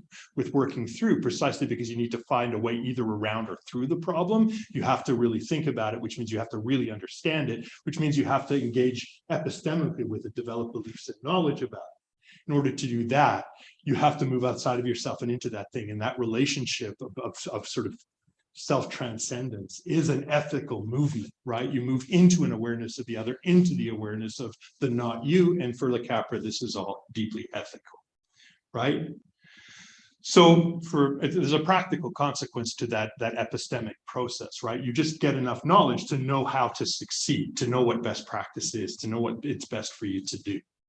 Now, the term best here signifies ethically, since it stands as a placeholder for actions undertaken in order to do justice to trauma sufferers. In other words, to dignify them, to offer them succor or assistance, to enable redress, no matter whether they're primary experiences or experiencers or secondary witnesses to others' distress. While acting out always remains to some extent agonic and characterized by irreducibly painful struggle, there can be something redemptive and restorative about the process of working through. For this reason, working through is associated with the practices and rituals of mourning. In Le Capra's words, quote, "When one comes to certain problems, such as that of mourning, one may never entirely transcend an attachment to a lost other, or even some kind of identification with a lost other. But one may generate countervailing forces so that the person can re-engage an interest in life." In other words, through the process of mourning, we become able to move on, right? Like there's some way that the mourning process structures our ability to move on and not remain trapped in a cycle of agony. This renewal of interest in life is made possible by the performative qualities of mourning, and specifically a relation to the past that involves recognizing its difference from the present, simultaneously remembering and taking leave of or actively forgetting, thereby allowing for a critical judgment and reinvestment in life, notably social and civic life with its demands, responsibilities, and norms requiring respectful recognition and consideration for others. So I recognize maybe a bit much. But let me briefly try and isolate and draw together in closing a few of the points that I've been trying to get across here today. Perhaps most importantly, I've suggested that the Bangladesh genocide has something valuable to teach us about South Asian and Bangladeshi history, certainly, but also about the concept of genocide itself. Understood as a genocide, the events unfolding in East Pakistan in 1971 at once illuminate the need for and the limitations of international law, particularly the Genocide Convention and related Rome Statute. The Bangladesh genocide also assists in throwing into relief how human collectivities may be targeted for erasure culturally as well as physically. The events of 1971 additionally speak to the role played by language and religion in maintaining cultural integrity, as well as to the harms endured by peoples whose linguistic and spiritual lives have come under a sustained assault. The Viennese philosopher Ludwig Wittgenstein famously wrote in his Tractatus that the limits of my language are the limits of my world. As indigenous peoples have known for far too long in far too many places around the globe, attempts to suppress or extinguish languages are not just culturally destructive, they result in the annihilation of whole worlds.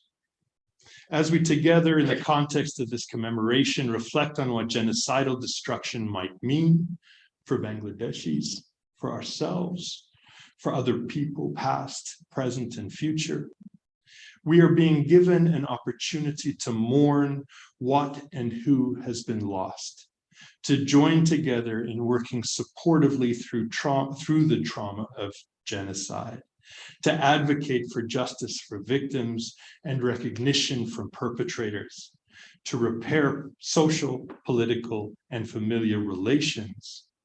And with any luck, we might make the world safer and more peaceful. Thank you.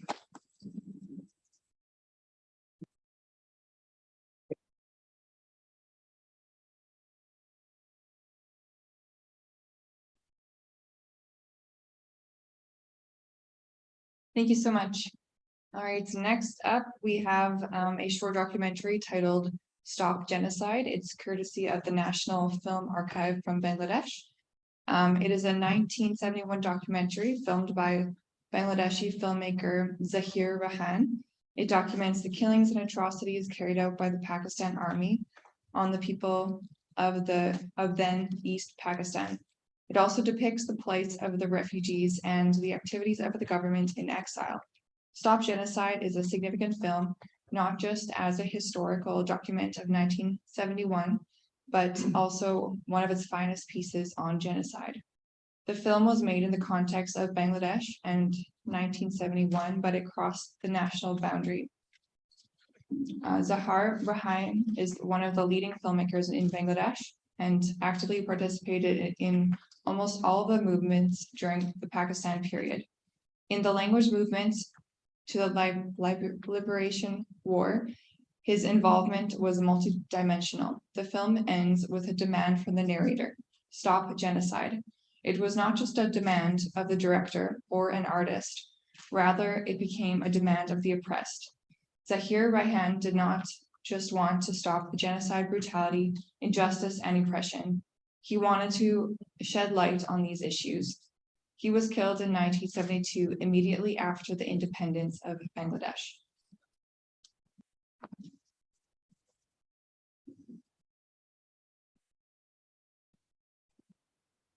Thank you so much.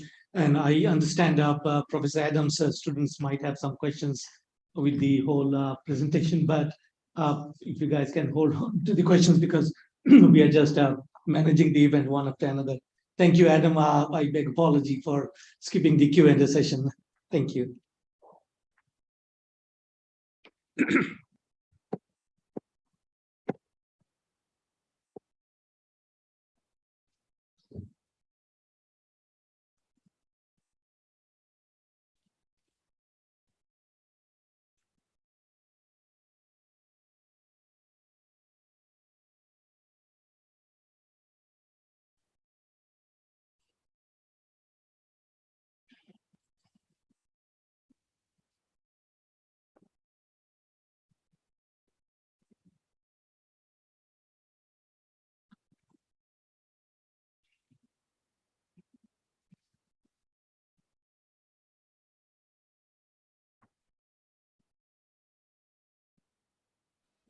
Accused who support freedom of determination, practicing separatism, is as foolish and hypocritical as accusing those who advocate freedom of divorce of encouraging the destruction of family ties.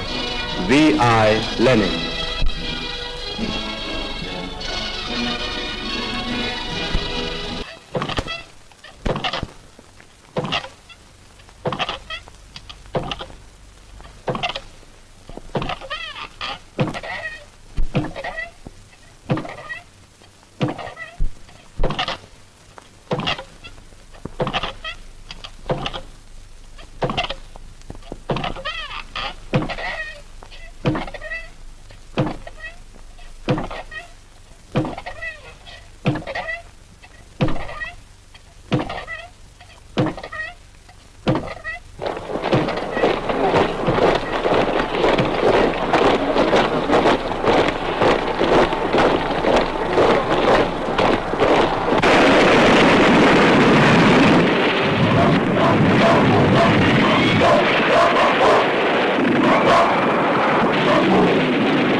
of 20th July, stop. The Charter of the United Nations indicates in the numerous provisions the wide possibilities of the international recognition of human rights. In the preamble of the Charter, the United Nations have expressed, among other things, the determination to reaffirm faith in fundamental human rights, in the dignity and worth of the human person, in the equal rights of men and women. Stop. Dateline, Saigon, 20th July. Stop. Jet fighters, helicopters and gunships raked the jungle with rockets while B-52s rained down 1.2 million pounds of bombs indiscriminately. Stop. The climax came last week when the US called into play yet another aerial weapon, a gigantic 15,000-pound bomb called the Daisy Cutter, because its explosion creates instant clearings down below. Stop.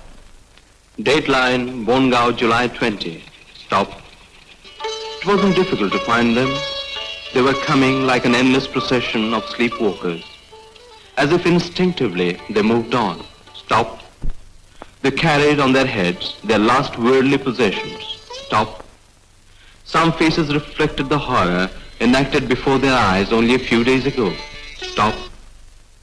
On other faces prevailed a layer of stunned indifference. Stop. As if after such a seemingly endless journey, it didn't really matter whether they were dead or alive. Stop. Their unspeakable suffering made us wonder, for what crimes must they go through this terrifying ordeal? They didn't know. Neither did we. But we all wanted to know how long must the world allow Yahya and his accomplices to go on committing genocidal crimes against such innocent people? Stop. Clearly, they have been walking for days, without food, without sleep. The fatigue was killing, but they had to move on. They had to find safety before rest. Stop. And rest did come at long last. Some found it under a tree, some in disused warehouses. Stop. There are many refugee camps in India, but there could never be enough when the refugees arrive in hundreds and thousands by the hour. Naturally, new arrivals could not be accommodated in them. Stop. In the nearby refugee camp, we came across an old woman wading through the slush. She was looking for shelter before the rains came down again. But every inch was already occupied. She was finding it hard to believe that after 90 long years, she would be without a roof over her head with monsoon approaching.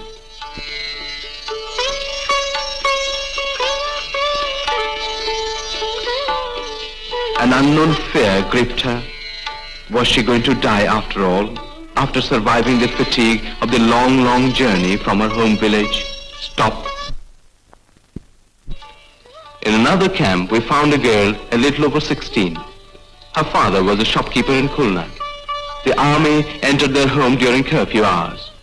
They looted all the cash and gold ornaments. Then she was flung onto the floor and 6 of the army brutes raped her by turn right in front of her family. Before they left, they lined up her parents, 2 brothers and uncle.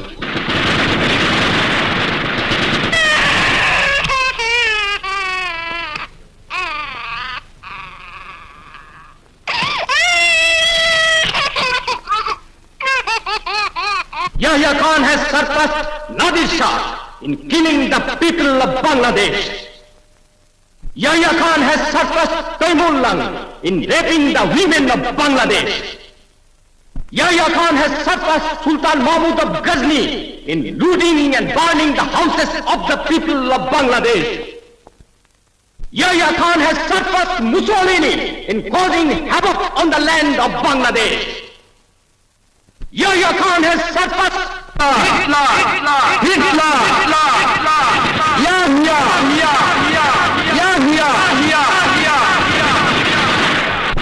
In another camp, we met an old man of 78 to give us an account of the Pakistani brutality in his village in Rajshahi. Over 20 people were killed by strafing by the Pakistani Air Force before the army arrived. They had camped in the nearby town and apparently asked the people to get on with their jobs. Then suddenly they invaded the villages, lined up all able-bodied men and shot them. Then followed the familiar orgy. They looted their money and valuables and raped their women, as if that was not enough. Before leaving, they set fire to their houses. Why? Why? The old man kept asking. Stop. The Charter lays down as one of the purposes of the United Nations the achievement of international cooperation in promoting and encouraging respect for human rights and for fundamental freedom for all, without distinction as to race, sex, language, or religion. Stop. Dateline, Washington, 22nd July. Stop. The Calley case. President Nixon defended his intervention on behalf of William Calley after the lieutenant's murder conviction in the My Lai massacre in Vietnam. Stop. Lieutenant Calley was convicted earlier for massacring innocent and unarmed men, women, and children of a whole village. Stop. 100 My Lais took place in Bangladesh. Binod Bihari is a witness to one.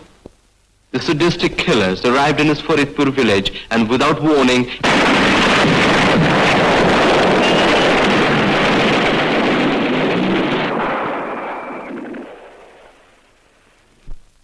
massacred 253 men, women and children.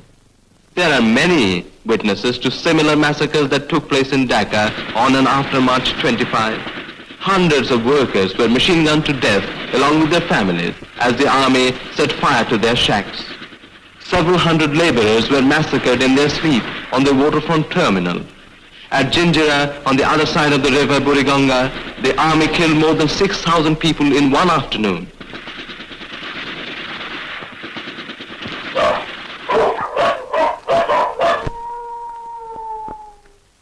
Which court would condemn these cold-blooded murderers? Stop. At Go, the Kangol, we had the misfortune of witnessing a cruel twist of history. Some glorious pages in the history of our people began here centuries ago. From palaces like this one, our ancestors had ruled the rich land of Bengal. Today, their descendants have returned in tattered rags, penniless, homeless, and hungry, threatened with extermination by some barbarous hordes right from the pages of medieval history. At Gaur, history seemed to have gone round a full circle. It appeared as if time stood still all these centuries. These frightened lumps of humanity huddled in these ancient ruins were indeed a legacy of history. Nothing could wipe out such a blot from world's conscience.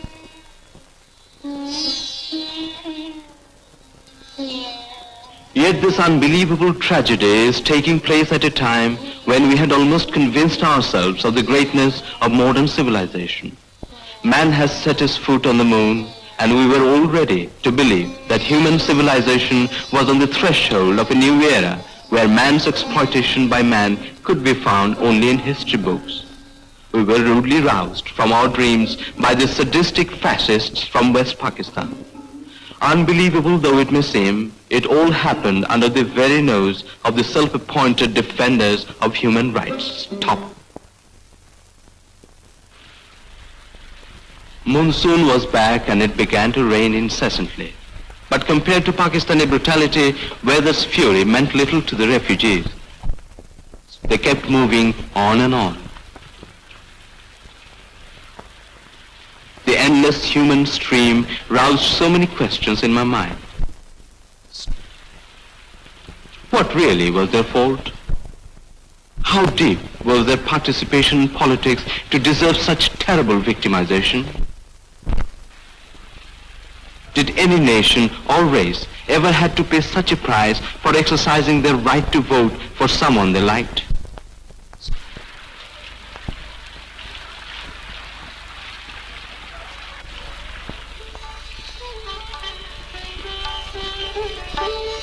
As we watched the refugees, suddenly we noticed a curious movement. We moved nearer and she turned out to be an old woman aged anything between 80 and 100. She could see very little, but she had acquired a sense of direction and distance with the use of a bamboo stick. She appeared to understand my questions, but would only reply, "All gone, nothing left."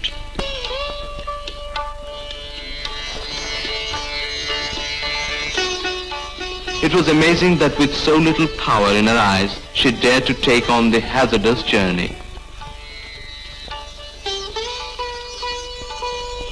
Crawling like that, she had covered nearly 100 miles. Will she survive the fatigue? I asked myself. What really have these Pakistani mariners done to make such an old woman want to flee? Stop. The observance of fundamental human rights has, insofar as it is the subject matter of legal obligations, ceased to be one of exclusive domestic jurisdiction of states and has become a matter of legitimate concern for the United Nations and its members.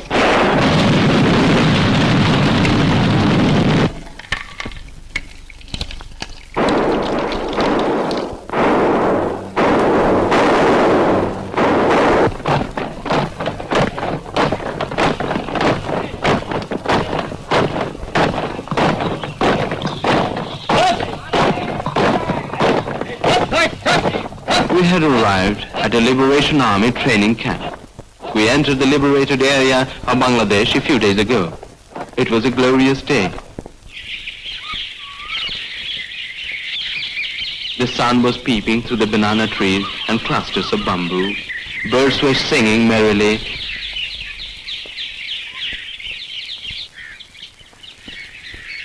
The charm of this typically Bengali setting made me forget for a while the grim, bloody battle that was raging all around.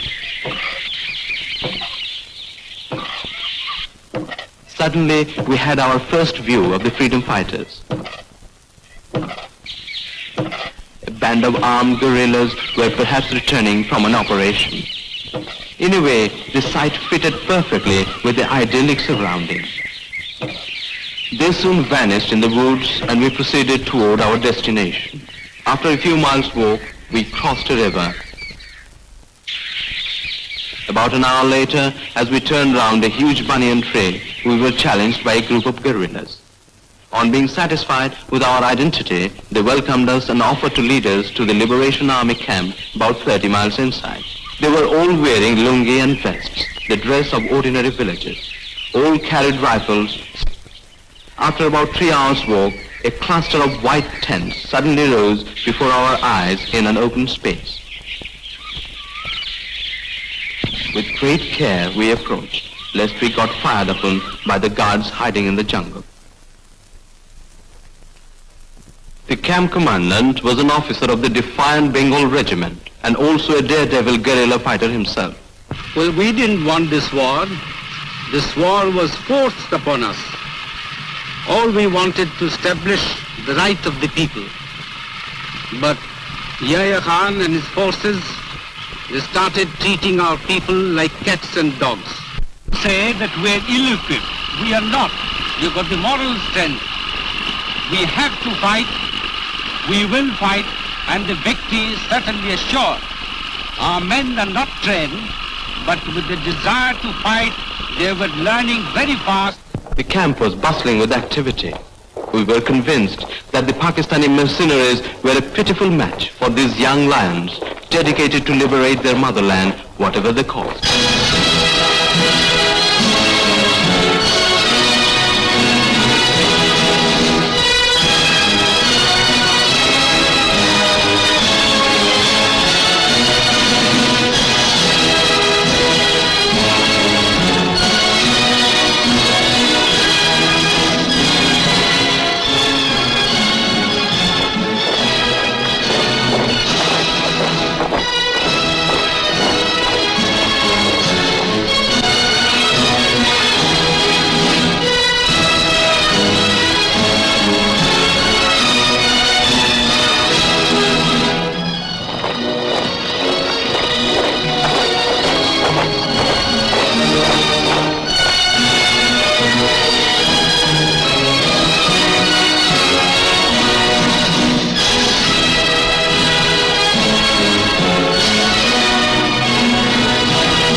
After an all-night walk through the jungle, we returned to the Indian frontier.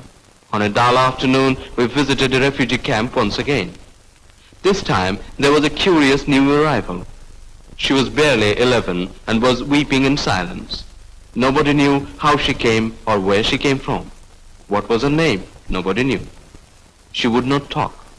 Was she a Hindu, a Muslim, Christian, Buddhist? I approached her, drew her nearer and tried to make her talk. I tried again and again. She seemed to respond at last. Her lips trembled. Perhaps she was going to talk. I kept asking, "What is your name?" Her lips parted a little. I asked her again, "What is your name? Where are you from? Where are you from? What is your name?" No, she could not talk. It didn't really matter. She is one of the 1,000,000, 10,000,000, 75 million men, women, and children, every one of whom has a tale of horror to tell. Each face would represent a profile of human suffering engraved on the face of time. History has seen it all, again and again, in Paris and Spain, in Auschwitz and Buchenwald, in Algeria and Palestine, in South Africa, Congo and Haiti, in Vietnam. Neither is there heroic resistance and isolated happening.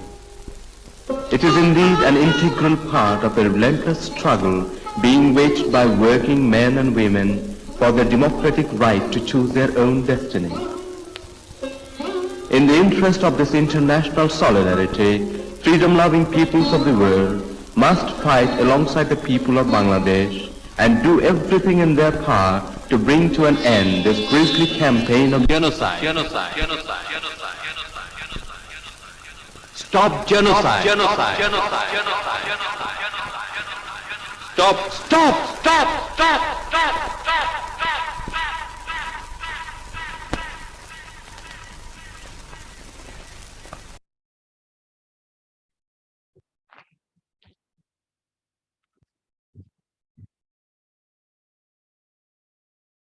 Thank you very much. It's a documentary which was shot and screened in 71 and right in the beginning of 72 when the director was abducted, and later on we didn't find his whereabouts. So ladies and gentlemen, the audience, we are at the last end of this session today, and we do have only one event left, and that is Dr. Adam Jones' chapter, Sites of Genocide. He teaches at British Columbia University, and he was very kind enough to record his chapter and his description, which we are going to play shortly now. And after that, we'll move to the concluding part of the session today. Please have a watch for the Dr. Adam Jones chapter.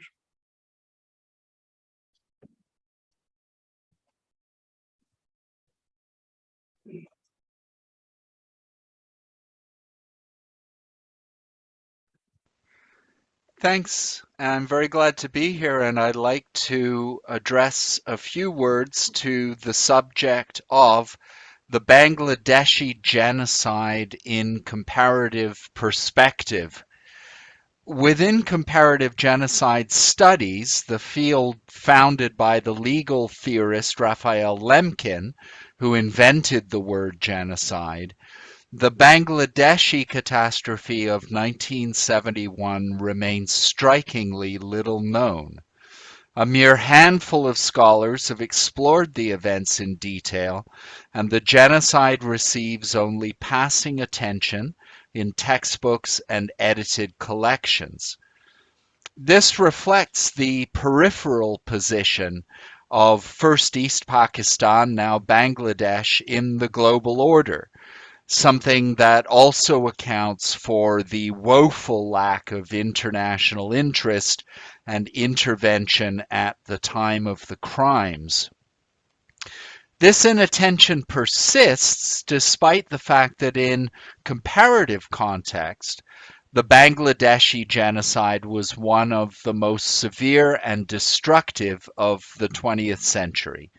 At least hundreds of thousands of Bengalis and possibly as many as 3 million were murdered by the Pakistani army and its local allies in a few short months of 1971, or died as refugees in their flight to India.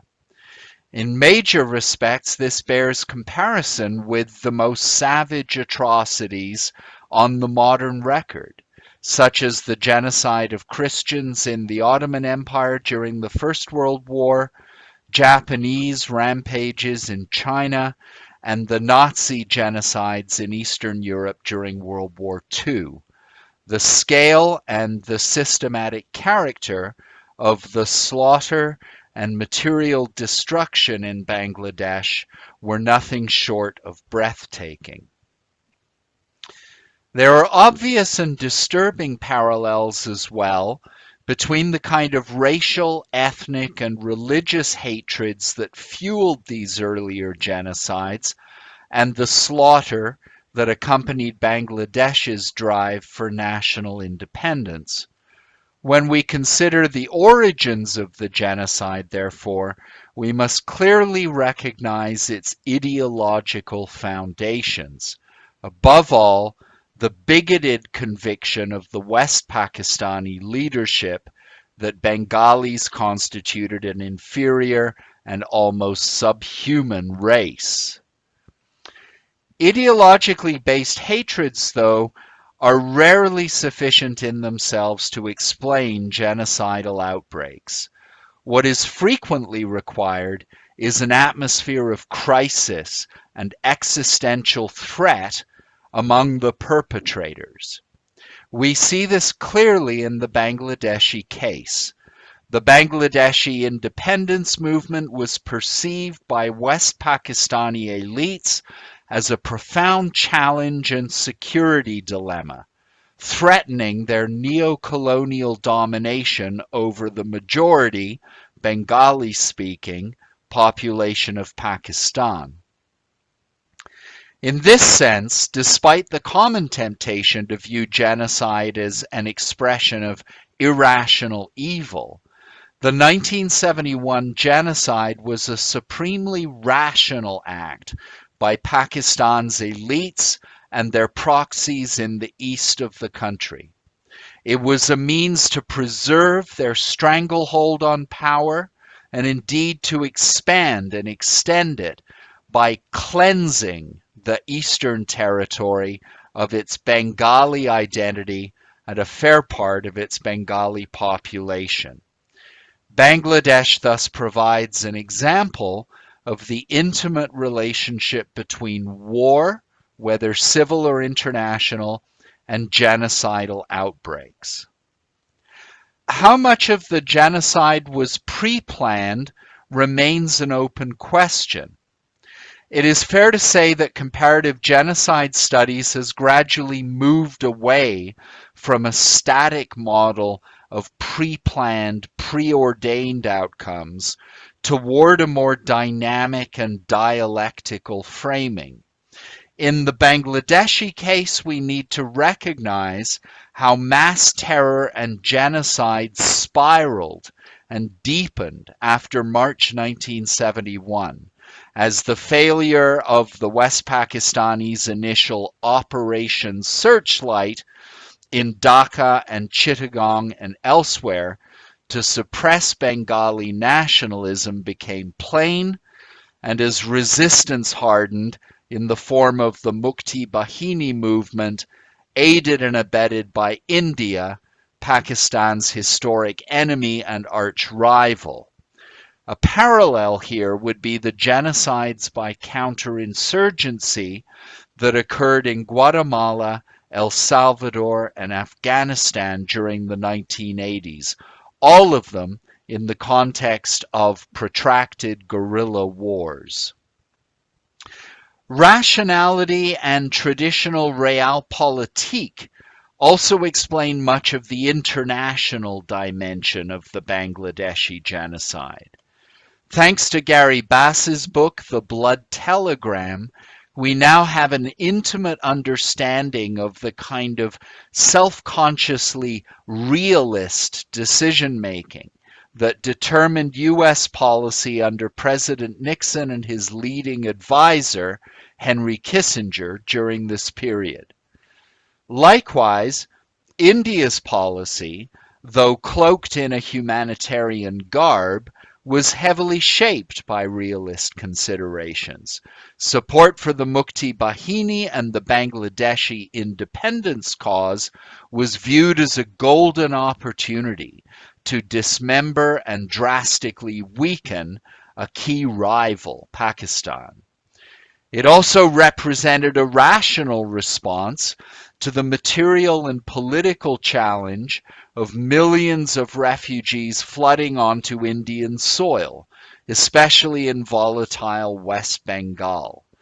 Lastly, it offered an opportunity for the government of Indira Gandhi to mobilize and consolidate domestic political support, since Bangladesh quickly became a cause célèbre among Indian intellectual elites and the masses in the world's largest democracy.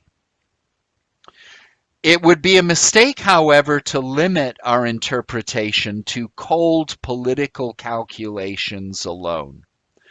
Moral and humanitarian influences were also evident in the US and broader Western responses to the genocide.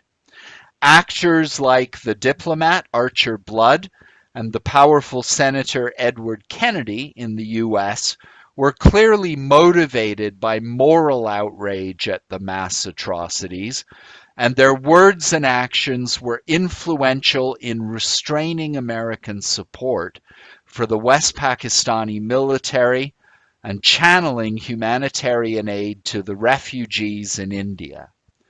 Mass media reports reflected some of this same outrage. They also shaped political responses, particularly in the wake of the then recent genocide in the Biafra region of Nigeria. And although we cannot consider India's military intervention to be primarily humanitarian in nature, the domestic political and media uproar over the genocide was clearly significant. A few thoughts now about the genocidal strategies employed in Bangladesh in 1971. These include eliticide, the targeting of nationalist intellectuals, academics, and students, cultural figures, media workers, and even sports figures. This is a time-honored feature of genocides throughout modern history. In Bangladesh, this was evident in the murderous attacks upon anyone deemed to stand at the vanguard of Bengali national identity and culture. Politicide. Dissident political elites are especially vulnerable to genocidal strategies, and in Bangladesh this was evident, including long after Operation Searchlight, in the attempt to eliminate all actual and even potential supporters of the Awami League and Mukti Bahini. Gendercide. While comparative genocide studies has generally trained its gender lens upon the victimization of females, men and boys are most likely to be targeted in a genocide, especially its early stages. The selective extermination of Bengali men and boys was noted by numerous commentators at the time of the genocide, though it has rarely been foregrounded in analyses of the events. I should note here, before moving on, the additional gender element of the genocidal strategy that has received considerable attention in the literature on the Bangladeshi genocide. I mean here the targeting of Bengali women for mass rape, often followed by murder, as a further expression of gendered hatred and a desire to cover up the crime. This is again a very typical feature of modern genocides. Not only do rape and sexual assault target women physically, but they also attack them at a profound level of personal identity. They further contribute to the genocidal enterprise by undermining the bonds of community and solidarity within the targeted ethnic and cultural group, by alienating women from men and humiliating men as well as women, since men are shown to be unable to protect their women from assault and violation. The issue of rape survivors and the further victimization and impoverishment of widows in the aftermath of genocide is another notable element of the post-genocide environment in Bangladesh. The Bangladeshi case is similar to many others in the 20th century in that genocide and crimes against humanity produced a concerted campaign for justice and restitution for the victims. However, the Bangladeshi case is also distinctive, even unique, in several respects. Notably, the establishment of the International Crimes Tribunal in 1973 was one of the earliest systematic attempts to seek justice for genocide, the first major one since the Nuremberg trials following World War II, and the first in history in which the vocabulary of genocide was front and center. It precedes the national trials held in Ethiopia following the collapse of the Derg regime, and similar national level attempts at fact-finding and prosecution in Cambodia after the fall of the Khmer Rouge.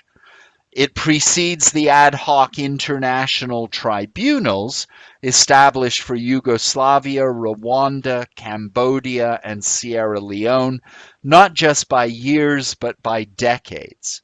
Yet the ICT is again very little known and little studied by comparison with other such cases.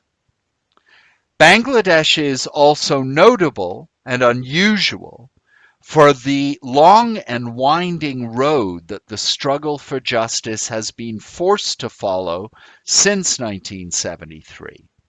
Only in the past few years have cases actually come to trial and verdicts been delivered.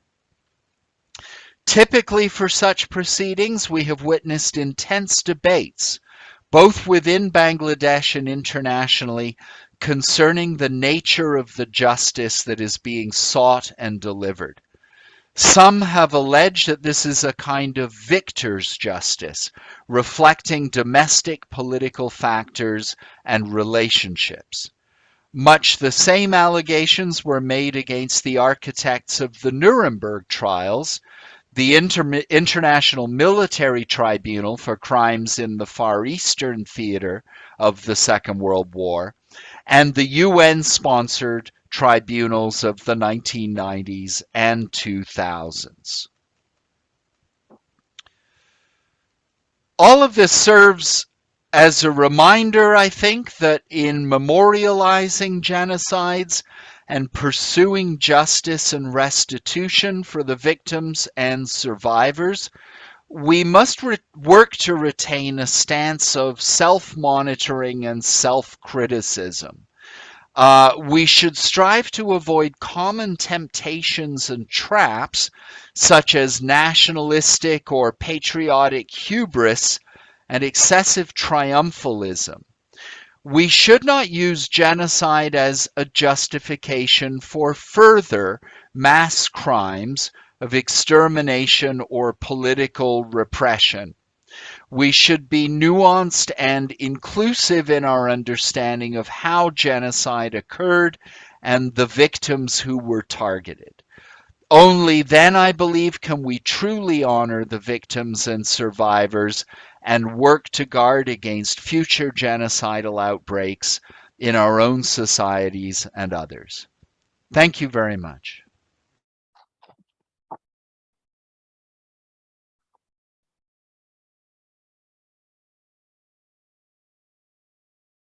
All right, thank you very much. I now want to welcome Jeremy Marin of the Canadian Museum of Human Rights for some remarks. Thank you.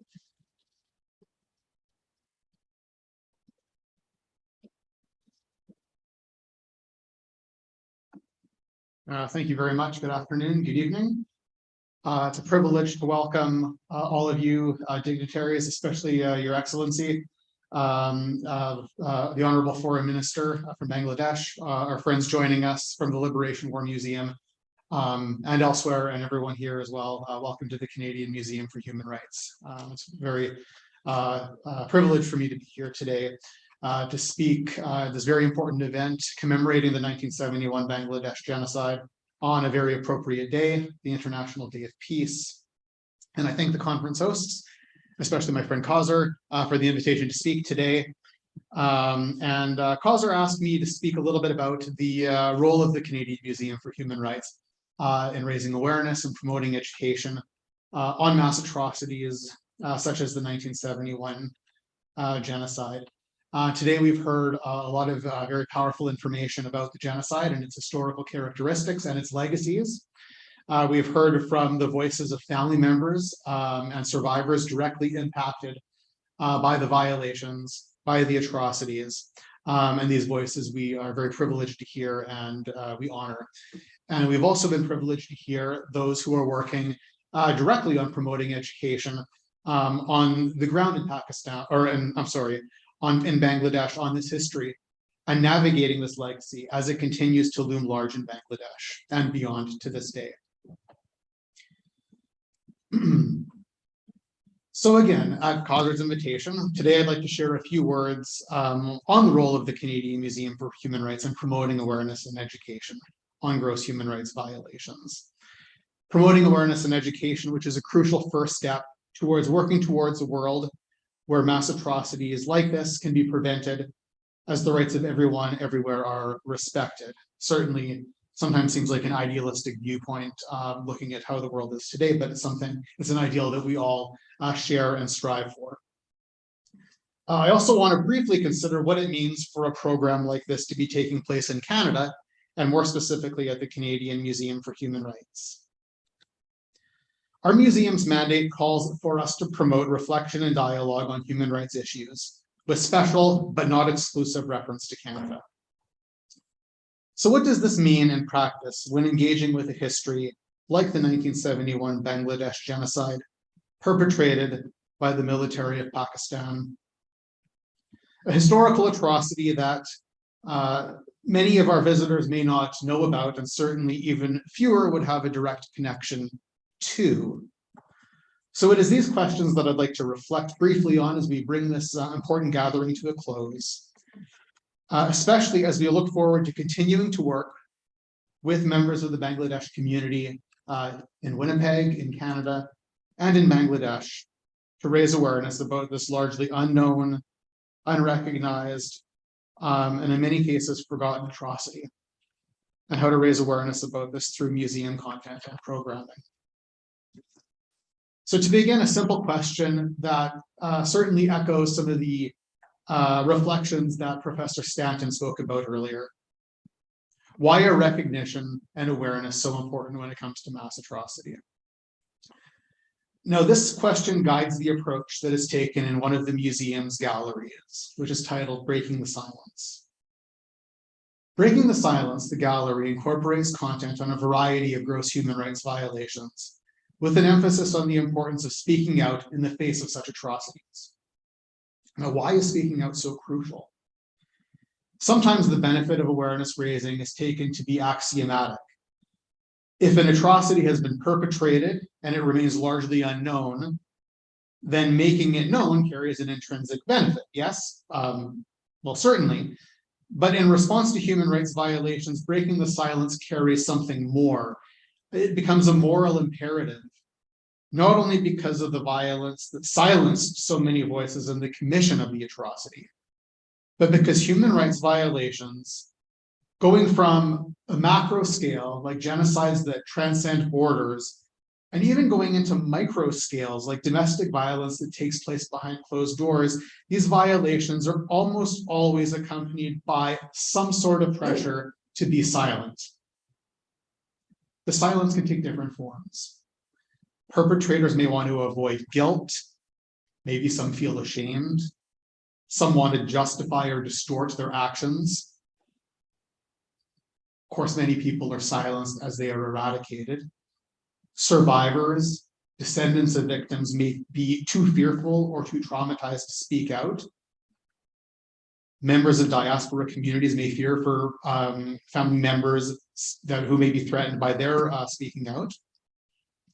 And certainly, and unfortunately, bystanders, both individual and collective, often find it easier to look away, either because they don't want to look or because they're distracted by something else. So the silence creates a vacuum of dissent. And it's within this vacuum of dissent that a cycle of violation is allowed to continue and be reperpetrated.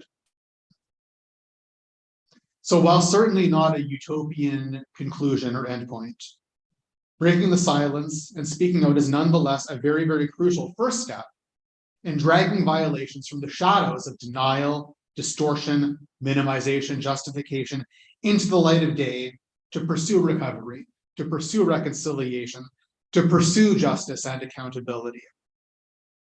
To put it more simply, speaking out is important as a way to say, this happened, we know this happened, this was wrong, we want to stop it from happening now, and we want to prevent it from happening again.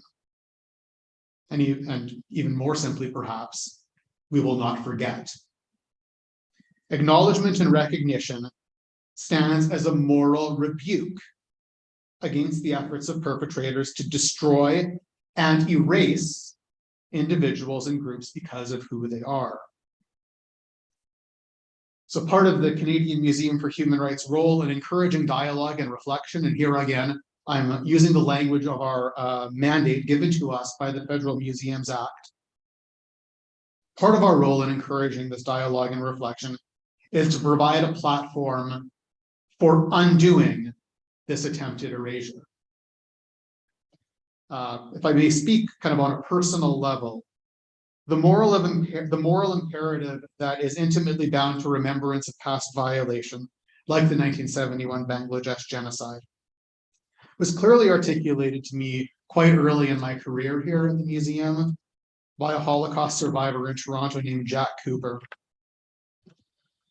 In 2013, I had the opportunity to interview Mr. Cooper, someone who has shared his story widely, not only by speaking, but through autobiographical literature that he has published and films that he has made. I asked him why he thought it was important to share his story. And his response was quite emphatic. And I'd like to quote briefly his response to this question. Why was it important to share his story? Why was it important to speak out? Mr. Cooper replied, quote, "Those that survived the war understood that the ones that perished wanted to be remembered and wanted the world to know. What was very common when people saw the end was to say, if you survive, tell the world what happened and remember me. Remember me. Because this is the terrible tragedy, that there is no one to remember those people. There are families that perished, whole families. There is no one left of those families to say, I once had a mother and a father, because the children and the father and the mother are gone, and the grandparents and the aunts and the uncles. So to remember was very important.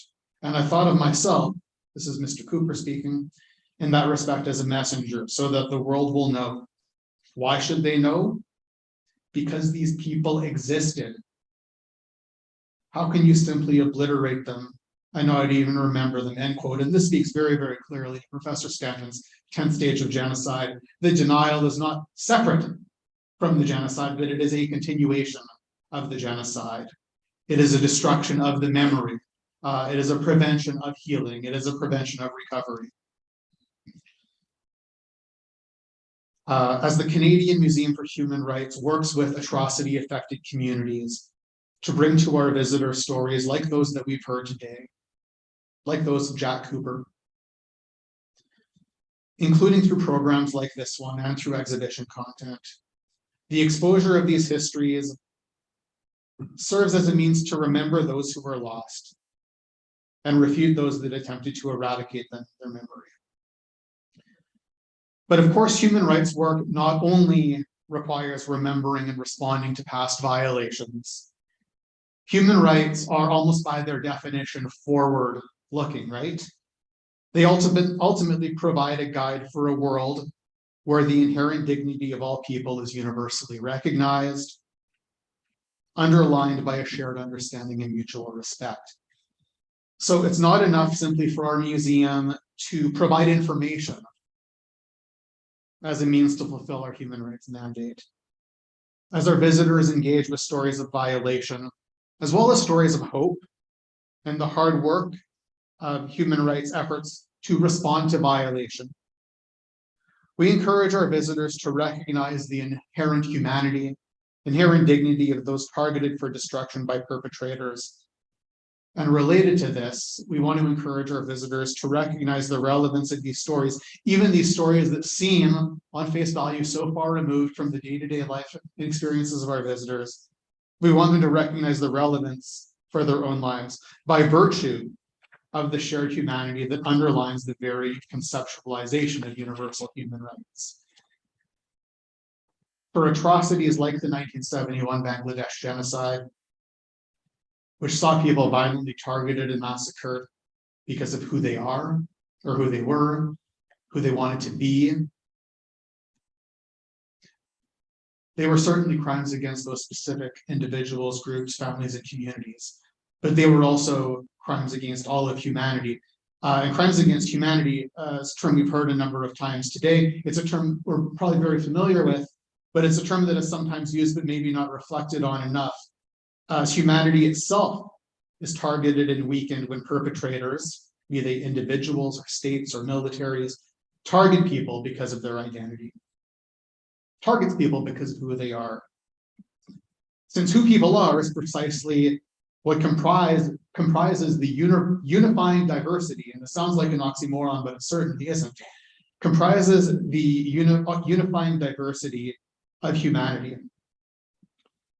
And if atrocities like the 1971 Bangladesh genocide are crimes against humanity, and here I should note that I'm paraphrasing a survivor of the 1994 genocide against the Tutsi, Philibert Muziema, who lives in Gatineau, Quebec, who in an interview with him, he was speaking about the relationship between a specific genocide and a universal obligation to speak out against this genocide. So I'm paraphrasing Mr. Muziema here.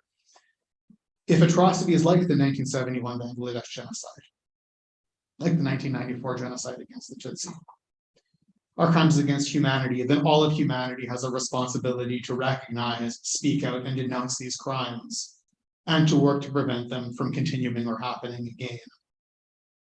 It is this compulsion to not be silent that we want to inspire in our visitors, to not let the pressure of silence, this vacuum of dissent, this pressure of denial and distortion that surrounds atrocities be left unanswered. So as we work with members of the Bangladeshi community in Canada and abroad, we are humbled and privileged to be able to play a part in bringing the history of these atrocities of 1971 to our visitors, to increase awareness of this violation, to encourage remembrance of those that were lost, those that survived, those that continue to advocate, and to inspire visitors and guests to reflect on actions they can take in their own lives, even small actions, even when it seems like our lives are sometimes so far away from the realities of those who have been suffering in events like this. What they can do in their own lives, when the easiest thing in the world to do is to be silent. But the right thing to do is break the silence that perpetrators of human rights violations depend on. Thank you very much.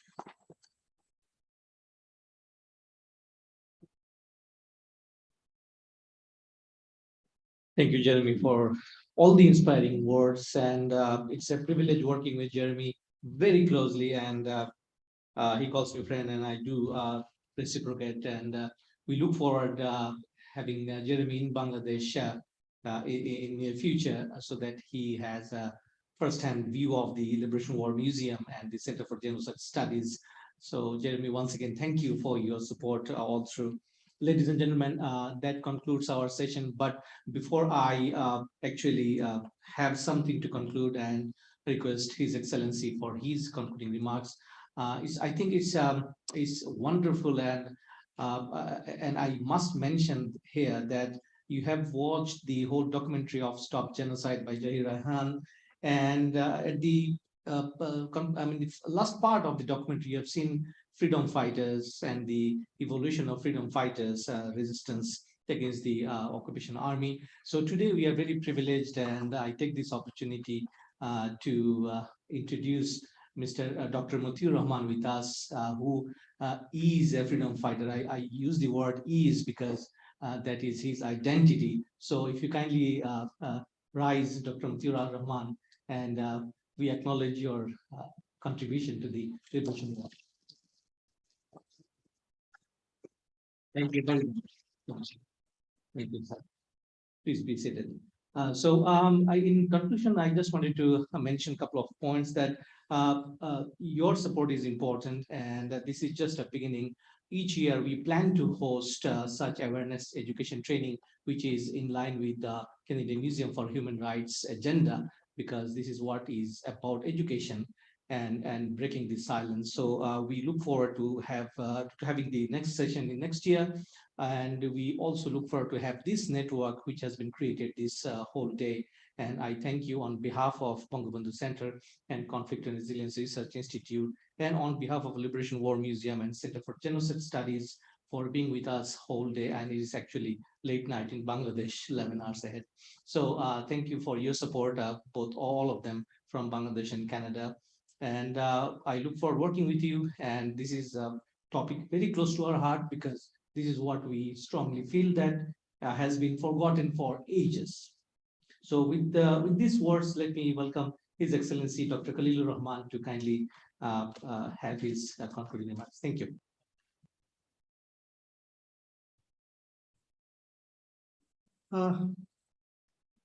Good afternoon here. I think very late in Bangladesh. My colleagues, I really am very grateful to them. Thank them, for their commitment to this important issue. I won't be taking much time. I think the whole day we have heard the global experts. We have seen evidence. And I once again thank our colleague in Bangladesh, especially the Liberation War Museum team under the able leadership of Mr. Abdul Haq. They made this wonderful poster on genocide, on how Bangladesh and Canada can work on this. But before that, I'd like to say one thing. When on 25th March night, under this name of Operation Searchlight started, the Pakistani occupation force started this operation against innocent Bangladeshis. Our father of the nation of Bangladesh, Sheikh Mujibur Rahman, declared the independence of Bangladesh. And as you have heard, in 9 months struggle, 3 million people died. Over 200,000 women lost their sanctity to achieve this independence. And that's how over this 9 months, this genocide we are talking about today took place in Bangladesh. So the statement, evidences, and the film, by Zahir Raihan, you heard him. He went to find out his elder brother, who was an intellectual, and he's also a victim of genocide. And then he was abducted, and he was also killed, and he never returned. Today, I'm very happy as High Commissioner of Bangladesh and I'm Chief Patron of the Bangabandhu Center for Bangladesh Studies in Canada, that this seminar has taken place. And I thank you all. This is, I believe, to my recollection, is the first ever international seminar that took place outside Bangladesh, with so many global experts speaking at the seminar. And we have seen this evidence. I'm very grateful to my foreign minister and foreign secretary, who are with our Honorable Prime Minister in New York, and because of their political official commitments, they could not come in person to this seminar here.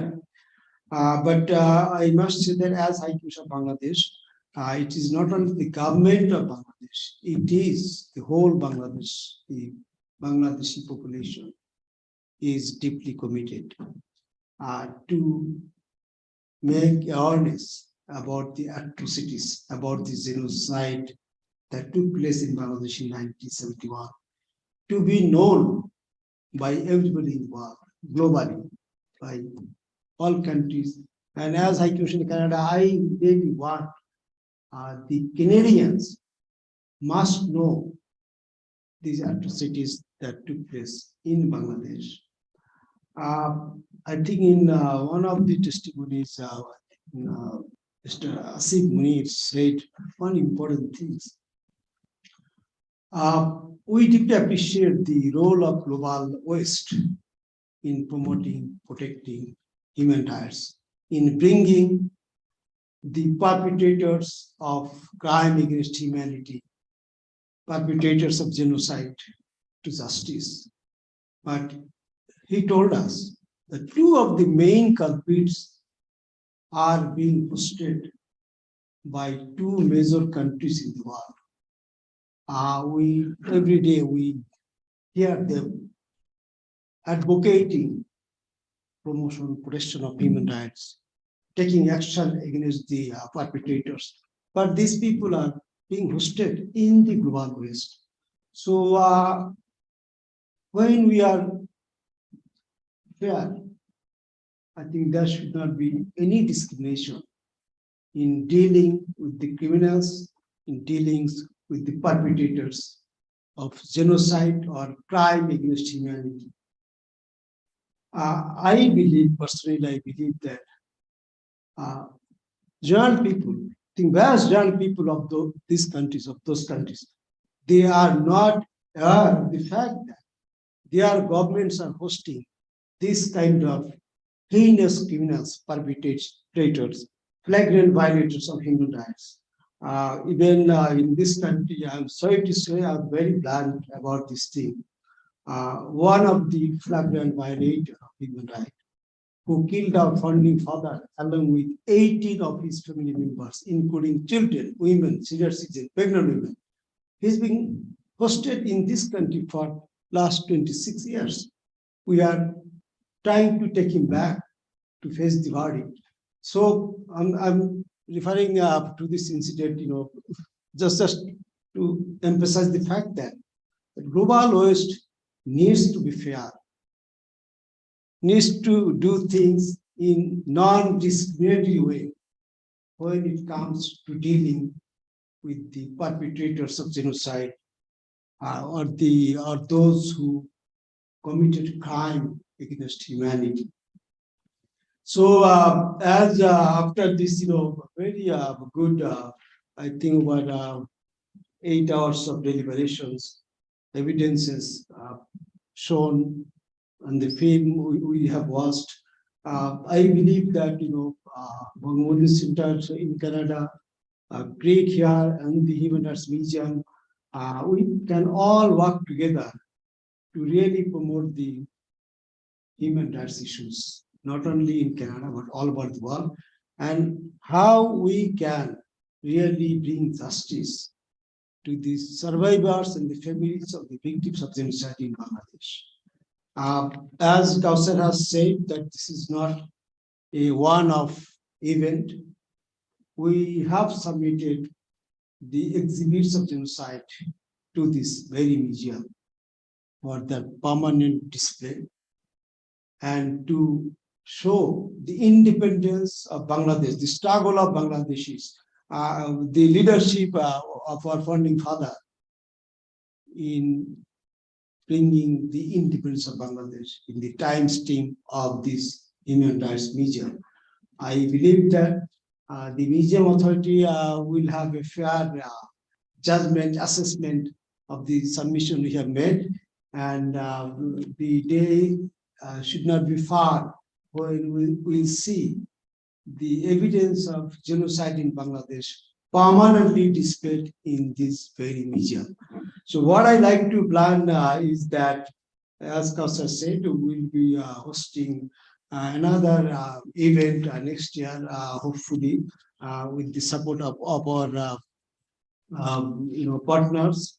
And as High Commissioner of Bangladesh, I'll be also working with the parliamentarians, senators, and how we can raise the awareness about the genocide that took place in Bangladesh, and how we can finally bring a private bill in the House of Commons recognizing the genocide in Bangladesh. So I will need all of its support in Canada to work through this. And I would also like to launch a campaign that is hashtag recognize Bangladesh genocide in Canada. And we would like your support to that campaign. I think it is important for the government of Canada and the Canadian people, and also all the world and the international organizations all over the world to recognize the worst atrocity perpetrated against the people of Bangladesh. You may say why now, yet this is a crucial question, but we want others to remember how this happened so that it does not happen again. The slogan we always chant. Your simple effort in recognizing the genocide would bring a sense of justice to the survivors, some of whom we have heard today in this session. I'm also committed to support, as I said, I'm saying again, an yearly event in this museum, and whether we can also bring along the Holocaust Museum in Montreal with us as partner next year. I once again like to thank you all for being with us today, and especially my colleagues in Bangladesh. I'm very grateful to them that they work so hard for this event, and it was a very successful event. I think people forget. I also like to propose something that we also are planning to bring a temporary, display of atrocities that happened in 1971 in collaboration with the Liberation Museum in Dhaka to this museum for display, maybe also in other places in Canada, so that the Canadian people and Canadian government can really know fully what happened. And that should contribute or help in recognize the genocide in Bangladesh by Canada in, I think, next 1 year or so. So with this optimism, I once again thank you all. Thank you very much for the kind patience. My colleagues in Dhaka, I really appreciate your patience and commitment. And we'll Thank you very much. Thank you so much. Thank you very much. Long live Bangladesh, Canada. With this note, I would like to share a short clip for our Liberation Our Museum. Kausar Ahmed, if you could allow me.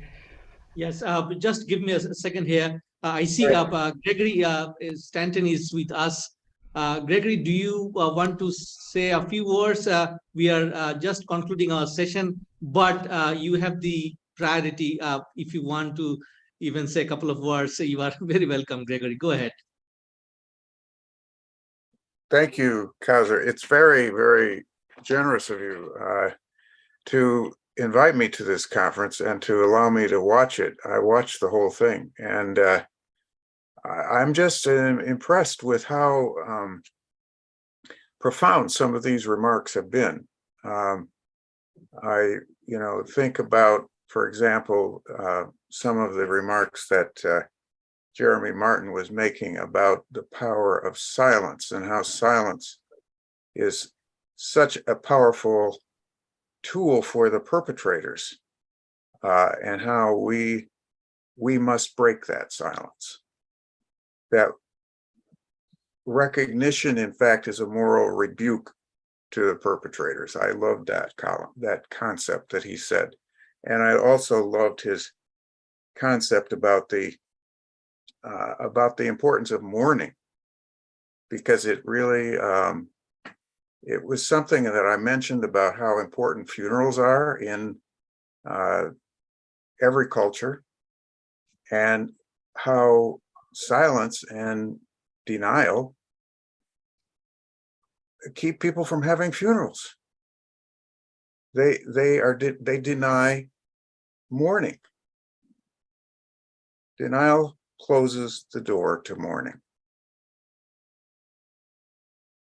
And I was also very impressed with some of the ideas that Adam had about the overall comparative importance of studying genocide, because this is a huge human problem, and how he showed us how the Bangladesh genocide, which has been so forgotten, and yet is not forgotten in Bangladesh. Bangladesh people are still living the trauma. And until there is recognition, that trauma will continue from generation to generation. If you want to see an example of it, just look at the Armenian community. They are still living the trauma too, because of the denial of the Turkish state, and because of non-recognition by so much of the world. We didn't get recognition of the Armenian genocide until just last year in this country. Well, it's time for us to realize how important recognition is, and to make sure that our governments, our educational institutions, and our civil society institutions, our media, how important it is that we recognize the suffering of people wherever they are. They may be halfway around the world, and here's another thing that I have taken away from this conference. I loved Jeremy Martin's observation about the unifying diversity of humanity. That was exactly what Raphael Lemkin understood. It's why he coined the word genocide, because loss of part is loss of whole. And we cannot afford to lose even one part of our humanity. So thank you for having this wonderful conference. Thank you, Gregory. Such insightful words. We deeply appreciate your staying with us. This is huge for us. Thank you so much. Stay well. And Hasibul Haq from Liberation War Museum, he is possibly going to share. But from our side, thank you, Gregory, once again. And for all of you, thank you so much. And if you can stay put, please stay put. So they are going to show a very brief documentary on Liberation War Museum. Hasibul Haq, thank you. You can go ahead. But from my side, from our side, thank you once again for being with us all day long. And your interest and your energy is transmitted in our mind. And we would continue to follow up with our education and our mission to recognize Bangladesh genocide. Have a rest of the day nice, and stay well, stay safe. Bye-bye. All right, I would like to thank Gregory Stanton for being so nice, and that was really wonderful how he did actually put his words. And also Jeremy did really put a lot of important words to recognize our genocide. And also I'd like to share this book, and wants to thank I'd like to convey my thanks from the Liberation War Museum to Adam Jones, and this is his books, Sites of Genocide. And very thank you for this to Adam Jones, and I'd like to share a short documentary of the Liberation War Museum. And to all of you, we are warmly inviting all of you to visit the Liberation War Museum. With this note, I'm ending my part, and I'll just be sharing my video. Thank you so much, everyone.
Thank you very much for being with us. Thank you. Joy Bangla.